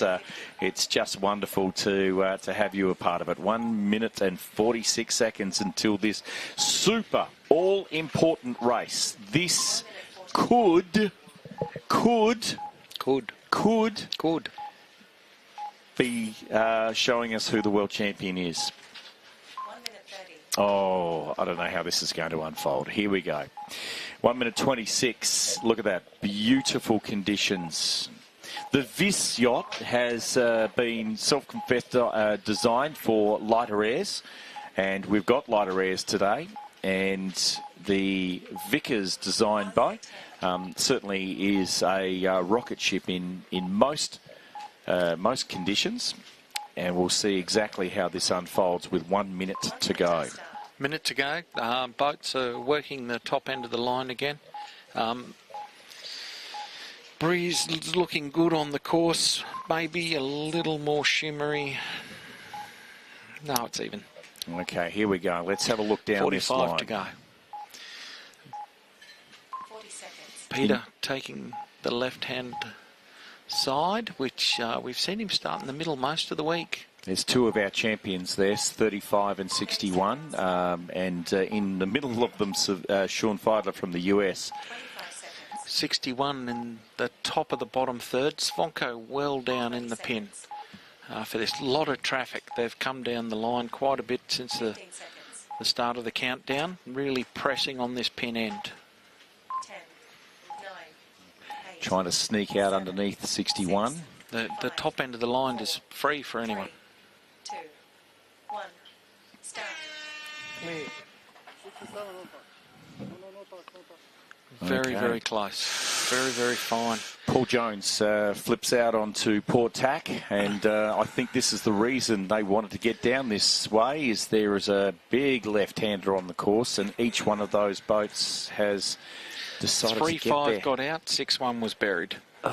This, like we said, 35, Jonko Jelicic has a 3-point lead over 6-1. There's 35 in your picture, and there's 6-1 in your picture. But with the left there still coming, you see the left hand starting to go into the right hand side there. A little bit of right breeze coming across. Ian's wiggled himself back in a position where he can have a crack. He's going to have to tack below Ian, looked like Meechin there from France. Get yourself back into contact. Race, race, race. Let the race come to you. Take your opportunity. There you go, looking back at these yachts heading towards the top mark for the first time in race 19A. And as you can see, the elevated sailing position there in the top right-hand corner. Flags in the left, out of my eye here on looking up the jetty. It looks like a northerly change there. Oh, and then swinging back. If you can pick the right one there, Dave, this can really have some dividend. Yeah, competitors this race, taking the left-hand side of the course. Last few races, we've seen the right-hand dominate. Let's see how this plays out. A little bit of breeze there through the centre of the course. I'm not sure if they've hooked into that or how that's actually going to play out as the top marks start to come into play here. It won't be that one, I don't think, that you'll be going around. No, that's our part of our start. That's our finish line, I believe. Oh, no, might be a bit high. I think these Yep. are the ones that we'll be looking at. My bad, that's the top mark. They are the 3 top marks. Yeah, I think we'll be... Ooh. Of which the race officer will choose 2. Looks like... This is definitely going to be the favoured mark. Or if it's not, I think it's these 2. Yep, the competitors, 2 left marks are it. That's been directed by the race officer this race. Greg Torpy led the way around there in 1.25. Xavier in 8.4. 8.8 and Ruben Muir, followed by Romain Dribel in 7.7. Roscoe Bennett continues his charge to dominate the Grand Masters, followed by Patrice from France in 38. Okay, as you can see there, a beautiful run of all boats directly downhill. I have a little feeling that we've got a preferred side of the course here, Dave. Let's see if it dishes up the same for the beat 2. Have a look at that. That's not a number that you would expect to see in the top or the bottom 6 in Vickers, but there's Svonko on screen there. He is our overall leader. Ian's not far behind him. Well, there's a clump of boats heading down here now. As you can see, there's that's 6-7. That's Meechin. Out to the right-hand side. You see... left-hand side. There's our race leaders. Anyway, 84, Xavier Liga from France, and 125, Greg Torpy from Australia. Greg's certainly sailing better today. He's had a good couple of races, and I'm sure he'd love to finish this tournament off, or this championship off, with a nice bullet. If there's an opportunity of a fleet win, he will take it. He's called the inside at the bottom mark of an overlap. Leads our way around the left-hand mark looking upwind, followed by Xavier. Ruben Muir in third position, and 13 is Pablo Wolper, and in 8-1 and 6-7, Roscoe Bennett is taking the right-hand mark, followed by Steve Landau, and I don't think Steve's in that race, sorry. Zonko's gone, Alex Scapins is gone, and 67 is Michin from France. They're all heading out to that right-hand side of the course. Okay, there's obviously we understand why this is. You don't let the second place boat go too far from you, and here we go. Comes Ian Vickers back onto starboard tack. Zvonko looks like he's going to just scrape across his bow. Maybe not. There's a lee bow there. I think he's just tacked underneath Ian. And we'll see how that... Yes, he has. And so has 106. 106 to Lourdes Zonko, 35. Ian and Zvonko tied on the racetrack. Ian's just taken another stick out to the right. Yep. And it looks like Zonko is going to come out to the left-hand side. It hasn't gone back with Ian. Just tacked as you said that. And that looks like Ian coming back at him now. So we've just got this little, sorry for us focusing on these two boats, but this is for first and second in the World Championship. Ian just gained 106. Looks like Zvonko is just tacking right on his lee bow there. There's our two contenders for the championship. There is your championship happening right there. This is how tight the racing is. Ian doesn't want to go back straight away because there's boats that have gone across them that would mean he'd sail in bad air to get back. Not quite able to hold the line on Zvonko's hip, and you can see he's a little bit pinned there. He's going to have to go behind 3-0 without giving away anything. I think that's why he went. Alex Scapins was very kind there, I think. Well, he's seen the same things Ian's seen. Yeah, either that or Ian said, I've got to get out of here, you've got to let me out, because he wouldn't have got out unless Alex had made the same decision. Had made the same decision, exactly. Coming into our top mark for the second time, we can see our two leaders choosing the left-hand mark upwind. Looks like we still have 125, that same 1 and a bit boat length mark at the top, or gap at the top. Staying out of the road of everyone coming upwind. Unfortunately, he's positioned himself just in the air of the following boat. He'll be looking to wiggle his way out. Okay, trying to have a look there, and I don't know. It's just a little bit far away for me to call that, but it looked like Ian had Zonko on port starboard and had made him tack, and then he came straight back. So Ian there on the gone to the right-hand side of the mark. Right-hand side boy. Right-hand side boy. Mm-hmm. For a port rounding. So I've got Paul Jones from that aerial. Same, very, very similar coloured boats. Yep, so we still have Zvonko and Ian boat for boat. Ian's sailing to position himself in Zvonko's air, try and slow him down, create an overpass opportunity, maybe try and sail him into those bunch of boats that's all around him to slow him down that little bit. Our race leader, 125 on starboard jibe, leading in to what looks like setting themselves up for the left-hand mark looking upwind. This is a race at the front, it's a race in the middle, it's a race at the back. Yep, apologies to Greg Torpy and Xavier Lever for us concentrating mid-fleet. Torps, I mean, this is the first time Torps has seen himself at the front of the fleet, and here we are not talking about him too much, but Torps, I promise you, we are very happy that you're up there. He deliberately set himself up at the top of the run to be inside at the bottom, which he's done again, and leads around, sailing nice and smoothly around. A little shoot to windward to hold 84 just on his line. Yep, Xavier Liga. And these two have nearly got enough gap on 88 to have a bit of a duel. Okay.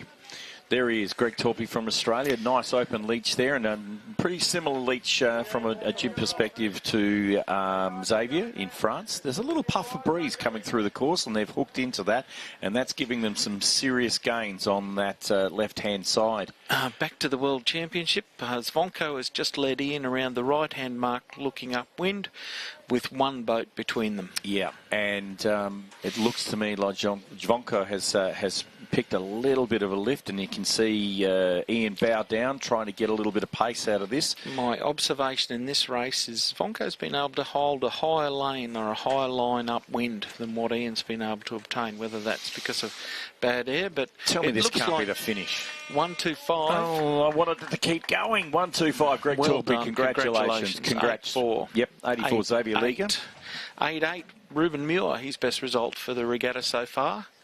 And here's Zvonko coming through on starboard tack, and 72. Doug Allen. Good on you, Dougie. Nice to see you getting some low points. Ross Bennett, even from Australia, will place nicely in this fleet, but there is at this point in time, there's a 3-point turnaround here. Let's look at the boats as they finish. 6-7, 4-4, 7-2. Here comes Doug Allen. Zvonko. 35. Count the boats. 3-9. Roscoe, 3-8. Is 7-5 going to sneak in there? No. Okay. 3 boats. So we're back to a 6-point boat race. All right. So there you go. Wow. But a relegation. Is that the bottom 6? Was Ian in the bottom 6? I'm trying to work that out now. The board says yes. Let's count the numbers as we go back across. It didn't seem like there was enough.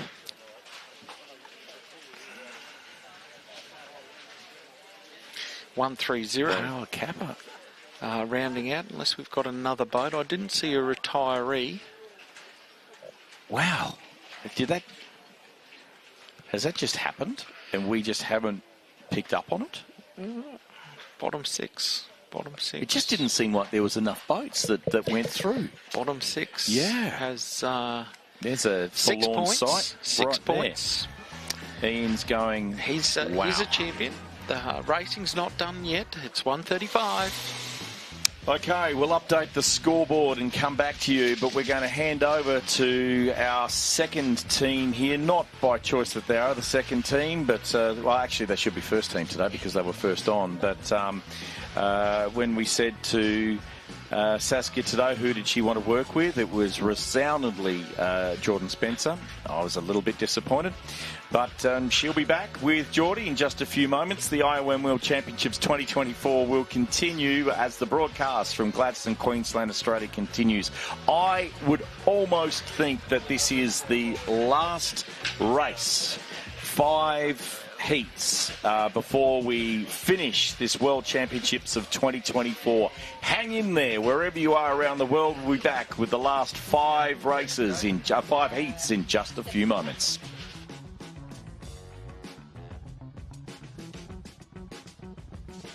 The 2024 International 1 Metre World Championships, brought to you by Gladstone Regional Council, Triple M, Cooper Mackenzie Marketing, Red Ant Radio Yachts and Supplies, and the Williams team.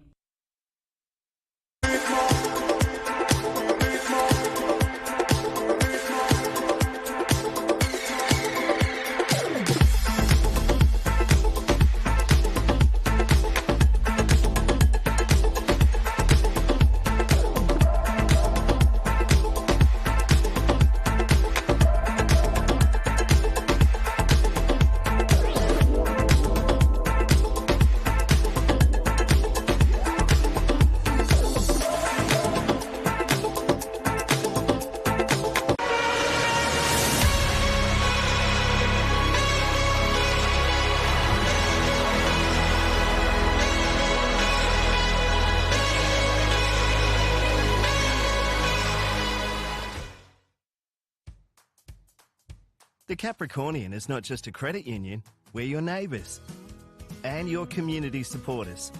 When seeking a financial institution, choose to be part of something bigger, not just big. You do that by chasing a bigger goal, by considering the broader picture, by owning your banking. Be a part of something bigger. Choose the Capricornian. We're here for good. I really love living in the Gladstone region just because of all the opportunities. You know, Friday night I could go down to the GCC, watch a show, have dinner and drinks with friends. Sunday I could go to the farmers markets or a day trip to Agnes. And one weekend I might be brave enough to go down and climb Mount Larkham. I think the lifestyle here is really great. The people here are really friendly. You don't walk past someone without smiling or saying hello, which is really nice. I've bought a house here, which is very exciting. I'm 4 minutes away from work, 10 minutes away from pretty much everything, which is really great. Industry is definitely Gladstone region's superpower, but we do have opportunities here for everyone. From small business to retail to hospitality, there's many opportunities. I think if someone's considering moving to Gladstone, I'll definitely say do it. Whether you're young, old, single or married with kids, I think there's a community and a lifestyle for everyone and a very unique landscape that everybody can fit into.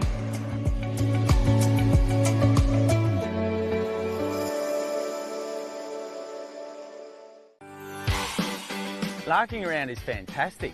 These are, without a doubt, the most fun machines to operate.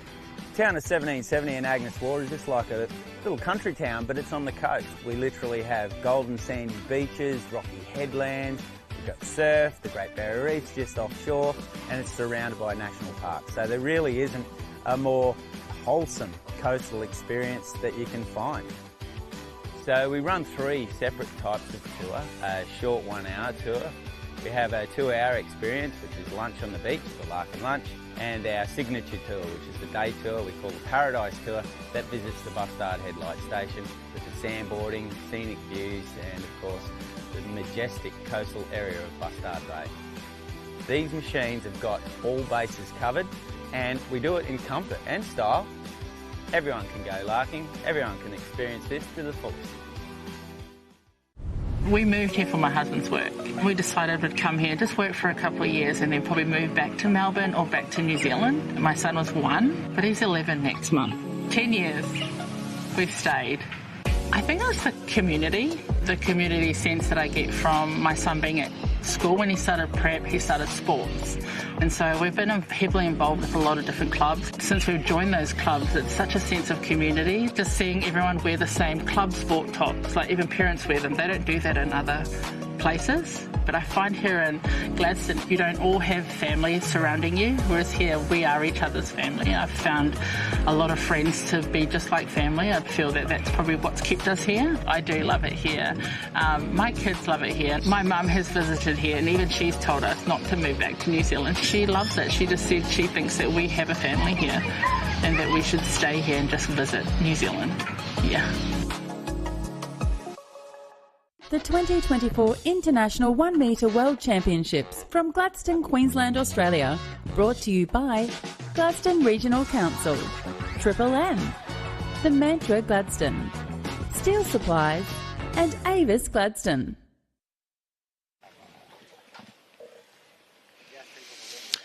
Welcome back. It is the last race, we think, for the International 1 Metre World Championship. So 5 flights of races to come. We're at race 20 and it is the Fleet E. We've just seen the pressure for the World Championships continue. It is looking increasingly like Zvonko Jelicic is going to be the man. Look, there's only 7 points in it and we have seen a lot of movement in these races. And I think, I'm not sure what do we say? It's not over to the fat lady sings. So given the amount of burgers I've eaten this week, it'll be me. So, and you're a bad singer. And I'm a bad singer.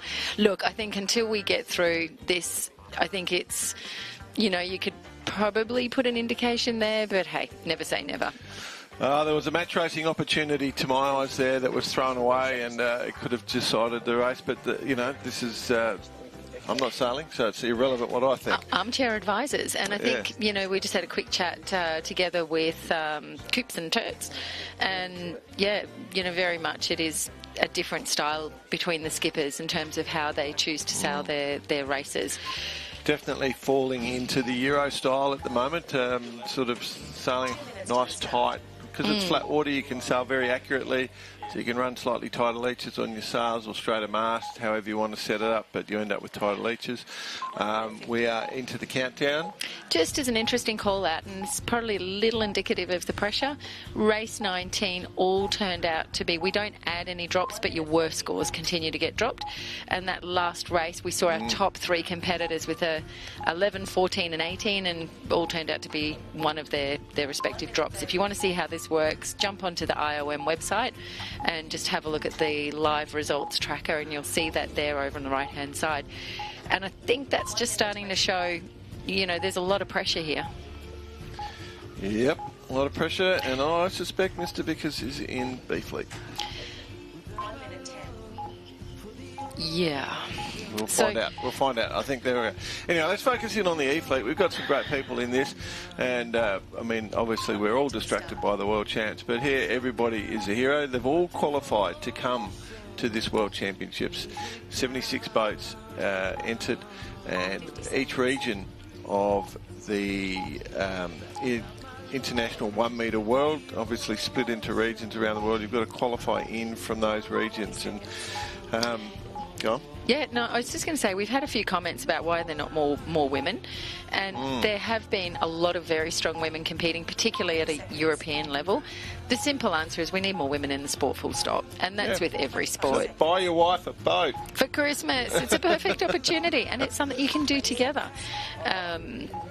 All right, we're on this last 15 seconds down to what will be the final E-Fleet race of not just today, but this regatta. So it's interesting, you know, with 20 races, some of these boats have started more than 20 races because they've been getting promoted through the thing. Oh, nicely done there, Mr. Pedrick. Just slipped through. Wow. Lots of shifts coming through this course. They're coming from both sides, so we're interested to see how this is going to play out. We've got a little bit of a dive from Lindsay Walker out to the right, going to flip back. Michael Ruya was going to go through attack there in 191, didn't quite make it, and got a bump from Mike Cameron. Mr. Ruya had to do his penalty turn. He was on port with no rights. Yeah, Mike Cameron attacking on the port. Look at this. Crunch. Okay. So this big lefty just coming onto the fleet now. You can see just a little hit there of Bob Lewis is gaining from it, and also Gary McCarthy, the orange boat, Sunshine Coast local. Well, he's down in Brisbane nowadays, but Sunshine Coast Radio Club. I'm sure they'll all be tuning in to watch this event. Our Chilean friend just coming into the corner is Gonzalo Ugarte. Yep. So been racing since sailing boats since he was 7. Yeah, just to confirm, right-hand pressure. Ian Vickers is still in A. Yep. Oh, thank you. Yeah, okay. just to confirm. Well done. Okay, I thought it would have been unusual. Just him and Zvonko were quite close together. Larry Grant from the US, plenty of support for him from out in our YouTube world. Keep it coming. Our sailors are looking at all this support that's coming through. The US are really hung up on the commentators' curse, aren't they? They're watching you, Saskia. Well, it's a team effort. You're Don't abrogate all your responsibility. You're like you've got a pocket full of hand grenades. You just keep dropping them. No, that's not true at all. That's not true at all.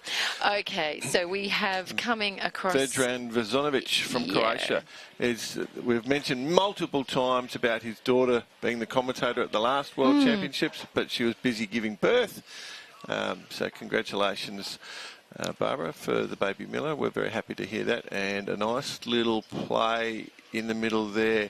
We've got a nice move from Mike Cameron coming up, and to the right and top. Look at that big right-hand bend. All those boats that dug out to the right are going to look very, very nice.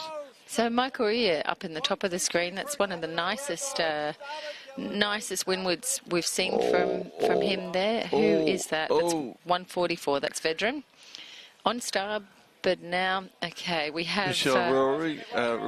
Yeah, Lindsay Walker around right behind him. And closely followed, I think that's Macca there, Mr. McCarthy. That's correct. Yep. Let's have a look at who we've got. Mike and these guys are literally sailing now either for promotion or their best result. Yeah, just to try and make their scorecard good. I mean, the experience of doing a World Championship teaches you so many things, and so one of the great things is if you don't win, you're learning lessons. That's absolutely. Yeah, so you've got to treat it that way. And I think there's a couple of different dimensions on that here. One is the different types of conditions, and I think we were talking a bit earlier about the different types of sailing, and you mentioned, the Croatian style of sailing, for example, or the French style of sailing versus the more Antipodean type of sailing. So when you sail with the same people over and over, you start to get to know how they move and you work around that.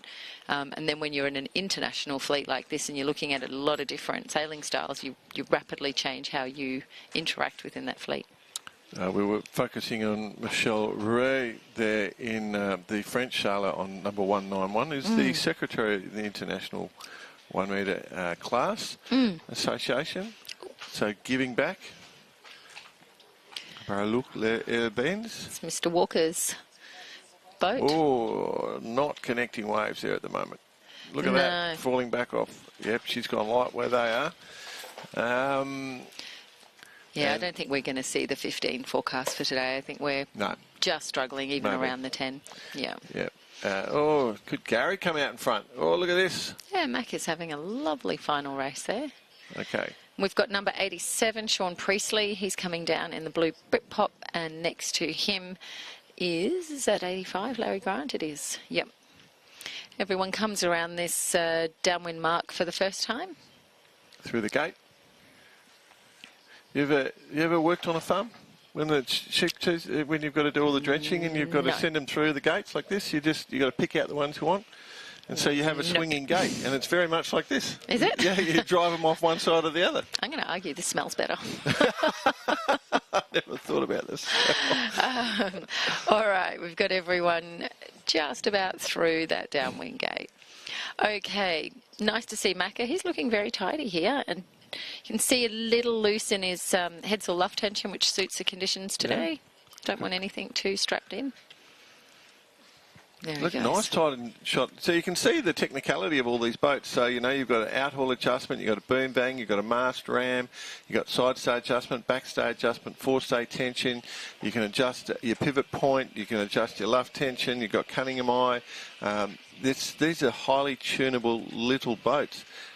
And there he goes. He's crossed those right-hand sailors, so he potentially is in the lead at the moment. Just talking, which we were before, about the learnings, the difference here is your two controllers are your rudder and the central winch that controls your sails. So your settings are done before you go out on the water. So that assessment when you come back in of what's working for you and what's not does become, a process of elimination, whereas, in other types of divisions of boats, you're adjusting stuff all the time. So you probably learn, because you've got to sit with it here to get that, what is working and what's not working in the boat's dynamics. Good battle going on there. So Croatia versus New Zealand. So Vedran Vezonovic and Mike Cameron right next to each other. See, Gary's gone right out to that corner. I don't like going to corners. We'll see how that plays out. Tacking back now. So he was clear leader, and rather than manage the fleet, he's just gone looking for a bigger and bigger lead. I think he's going to try and lay that right-hand windward mark on starboard there.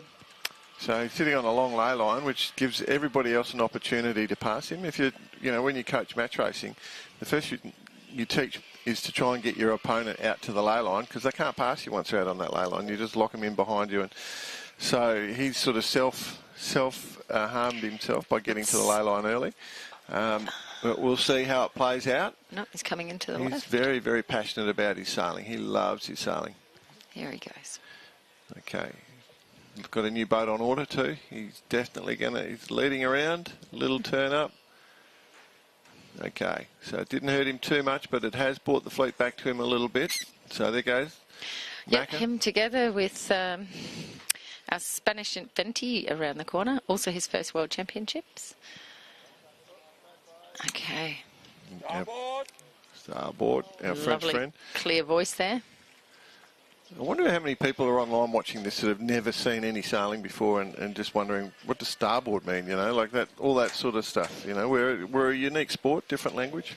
Well, you're going to do a podcast on this, right? A lot of the English vernacular actually comes from sailing. Even our traffic lights, red, green, come from sailing. Sure. Feeling blue, that's a phrase that comes from sailing. Whole 9 yards. Yep. There's so many different things, words that are in the vernacular, and of course, so many English words that are from the Dutch. Yes. Yeah, and mainly sailing-orientated words. Yeah. The Dutch, you know, tallest nation on earth. Except for me. Yeah, what happened, Saskia? That's what I was I've got an just gonna Australian mother. Okay. And my brother and sister, who are both younger, ended up bloody taller. No, the Dutch, I mean, they were prolific explorers. They were on the west coast of Australia hundreds of years before we were colonised by the British. Mm-hmm. Became a part of the empire. I'm really interested in how this is going to play out. So Miguel Hita Rodriguez is starting to come into play here. We hadn't mentioned him before, and he's been closing in on this lead. The Spanish sailor from Cadiz. I think Michel Rouillet is having one of his best races here, actually. He's looking really good, number 191. Yeah, they're all attacking each other. Look at that. He's covering, tight cover. Yeah, he's... trying to make a wide boat in front there. Look at them steering around on each other. Oh, that was a mistake. He's going to get hooked. So Gary's trying to maintain that inside overlap. Oh, a luff. A swerve. A luff. No, they're on port, and there's a starboard boat there. Now it's about rounding the mark, so right of way is the inside overlap. You've got to read how your rules change as you get into the zone around the mark. Which is still 3 boat lengths in this. 4 boat lengths for this, yep. Yep, so Appendix E is what Model Yacht Racing races under. Very little difference between standard rules. Those boats are identical, you can tell by the hull shape, and look that they're very much identical boats. So very close in number, 181, 191, and they're not identical at all. No, I was just going to say that. I was sitting here going, oh. So the K2, interestingly, is quite, when you look at them stern on, you'll see there's a kick up to the backstay. Yeah. And whereas the Ventis have that, what we were calling the Mark Mills shear line. Yeah, yeah. Look at them go. They look good. They're real tight close-ups. They look great, don't they? And so you can see here, just here is what I was talking about, to make those K2s a little more identifiable. Yep. Yep. So this flat water is really, really suiting the fleet. I think we're going to finish on a high today in terms of the quality of the sailing. Fantastic. Okay. So that's a nice win there for Macca. He'll be very happy with that. Oh, Bob, squeeze in there. Okay. Oh, gosh, right on the end. Okay. Okay, so we've got a couple caught together there. That was a lot of boats together at once, which is the sign too, as you go through, as people get better and better, the racing does get tighter and tighter, and your fleet tends to stay closer together. Yeah, yeah. Logically. Okay. Be very keen to see Ben Harker's next boat at the next World Championships in Dutchet in the UK. Am I pronouncing that right? Dutchet? No, I don't know, actually. I assume so. Congratulations to our 6 who'll be promoted, which we'll share with you very shortly. And also congratulations to all of our 20 E competitors who've just sailed their final race of the regatta. Wow, imagine that. Time to pack up. I assume, we don't know, but we're 99.9% sure. Yeah. All right, we'll take a quick break. We'll be back with Flight D at the International 1 Metre World Championships presented by Gladstone Regional Council. And hopefully we can nail the next one. I think I feel a bit off on that one. Let's get a better commentary. Let's go, Jordan. All right, here we go. We'll see you soon.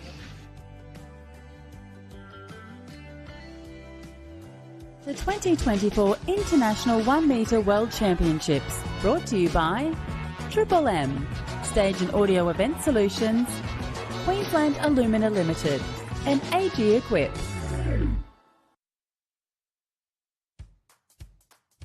The Capricornian is not just a credit union, we're your neighbours and your community supporters.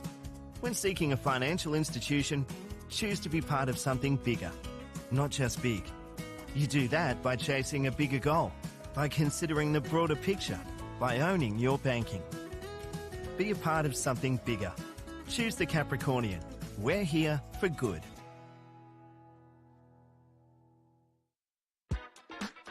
Karen and I opened our business in Gladstone about 20 years ago with a view to changing the way that real estate was practiced.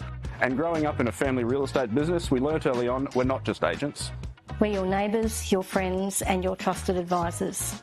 Congratulations. It's wonderful. Buying or selling your first home or upgrading, let our family guide yours.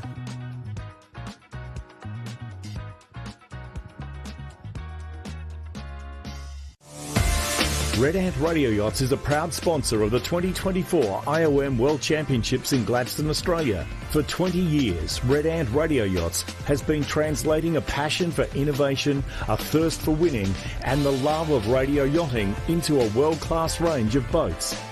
Sales, components and electronics for sailors and race management alike.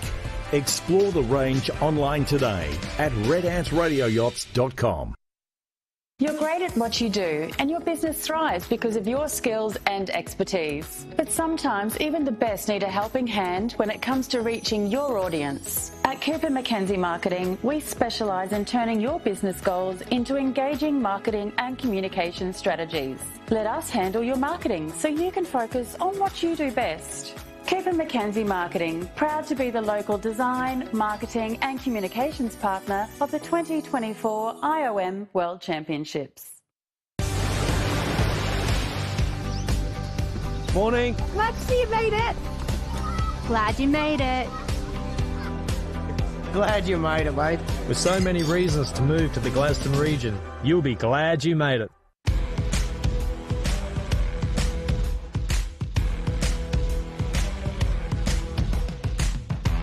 G'day, I'm Daryl and welcome to Gladstone Region Tours. We reveal those hidden secrets and bring those stories alive that make up this wonderful community and region, from their harbour through to industry, right through the Boyne Valley and our rail trails. The rail trail is pretty much 100 years old, 6 tunnels, over 11 kilometres, all made by pick and shovel, so it's an amazing piece of engineering, and it's all downhill, 17 pedals. And then you'll get a lunch pack and a couple of drinks at Bullion. For me, Gladstone Region Tours is a pride thing. I just love showing off my region. I love where I live, and all the experiences that we reveal are amazing things to encounter. What surprises most people about our tours is that we're much more than just a port city to the world. We reveal so much more. So come along, come and say good day to us. The 2024 International 1 Metre World Championships from Gladstone, Queensland, Australia.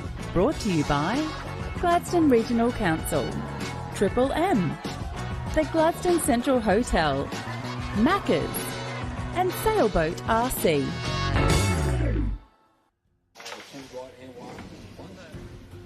Hello and welcome back. We're into what we think is the last race of the International 1 Metre World Champs. It's the last day of sailing here in Gladstone.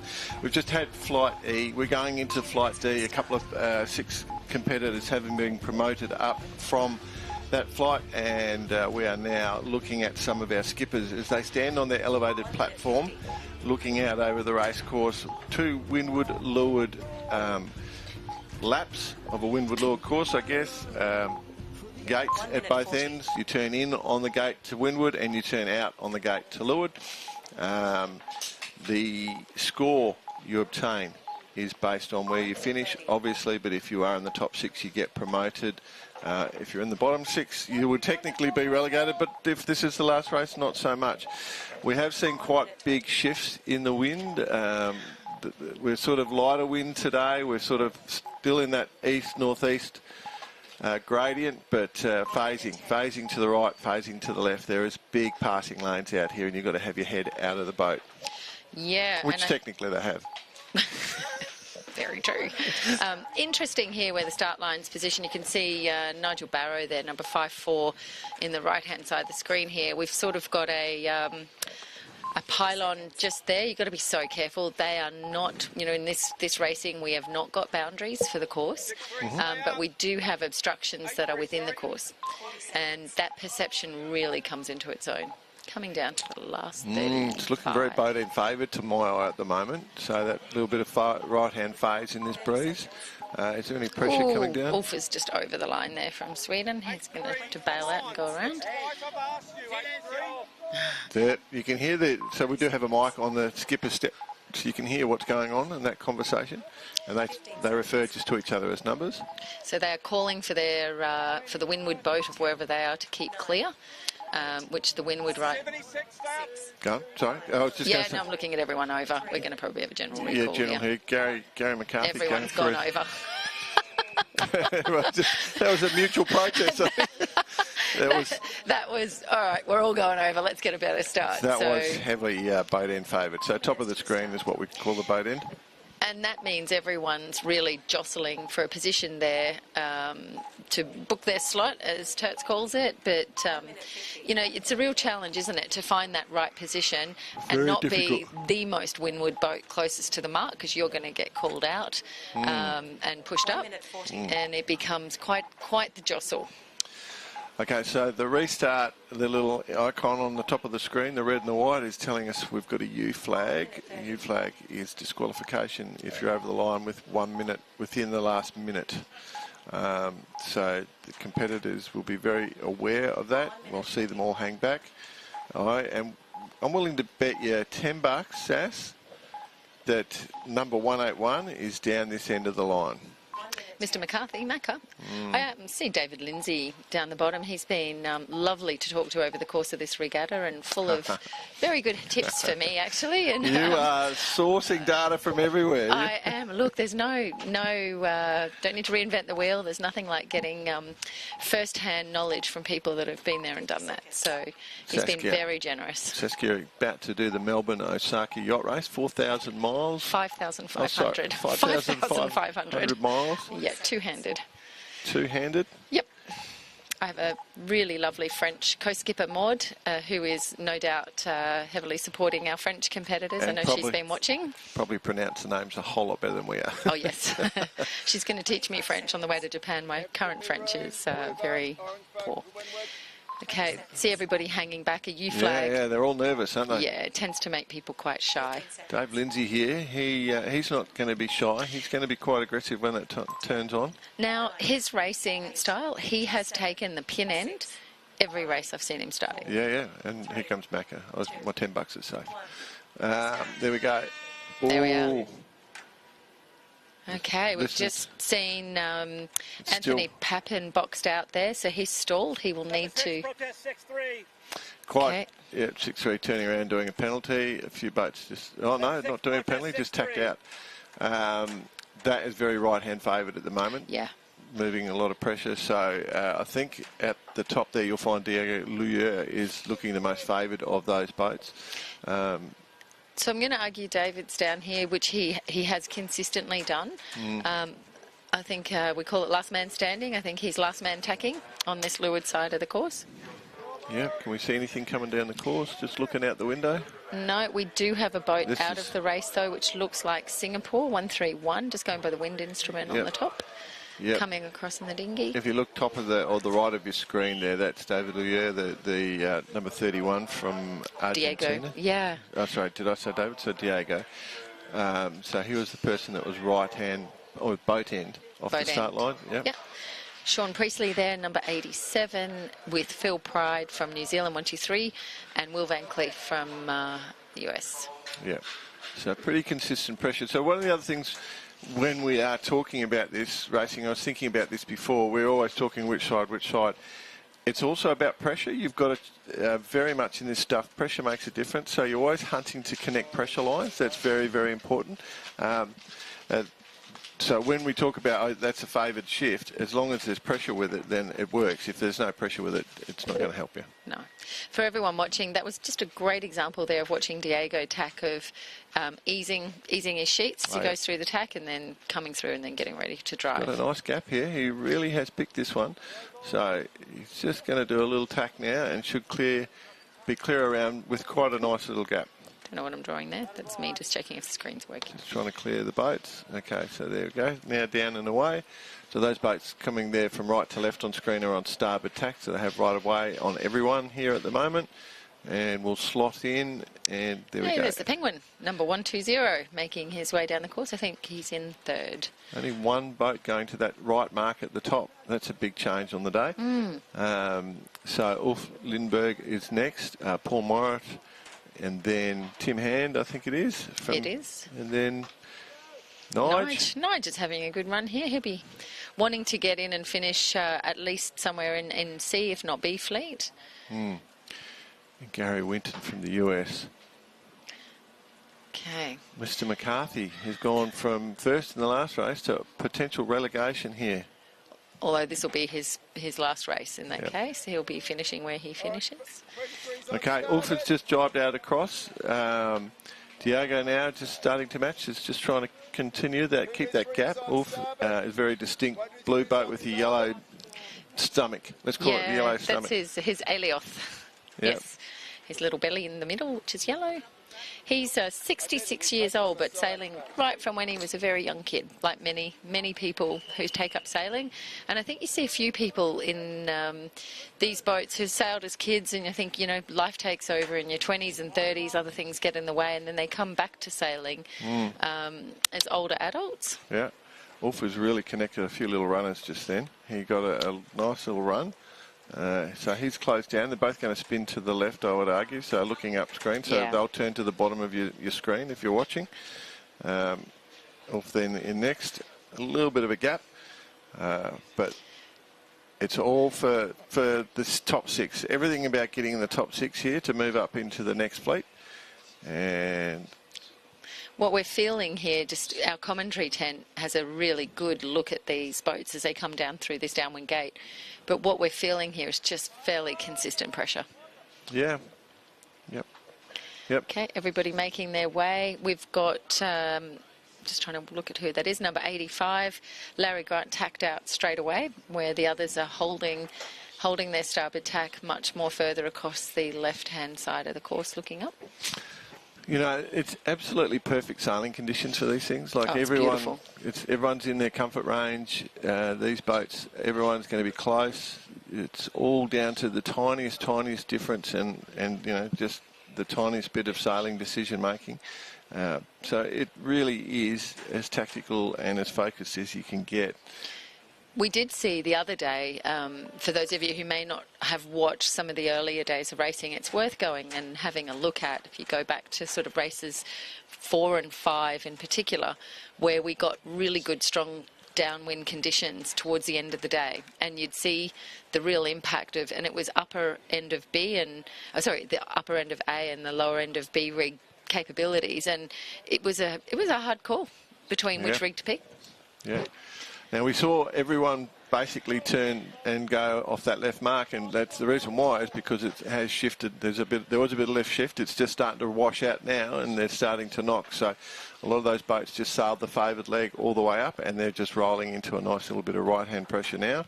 And one boat doing that very well is Diego there on shot, and Ulf right behind him. Those two are having a nice little battle.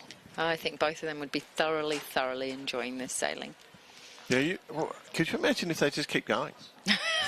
Let's do another lap. Everyone up there just goes, let's just keep going, another lap. Yeah, look, I think at the end of today, I think when we do conclude racing, I would not be surprised to see a few people put their boats back out there and just have another final fling. I've got a suspicion we're going to be hijacked, and the commentators might be made to go out there and have a yacht race, but I'm not sure if it's organised, but I've had lots of discussion about it. So I can't imagine any world champion out there wanting to give one of us their boats. So unless somebody's going to come and donate a club boat. Saskia, you know, there's about 90 blokes out there that are going to lend you their boat. Oh, I wouldn't go that far. All right, we've got round the first mark, no surprise, Diego. Sailing very solidly here, so he's looking quite strong at this point to be promoted up into Sea Fleet, closely followed by Ulf. Now, as they go round with that left-hand mark being quite favoured, the first few boats have had to duck a couple. Oh, we've had a collision. That's collision. Mr. Barrow. Yeah. Yeah, together with... That's caused carnage. Yeah, with our Spanish Miguel. Okay. I love listening to the accent. It's so good, isn't it? It was delivered gently as well, which I think was nice. That's the voice of so late, but let's have a beer later. Yeah. You're right, exactly right. Okay. Diego is an Aventi, the design of the boat he's sailing. Ceccarelli is the designer, so designed in Italy, made in Spain. Wow, look at you doing your market research. I've really got into this. I love design stuff. Yeah. And it's just been, I was really curious on day one to see what the different conditions would mean for the different boats. But I think we've got a calibre of skippers here that are able to navigate all the different conditions. Yeah, I'm quite interested in just how some of the best skippers can really connect these little tiny runners. And that is a real skill. And they are doing a great job. So here we are to the bottom gate for the last time, just trying to hold it right around. I think we've got that left-hand side looking strong at the moment. Off coming down. Going to go wide. Coming off that slightly knock, so let's see. Then we have coming in now is Gary Winton. Yeah, the driving man. I'm going to replicate him because he drives to all the events in the US, Gary. Yeah, that's right. Yeah, he does. Right. Yeah, so, and I've got to drive home tonight. Nothing like a good road trip. So we're driving to Sydney on Friday, and interestingly, Pete can only drive by following the brown tourist sign, so we end up in all sorts of places on our drive. Loves it. We go and see all the corners of the highway. So those little signs where there's a unique thing of interest there, is that the ones you're talking? The tourist route, yeah. If you want to go the scenic route. Yeah. No. What I'm thinking is that there's actually all these little markers when you're travelling around Australia where it says something of historic interest, and you stop and have a look, and they're all over Australia. You can just have a look. There's something worthwhile. So congratulations, Tiago. Closely fired by a really nice result for Ulf, who will move into Fleet C. I've always wanted just to do a drive, just going and stopping at all those different markers. That's something that I've wanted to do. And there is a lot of history in Australia. I look at a lot of places and wonder how on earth people found these places. Gary Winton. Gary Winton, nicely done in third. Drives over the line. That started this whole conversation. It did. Okay, we have Vedran coming in here. He'll be happy to be promoted. Yep. So 2 more boats to be promoted into Fleet C. It's very mellow at the moment. Okay, very pleased to see Nige coming in here with a nice strong finish. So he will come across 5th, and I think we may have Larry Grant there on 85, rounding out our top 6 that we'll see next in Fleet C. Charlie. All right. We continue and watch all these people likely sailing their last race. Sean Priestley going over the line. He'll be glad to see the end of this regatta, I'm afraid. Yeah, look, he's a really good sailor. I know he's had his Britpop boat had been sailing really well. Some days are diamonds, some days it just doesn't come together. And all you can do is pick yourself back up and have another go. Django Palonga and Gary McCarthy going across the line, and then a couple of lovely people right behind them wearing Mr. the number Pride. 120s, Mr. Pride and Mr. Hand. Give him a hand, Mr. Pride. There we go. All right, look, we know what this means. We're getting closer to the last race, and everything will be on the line. The World Championships are on the line. We've got C, B, and A to come. Stick with us. We're nearly finished, and we apologise for finishing, but we have to. The 1 metre Worlds here in Gladstone 2024, thanks to the Gladstone Regional Council. Stick with us. It's a very short amount of time left to go. We'll speak to you soon. The 2024 International 1 Metre World Championships, brought to you by Bendigo Community Bank, Gladstone Ankle IP, Cooper Mackenzie Marketing, Australian Pacific LNG, the Gladstone Central Hotel, and the Gladstone Ports Corporation.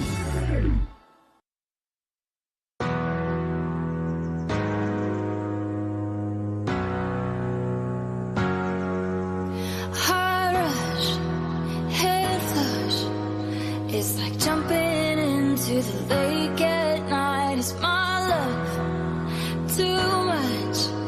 'Cause I feel like it's eating me alive. Do you feel the same? Caught up in the way we are made of the same pieces. Color in the grey of the light you gave. It's pouring out of me, yeah. Jump into the deep end, give you all my weekends, taking all the back roads. We can make the time slow, betting on the feeling. We keep keep on reliving as the moon is rising. I will keep on finding, jump into the deep end, give you all my weekends, taking all the back roads. We can make the time slow, betting on a feeling. We keep on reliving as the moon is rising. I will keep on finding you.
The 2024 International 1 Metre World Championships brought to you by the Gladstone Regional Council, Bendigo Community Bank, Gladstone and Calliope, the Mantra Gladstone, Australian Pacific LNG, and Signtech Gladstone.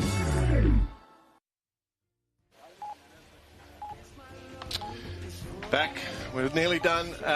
That footage was just beautiful. All the sea life that's out there just off here. We're in the Southern Barrier Reef. All the turtles, even a little white pointer shark. I like white-tip shark. Sorry, not a white pointer.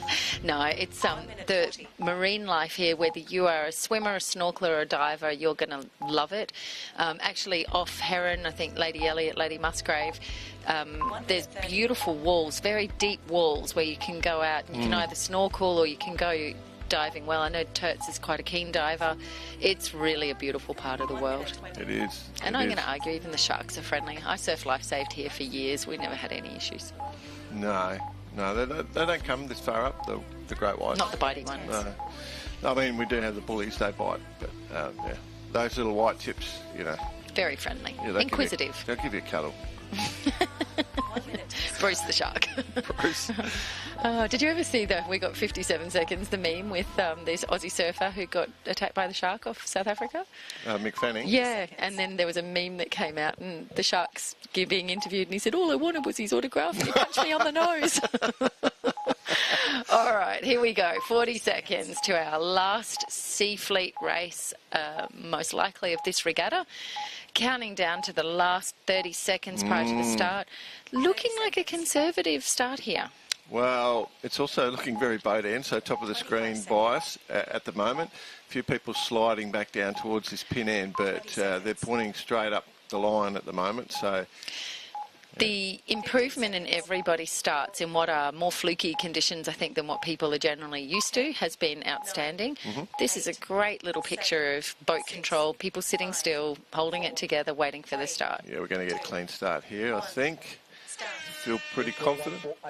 Yeah, I was going to say 148. Yep. Yep, don't go there 148. So Yep, you have to 71 take your penalty calling turn hard and fast, but you need to do it without obstructing anybody else. And that was Sean Wallace. He had quite a good race just before on the last race. I think he had a win in one of the flights, and he's just going, don't get him away. I'm trying to race here. There's your mate. Which one? Number 90, Mr. Stray. Oh, yeah.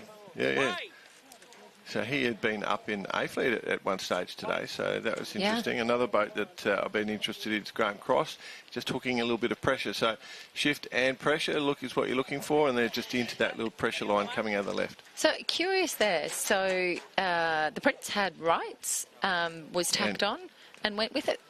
Yeah. Well, sometimes it depends. I didn't see it, so he was tacked on and then he rolled underneath. Yeah. Is that right? Yeah. I'll have to have a look, but there's all sorts of reasons why you don't enforce your rights.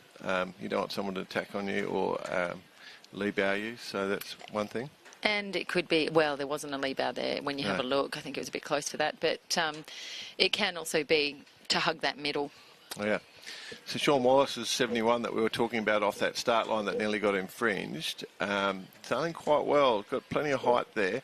That wind feels like that lefty is just starting to drop out. They're sort of climbing high there on pressure, but it might just fade back and away. Yeah, and I think a few of them are just going to continue to that right mark as we look.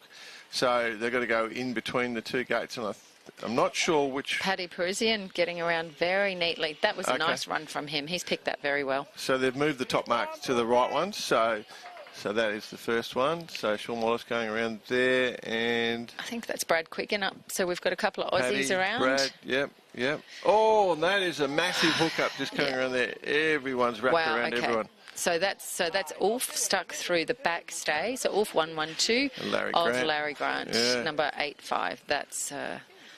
I believe Larry would have been on starboard at that point. Wow. Okay, not a good result. It's Glenn Dawson coming around with number 97, Robert Wilson. I think that one's going to need a bit of... Have they come apart? This is close. And sorry, I'm just having a look up here. Patrick, They've separated. the Prince Parisian, number 37 in Australia, he's had a good day. He's been stealing some nice, accurate racing. Yeah, he's had a really good regatta. And for everybody, Paddy joined the regatta. He came up as a volunteer, and then at the last minute, Japan was unfortunately unable to make it, and he found himself in the race, and he's done a stellar job on a borrowed boat. Wow, that's impressive. It is very impressive. Yep. So just having a look to see if our Larry and Ulf were able to untangle themselves. Okay, 148 is out from Spain. Yeah, probably from the previous race. Yeah. Just looking enjoying a last sail, as you said they were going to. That just confuses me. Yeah, All right, Mr. Prince. The Prince has led the way down to the downwind gate. Randy Goes choosing the left-hand mark, closely followed by Nigel Barrow. Oh, he's got all right. Wow. That was close. Yeah, he was doing a little flick up to just... There we go. Brad Quiggin's chosen to tack straight out and across the fleet there. He'll need to... Just looking at where these boats have got their mains. A few on starboard. Okay, there's Ulf. So I'm pleased to see that they were able to sort their tangle out. I thought that was going to be a little bit terminal for a moment there. Okay, that wind is definitely not in the left here at the moment. So now you can see them all heading out. Those boats that spun to the right off that bottom mark might have gained a little, I would suggest. Gary Bold coming across the top of the screen with Sean Wallace, number 71 from Australia and number 171 from America. Well, those are the boats coming from the right. They are. Yeah. And they have pulled quite a bit out of Paddy here. Yep. There's another boat that's out of shot. I think could be stepped up, a bright orange boat that could be coming into play. That's odd. Sorry, not Ulf. Yeah. That's odd. There he is. There he is. No, not in shot yet. There he is. There he is. Oh, no, that's number 21. That's Chuck. Yep. They've got the same boat, same colour, so it can be hard to tell. Nice to see Chuck from Bermuda having a good run. Got to say, he gave me a hat, as you are aware. I do love it. My mother's trying to steal it at the moment, so I'm hanging on. Oh, look at the depth Chuck's got in that sail. He's got a punchy little main going on. He does. And you know what it is? It's light. Yeah. Nice to see. Oh, look at this. There's left pressure coming down. There's a whole bunch of pressure coming down the course. That's going to be slightly left once it gets established. This is shaping up to be a really good race. Oh, Big Duck. Yeah, Ben Taylor down in the bottom of the screen was just needed to flick out. That mark isn't part of his course, but you don't want to end up on it either. Okay. Gary Winton in screen together with Gary Bowl. Yep, the double Gary. Gary squared. Okay. US. And US. The Garys. Yeah. Look at that. Good pressure coming down the course. So this run's going to be suddenly get quite exciting because there's going to be passing lanes here for the competitors. If they can get there quickly, whoever gets there early, it could make it a nice little jump. But also, there could be passing lanes, so it could change up the whole results here. Gary Bowl just going across. Chuck Milliken in the orange, 21. Yeah, I think Chuck is going to favour that, and you never know till they get there, but looking to see that preference in this case. There is a nice bright yellow boat just bending around, and another hook up. That is a big collision right in the middle. So that's Diego and Brad Quiggin. And the Prince has come around the top mark and gassing away from everyone. Okay, Chuck's just been lost his rights. He was on port as his teammate, the Americas came in on starboard to give way. Okay, it's Nigel coming down in number 154. However, just looking at that, Sean Wallace has just sailed straight through. Oh, no, Paddy's got a nice burst there. Yep. It's like you said, they've got to really ride those little... little ripples. As they come through, yeah. Ride the ripples and just try and connect them. So obviously if you can link to link to link, you build your apparent wind, build a little bit of speed. And rather than just bash into the one in front, you want to find your pathway across them. Stuff the bow, I think it's called. Yeah, you can sail them. I mean, you can sail these things because we go going. You can go by the lee quite a bit. So when you do get quite good, you can ride backwards and forwards across a little wave line. They are quite nice down by the lee, and I think by the lee is not a place many of us like to spend a lot of time, unless you've got a preventer on. But these boats handle it very, very nicely. So Paddy having a lovely downwind run. He'll be thrilled to be in the promotion squad. Still one more windward to sail. Let's have a look at him. He's going to take the same left-hand gate mark. There it is. Yep, spin left, and Sean's going to go the other right. way. Yep. Oh, and it's good right pressure as well for him. So there we go. Quite a gap there for that. So there's the third boat going around is Gary Bowl.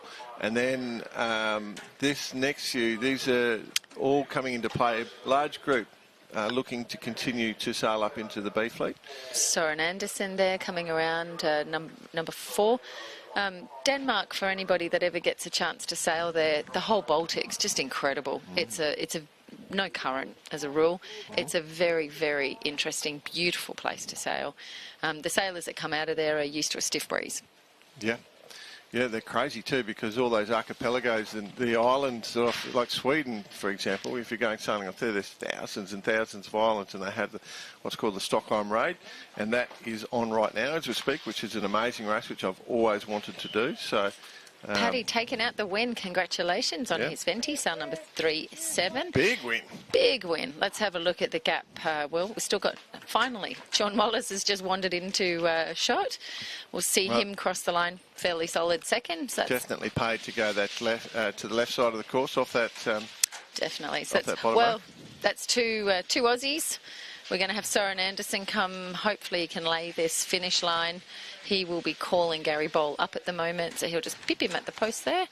Nigel Barrow in the 5th promotion spot, and Odstray, I think, has taken the 6th. I'll give it that too as well. So that is really, really important for continuing your regatta and getting good scores on the board. So they promote, they don't count that result, they move up into the B fleet, and how they go in this B fleet will determine, and if they get in the top 6, then they'll go to the A fleet, and then how they go in that will then determine their score. For the remaining boats, we're pretty certain this is it, so no relegation. Just take your score as you've got from here. So we're at 2:32. This is 100% the last race because they won't be able to run a full flight. Oh, no, actually not necessarily. Talking to the RO just gave us a quick word before as a bit of a signal so that we would be able to have something to talk about. And he seemed fairly convinced this would be the last flight. Makes sense. It makes sense. Congratulations to all of our C Fleet Complete racers. Thank you very much. And congratulations to the 6 promoted. We will see you shortly in B Fleet. The 2024 International 1 Metre World Championships, brought to you by Gladstone Regional Council, Stage and Audio Event Solutions, The Capricornian, Steel Supplies, and Promotion Products.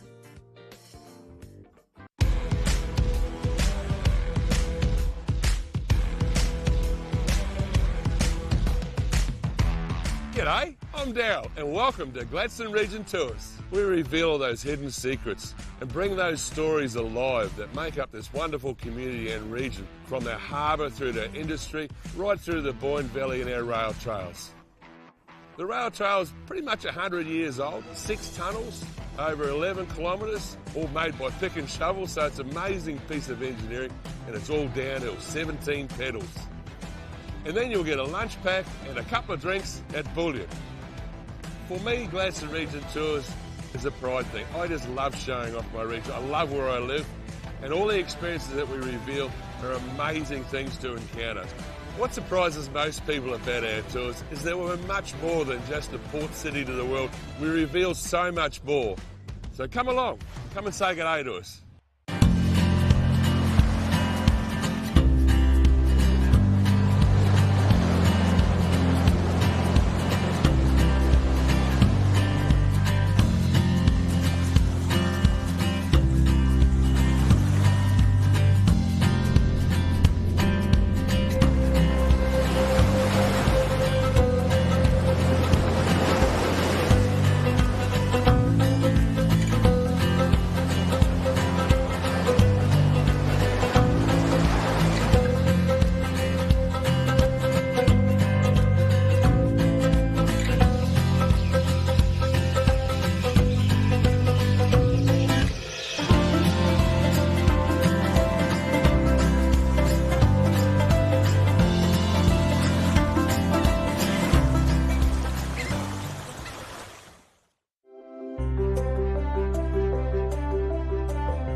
This is GPC.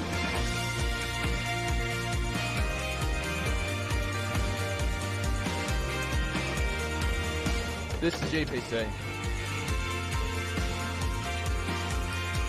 This is GPC. This is GPC.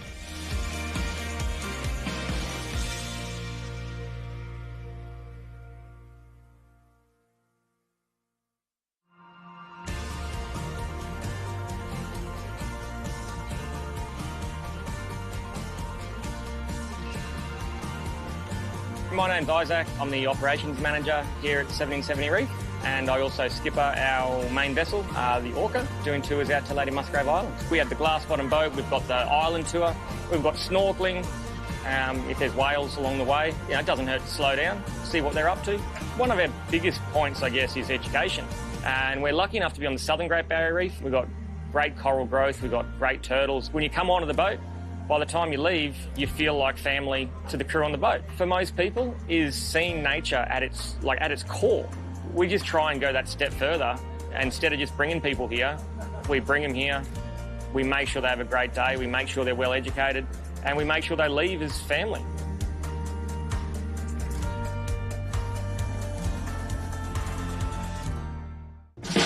The 2024 International 1 Metre World Championships, brought to you by Gladstone Regional Council, Bendigo Community Bank, Gladstone and Calliope, Anderson's Auto City, and BG Sales and Designs.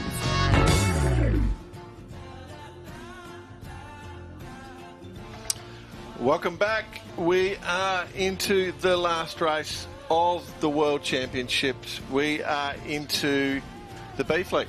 We are. This is amazing. It's sad. Is it sad? I have to say, having been this intently close to each other for this amount of time, it's going to feel a bit weird tomorrow when we're all off doing something different. And I say that with the extension of all of the competitors that we have here and all of the amazing support crew. There is, every time you walk past someone, you stop in for a chat, everyone's social, you can hear a lot of laughter. It's competitive, highly competitive, but such a nice vibe to be a part of. Yeah. We've got some big hitters in this field. A lot of people that a few that have come up, a lot of people looking to try and put out their best possible result. So we're not going to be too far away from being a start. So this is the second last event of the whole, second last flight of the whole event. It is quite crazy. So there's the prints on screen. Mark Gollison's been on fire. Alexis Kay is there, the defending world champ, no longer to be world champ after this. Mirka Ukas, some of the Croatian, Ante Kovacevic also to be of interest. Odd Stray coming through. Olivia Cohen, I mentioned. Gordon Maguire. There's Olivia on screen. Look at that. Now that's a setup. Look how beautifully he's got that set up. That's looking pretty good. And he will be itching for a strong finish and wanting to get into that A fleet finish. That's a Venti boat with BG Sails. And did he not win a prize last night at the debrief? I think he won. Olivia won some prizes last night at the debrief in the random draw. Some prizes from Sailboats RC. We've had some amazing sponsors and prizes given out. I think the hype started with Paolo winning on the first night, which was just pretty good, along with, I think it was Steve Landau that was got a nice set of sails there as well. But huge thanks to everybody that has donated, and also to the spirit of the event where everybody does get together for a debrief at the end of the day. Just a quick call out. We had a shot before on the skipper's platform of Barron, and for those of you who were watching, you would have seen a lady standing beside him in a blue crew jacket. What's happening with Barron? So he is our deaf competitor. He uses hand signals if he needs to make a protest to give very clear numbers. There we go. There she is, competitor support, and she communicates verbally on his behalf. So if he needs to make a protest, she will do that. So she's watching as closely as he is. Yep, born deaf, sailing his whole life. Yeah, lovely, lovely man. Together here with his wife, like many of our competitors. From Jacksonville in Florida. Nice part of the world. Tell you what, they've been getting a bit of weather though through the whole Florida. Florida does get a bit of weather. Yeah. Oh, it's not too different to here in terms of weather. I was there not too long ago. God, I sound like I'm forever on a plane, don't I? Yeah. I can fully identify. I honestly don't miss it, but yeah, you do get to see some nice corners of the world. Okay, this is a hot field. This is a field that will be really looking to get their best score possible, and that would likely be an ambition to be in that promotion fleet. Down to the last minute, people will start to bunch up. Clearly another boat end bias. Yeah, it's probably not as bad as it's been, but yeah, still slightly boat. Yeah. Yeah. Yeah. Now we should see everybody, and I'm just going to totally steal this from Dave Turton, book their slot. And I really love it as a turn of phrase, and look to hold it. Yep, there we have our start line. Okay, I think I need to. You want to correct that? Yep. Okay, 30 seconds. 30 seconds. No, that's definitely even swung slightly to the pin now. That is moved just a fraction. 20 seconds. It's giving us a bit more spread. Yeah, we're going to get an even line here from this. 15 seconds. Down this end, we've got all our top boats are Ante Kovacevic in there. You can see Gary Ball 171 a little bit forward. You can see coming through now Baron Bremer, who we were just talking about. Then we got one. Oh, I think this is a general recall. Yeah, there Look we at go. you go. Power of today. We had a lovely comment saying that Mr. Barrow wheeled into this next fleet. I have to say, some of the comments on YouTube have just been gold. Keep them coming as we roll into this last two races. Smokey, I think you've had some really good advice on here on how to get into this racing. The Australian Radio Yachting Association, you can look them up, I think, going by some of your comment. You're You sound Aussie. Australian. I love it. Yeah, so you'll be able to get on. I think there's a lot of good advice. Nigel Barrow's website is a great central repository to learn more about these boats. He's taken it upon himself to create that information base. So get on and have a look at IOMs. But there'll be plenty of people wanting to encourage you and into this sport. And for any women listening out there, I'd encourage you as well to make some inquiries, see what you think. I just think the radio, the clubs should have a ladies' day. Just, I think they should just have a ladies' day and get the women out. Just give them a bit of room from all the blokes so they can learn on their own time. And then and all the rest of it mixed. Yep. And also even a youth day, just do things like that and get it out there. Because this is real world... You know what I'd sort of advise for everybody, men and women, is a rules refreshment day. Well, that's pretty easy. Here you go. Racing rules. Yeah, but you know what? There you go. Our director's not looking. I've got a very dog-eared copy of the racing rules in front of me, thanks to Jordan. But the thing with that is people don't stay current, or they stay with a rule that they think then, becomes the rule. But there's lots of parts of the rule book that are very, very well worth knowing and part of good sailing.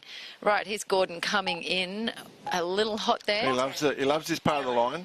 He does. 9 seconds. I think he's really just that tiny bit early. He's going to be squeezing up here to make it over that pin. Alexis Carey's going Here for we the go. boat, and Olivia's going for the boat, and we're under a U flag. Oh, he snuck through by that, honestly. Hair of his teeth, Mr. Yep. Gordon.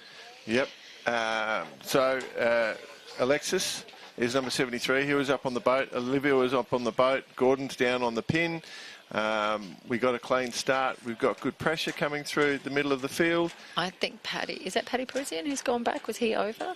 Is that him, or is that him there? I've got to get my pineapple boat colours right. Yep.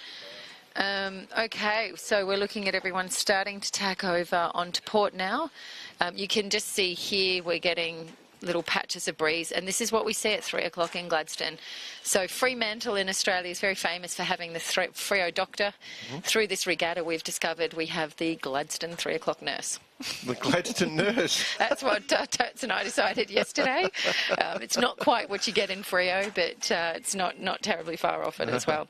So, so it is Jean Harris who was helping and supporting Baron Bremer as his support person down on the dock.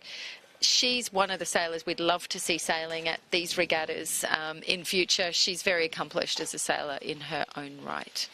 Very cool.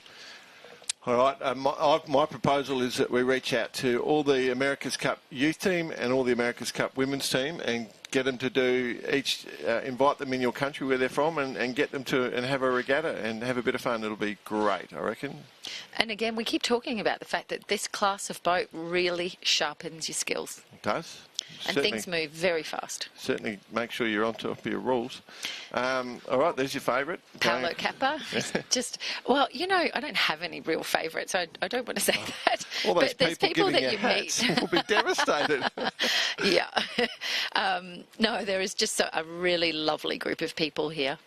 Alexis Cara is looking really good. We've also got a couple of boats coming out of the right, so I think that we're going to see Ante Kovacevic go around first. I didn't know if he was... And Alexis Carey is going to be on the other mark, and then there's just going to be a hang-up of boats. That is ugly on the mark. That is one of the risks of their sailing. And, Ante Kovacevic has created a penalty, done some turns. So I think he touched the mark. Right. I was just going to call it, but then I thought I'll just stay quiet in case I'm wrong. Yep. Aaron Farrer, very well positioned here. Well done. So Alexis in the top, and then right behind, the two boys started out on the right end, so Olivia Cohen. So that boat end was definitely favoured. So we see Paolo there just trying to create his space as he comes down, hearing an awful lot of whistles, which will reflect what happened around the mark. And, of course, Okay. that's But another turn. He had a bit of space there, so he's obviously not taken that penalty from the mark at the time. Was that 2 turns? Yeah, because it was a whistle. So, was. But I actually thought he'd already done a turn, so I was quite surprised that he got There he goes. told to do another one. Axante. Yeah, so he's Yeah. obviously left it a bit long. But he'd already done 1 turn, so I'm really intrigued. He must have had 2 penalties, so I'm really interested as to what happened there. I'll be very... So he's gone from the lead to back right in the middle of the pack, and that would be quite frustrating for the poor man. Alex Scapin's coming down there. That's Alexis Carre coming down. Yeah, this is really important for 3rd place in the World Championships. Yeah. So this is critical that Look he at gets this through. for a tight fleet. Yeah, look at it. I mean, It's this amazing. we are going to see some risks taken, I think, on there we go. So Oi, oi, oi. They've got the death wobbles going on. That is I just said it. And that's a big one turning in the bottom left there. Big hookup. There's going to be Okay. penalty turns there as well. Wow. Okay, and we've got 2 boats caught up here. Oh no, we've got Olivia Cohen, no. and is that together with Ian Power? Wow, that is a big hang up there. Wow, that's not coming undone. Wow, that is insane. And there's penalty turns going everywhere. This is... We were just talking, this is the point in racing where people start taking risks and start pushing it, and you're that close together at this point. I think for those skippers that are continuing to race right now, there would be size of and a little bit of a keeping my powder dry now up into this windward mark. Wow. Congratulations, Aaron Farrell. Yep, go on. Yeah, it's keeping your powder dry, another sailing term. It absolutely is. Yeah. Well, it's a general term used in the world of language, but it comes from the world of sailing. Yep.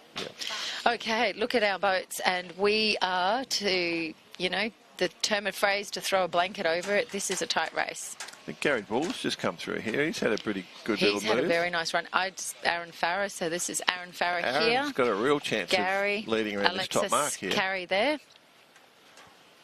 And then we've got, I think that is young Alex Scapins, who's just tacked across here. Okay, so they've been digging themselves out. Aaron Farrer has got a real chance. He's done a little bit of a split. So we're following 73. So that's Alexis. Just beautifully sailed boat. It looks lovely, doesn't it? Yep, so Ian Power has pulled out. He's now out of the race. I think Olivia Cohen is continuing. Oh, that's sad. That's really sad. So, yeah, so obviously Ian at fault there, and he's accepted that. It is... I wonder if Olivia, I don't know. Yeah, I won't say anything more. I'll just leave that alone. I was going to say something, but it's best not I say anything. All right, so coming up to this top mark, all convergence, boats everywhere. Who's going to come out of this, the left or the right? This is a Sydney to Hobart start kind of view, isn't it? Yeah, it's like beautiful. a day on the Solent is what it is. You know, like when Cows Week's on. This is what Cows Week's like. Absolutely. Yeah, you know, it's full bore. Absolutely. Oh, here we go. This is going to be interesting. So...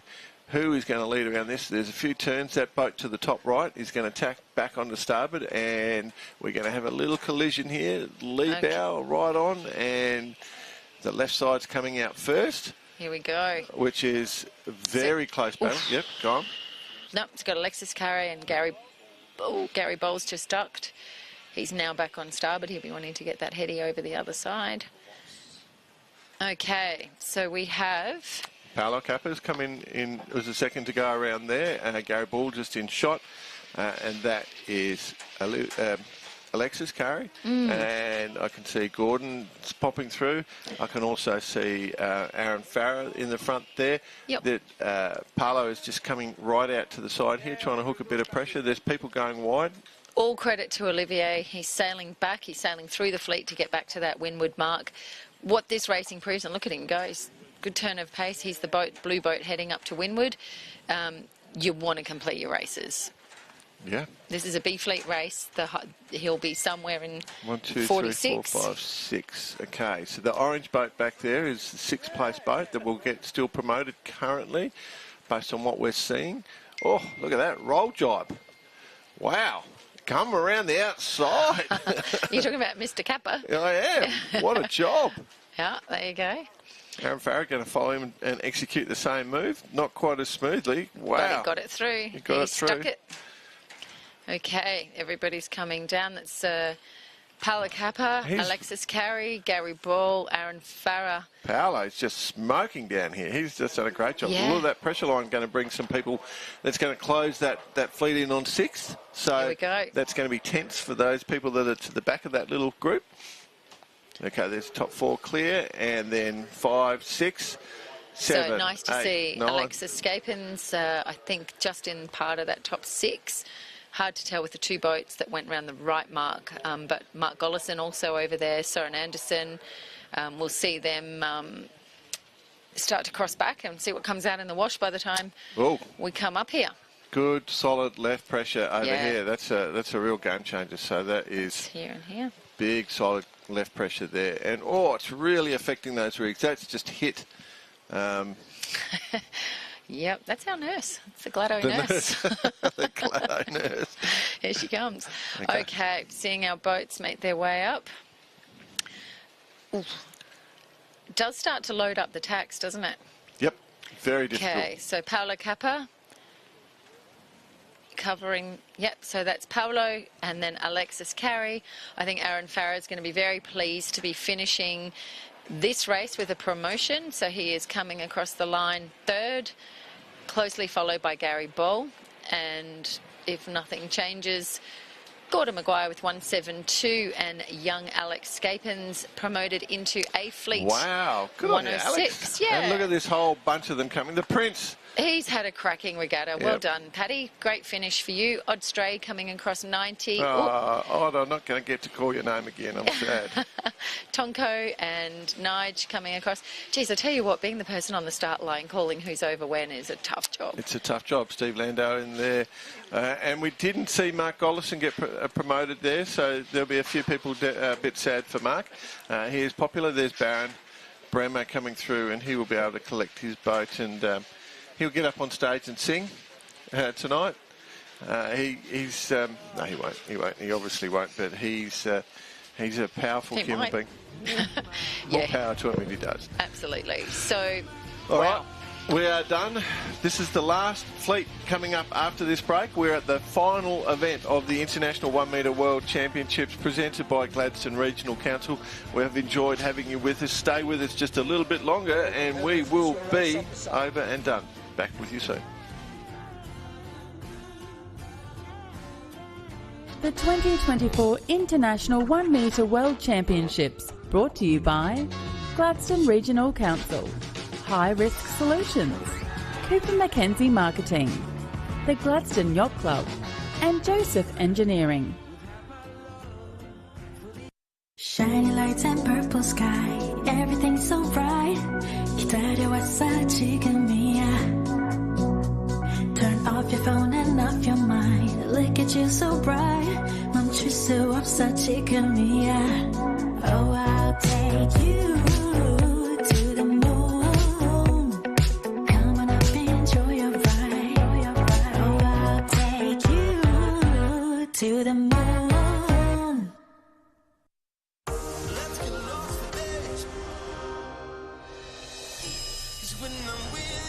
We're just bringing a bit of light entertainment into your life. I love chatting with sporting legends on my podcast, The Howie Games. What about these guys? What's he saying? That's good.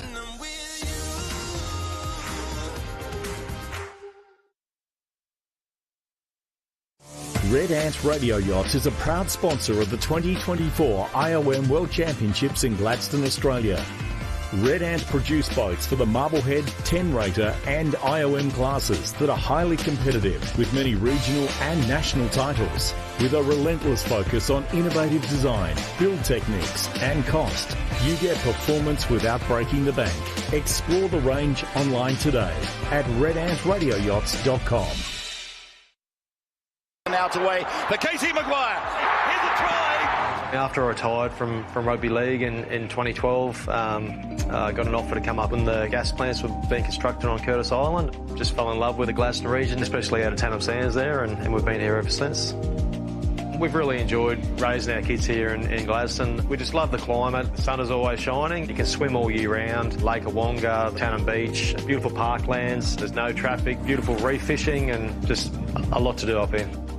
Yeah, so we've met a lot of good people here in Gladstone through the schools, through the community sport and the sense of community that, everyone sort of knows each other and we can keep a look out for each other's kids and everyone sort of working together. So if you're considering a move to the Gladstone region, it is a lovely place to live. It's a great place to raise a young family and very proud of where we live. And yeah, like I said, when we came up here, we just really love the place and we haven't left.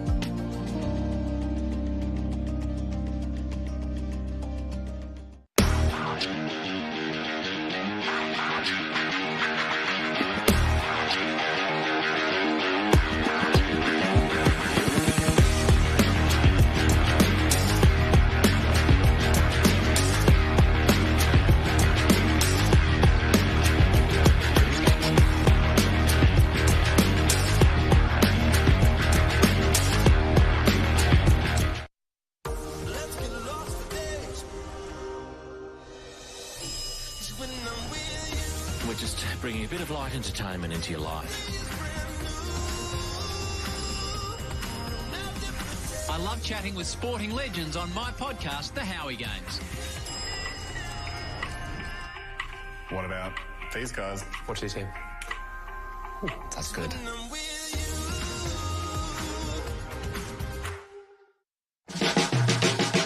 The 2024 International 1 Metre World Championships from Gladstone, Queensland, Australia. Brought to you by Gladstone Regional Council, High Risk Solutions, The Mantra Gladstone, Anderson's Auto City, and Aztec Services.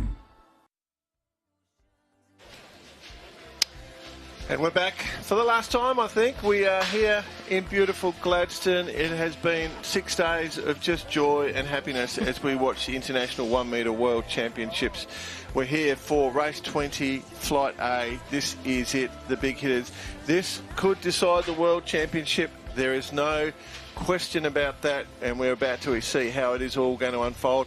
There's options for 1, 2, 3 and 4 for winners, and 5 even. So we are 3 up this time. We've got the rugby scrum. I'm not going to call your position, Saskia, so we don't offend you.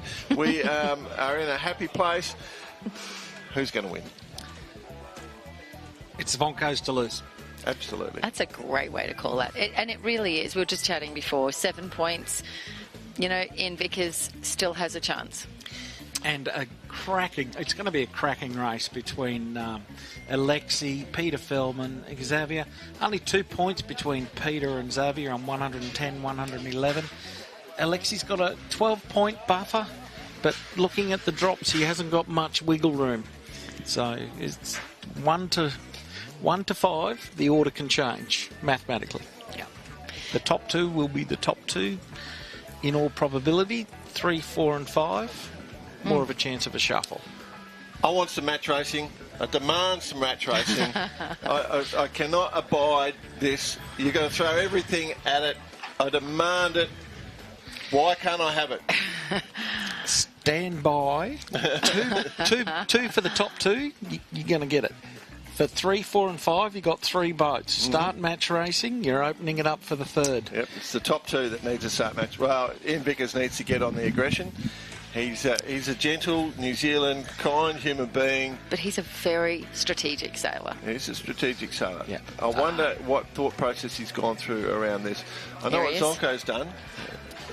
He's just been up there watching. He's always preparing. He's very disciplined in his approach. There he is. He's just pushing in. I'm going to take spot number 35. Just let me in. I think that was Sean Feidler, number 91. He's also had a really solid regatta. He has. Number 8 overall until we go through this race. And America, I'm not cursing him. There's 20 sailors out here sailing for a win. There's no better way or worse way to finish by winning the last race of a world championship. A, if you think, if only. B, that was fantastic. I'm great. This has given me the desire to carry on.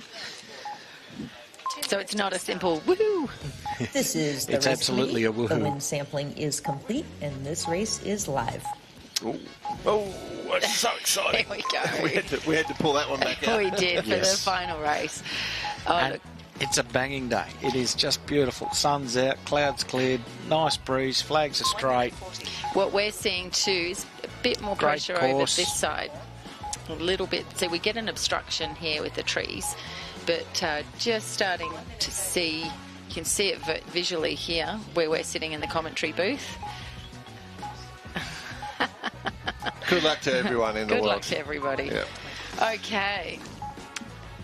We are winding down the last 70-odd seconds before our final race of what has been an incredibly fantastic regatta. Line looks pretty good. Those jib booms aren't pointing far off square down the line.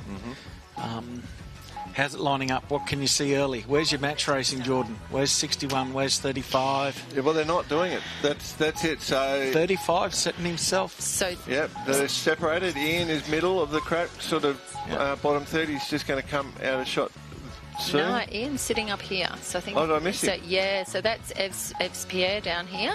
Ian's right there.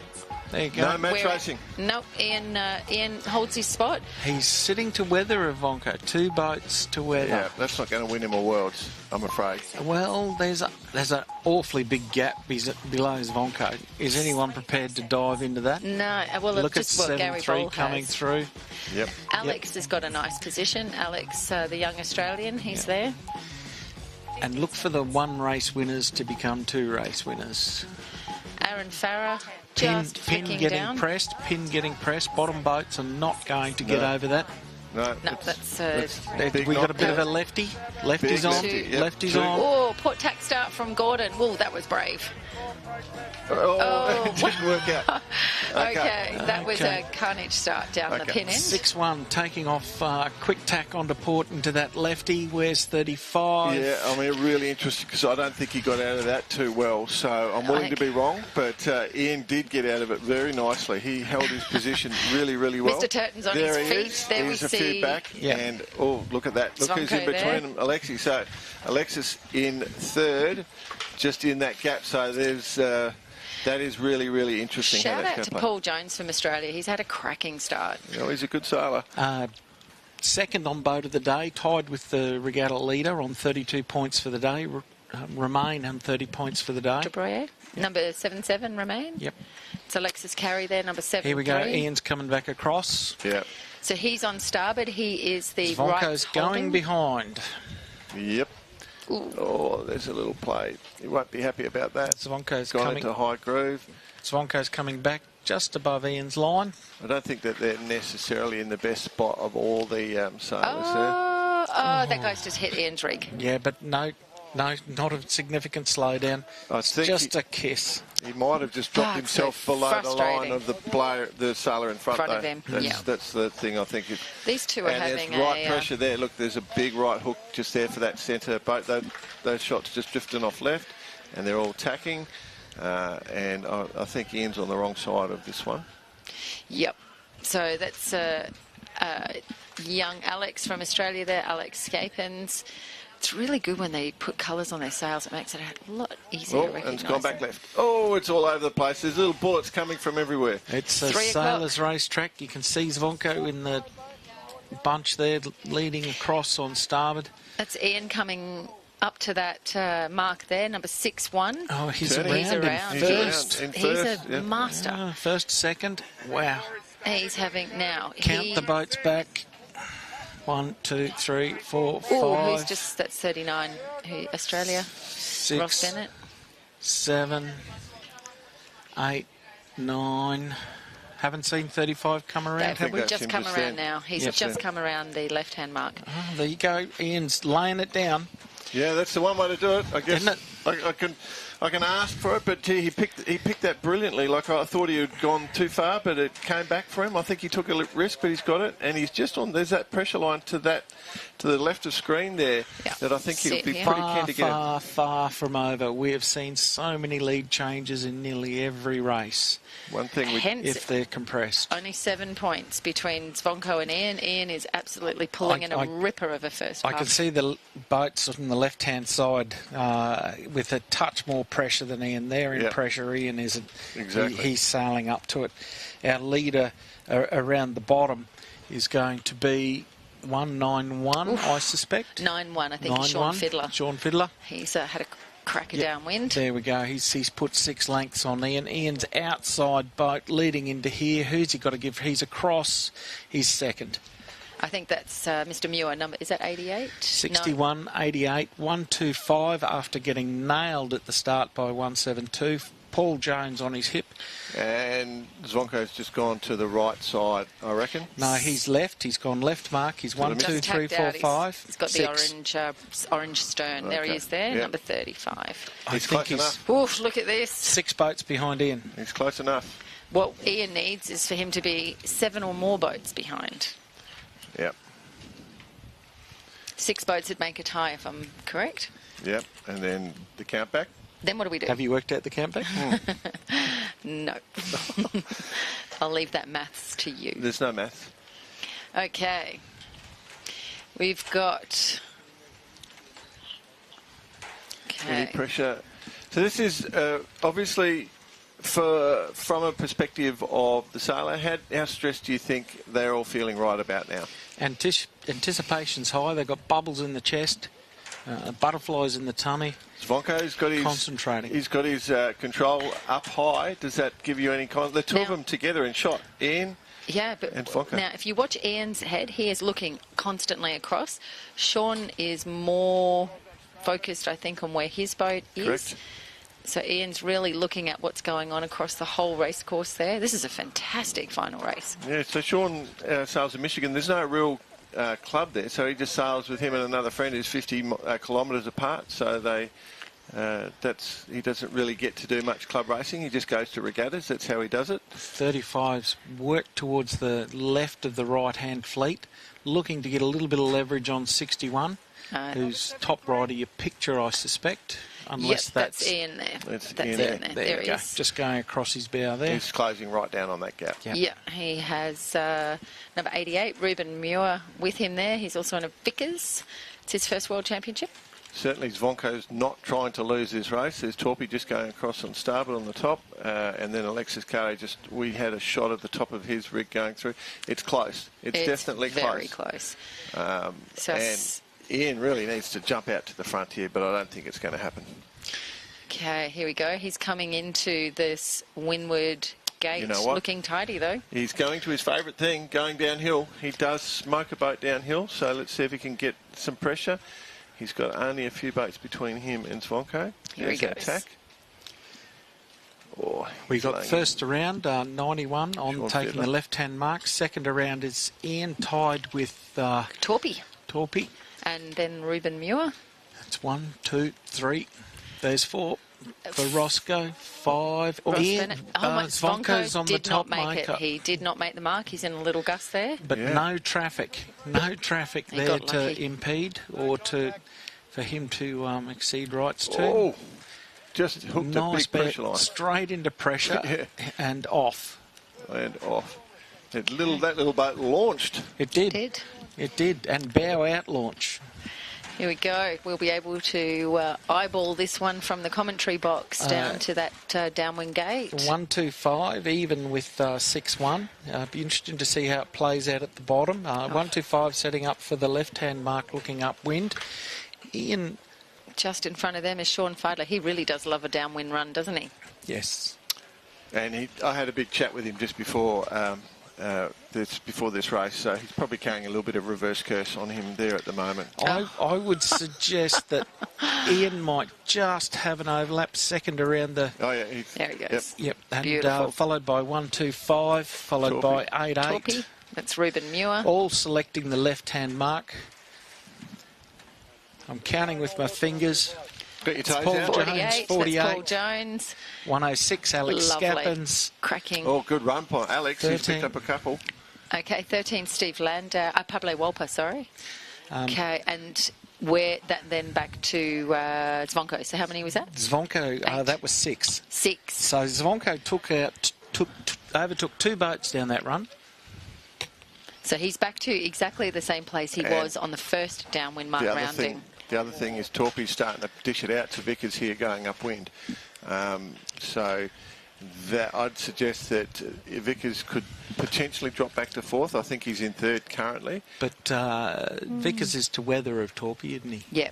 So he's just trying to hold to that lay line and tack back. So Torpy's a renowned upwind driver, driving his boat upwind, eking it out. There we go, across the line. 91, Okay. second 61. Congratulations. Third 125. Sean. Torpy, lovely finish. Okay, we've got Pablo Wolper finishing a birthday week, I think, in 6. This is 4 boats. Oh, we're going to be close. So Alex going to tack on a starboard. Yeah. It's not going to be. It's going to be He's gonna make it. Zvonko. 6. That's 5. So he finishes 6 boats behind. Oh, well, here we go. But Ian's on second, so that's 2 points to Ian. 6 points. So I think in what will be one of the closest world championships, are we going to see one by one? I counted from Ian. Oh, you counted from Ian? Yeah. Ah, okay. So I think we'll wait and see, but holy dooly, what's going on? 7-7, 4-4. We lost track of third, fourth and fifth place we there. did. And look, just to call Vickers, out Aaron Torpy, Farah, great finish, A-fleet finish for you in your first World Championships. Gordon made his way. He's visited all the fleets, had a very social run, and he is here across also in A-fleet. What a final race. Tight and tidy, but very tense.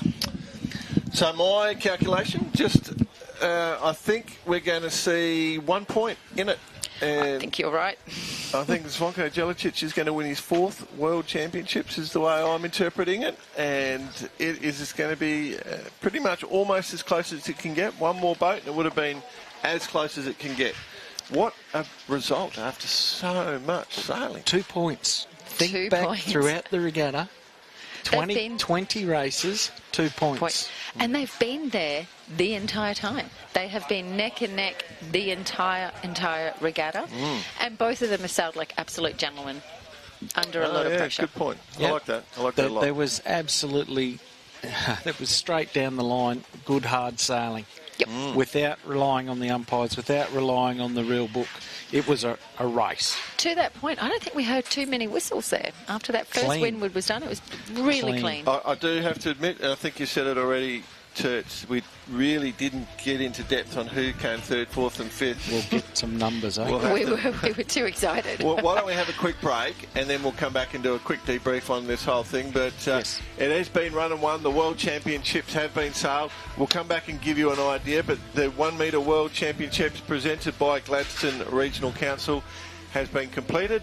Let's confirm everything officially as soon as we come back.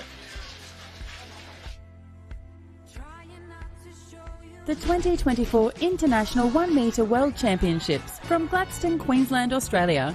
Brought to you by Gladstone Regional Council, Red Ant Radio Yachts and Supplies, Stage and Audio Event Solutions, Queensland Alumina Limited, and Dream Tilt Wireless Internet.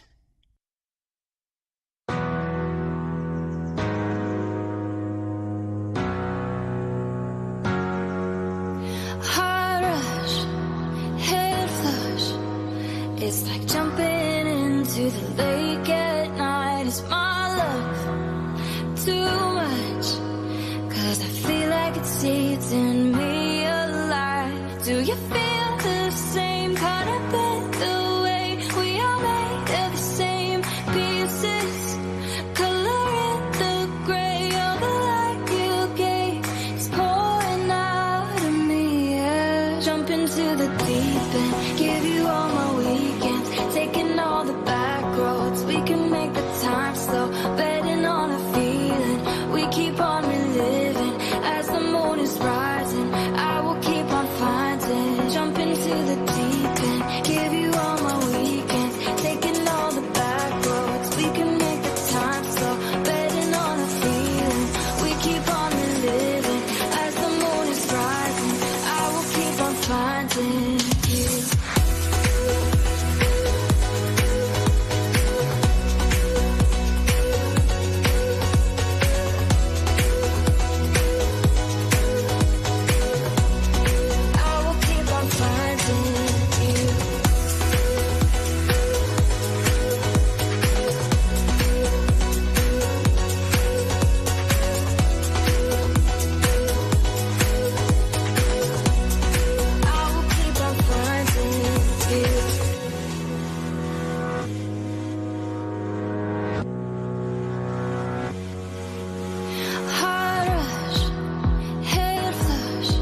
The 2024 International 1 Metre World Championships from Gladstone, Queensland, Australia. Brought to you by Gladstone Regional Council, High Risk Solutions, The Capricornian, Macca's, and 360 Sales.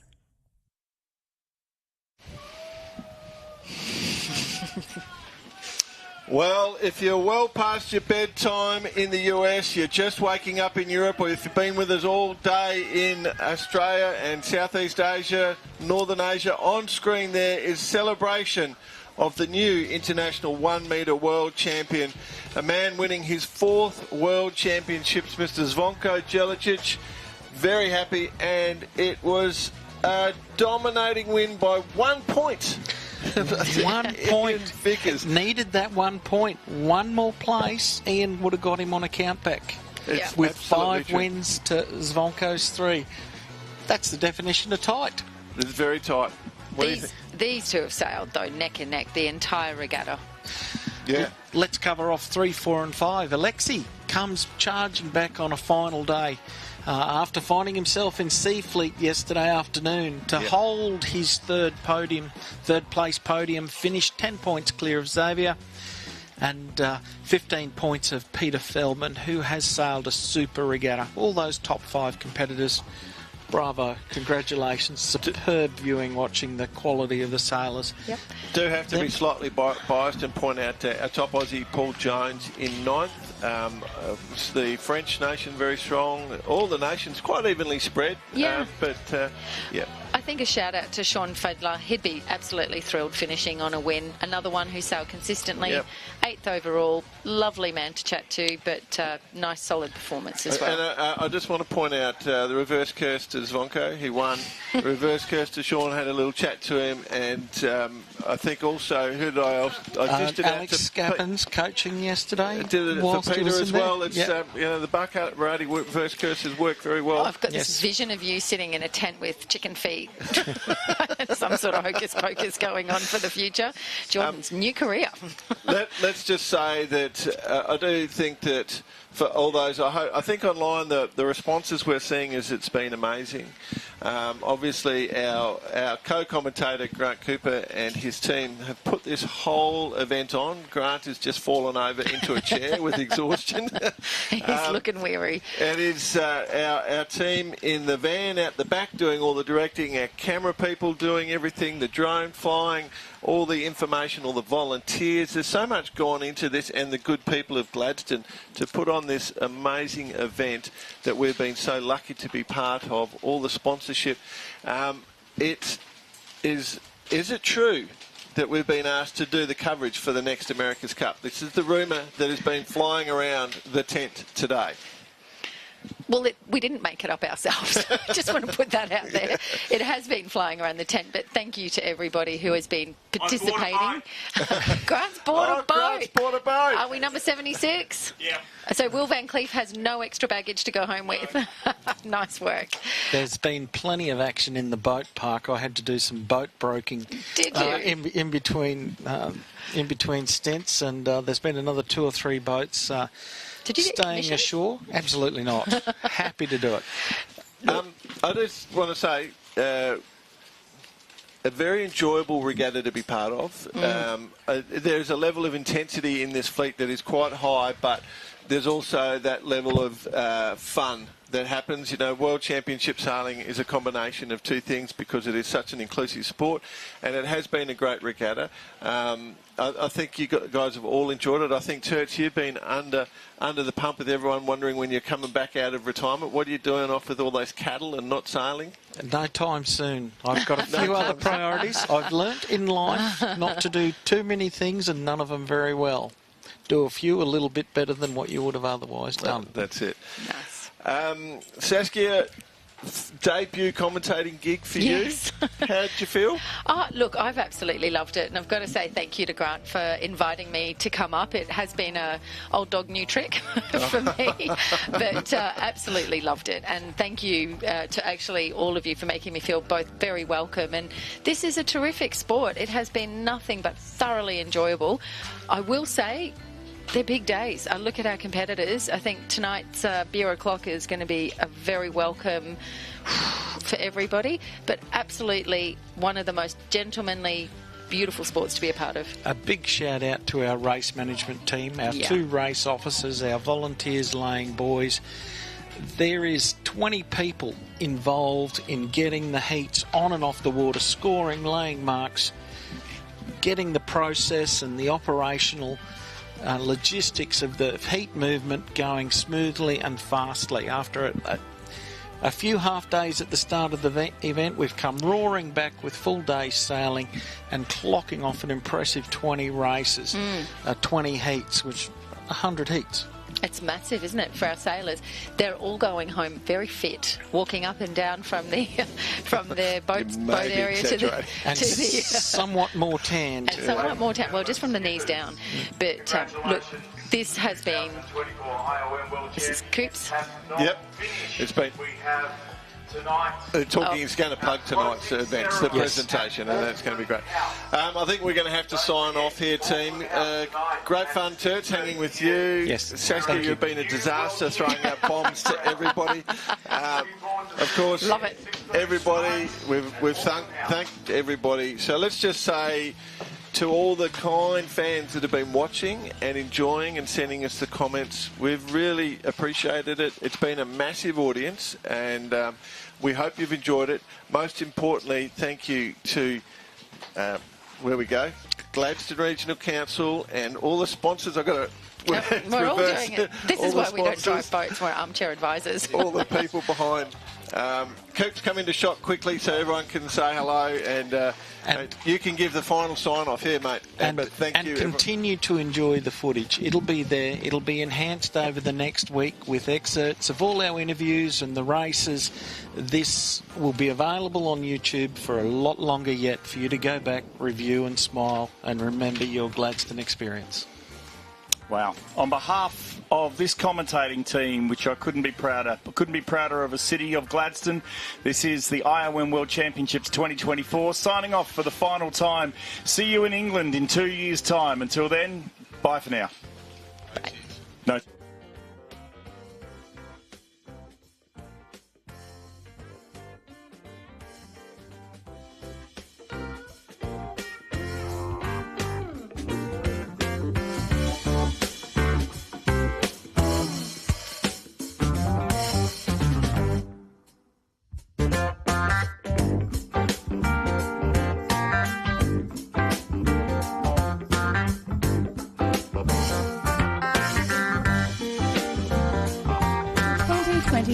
International 1 Metre World Championships, brought to you by Bendigo Community Bank, Gladstone Ankle IP, Cooper Mackenzie Marketing, Australian Pacific LNG, the Gladstone Central Hotel, and the Gladstone Ports Corporation.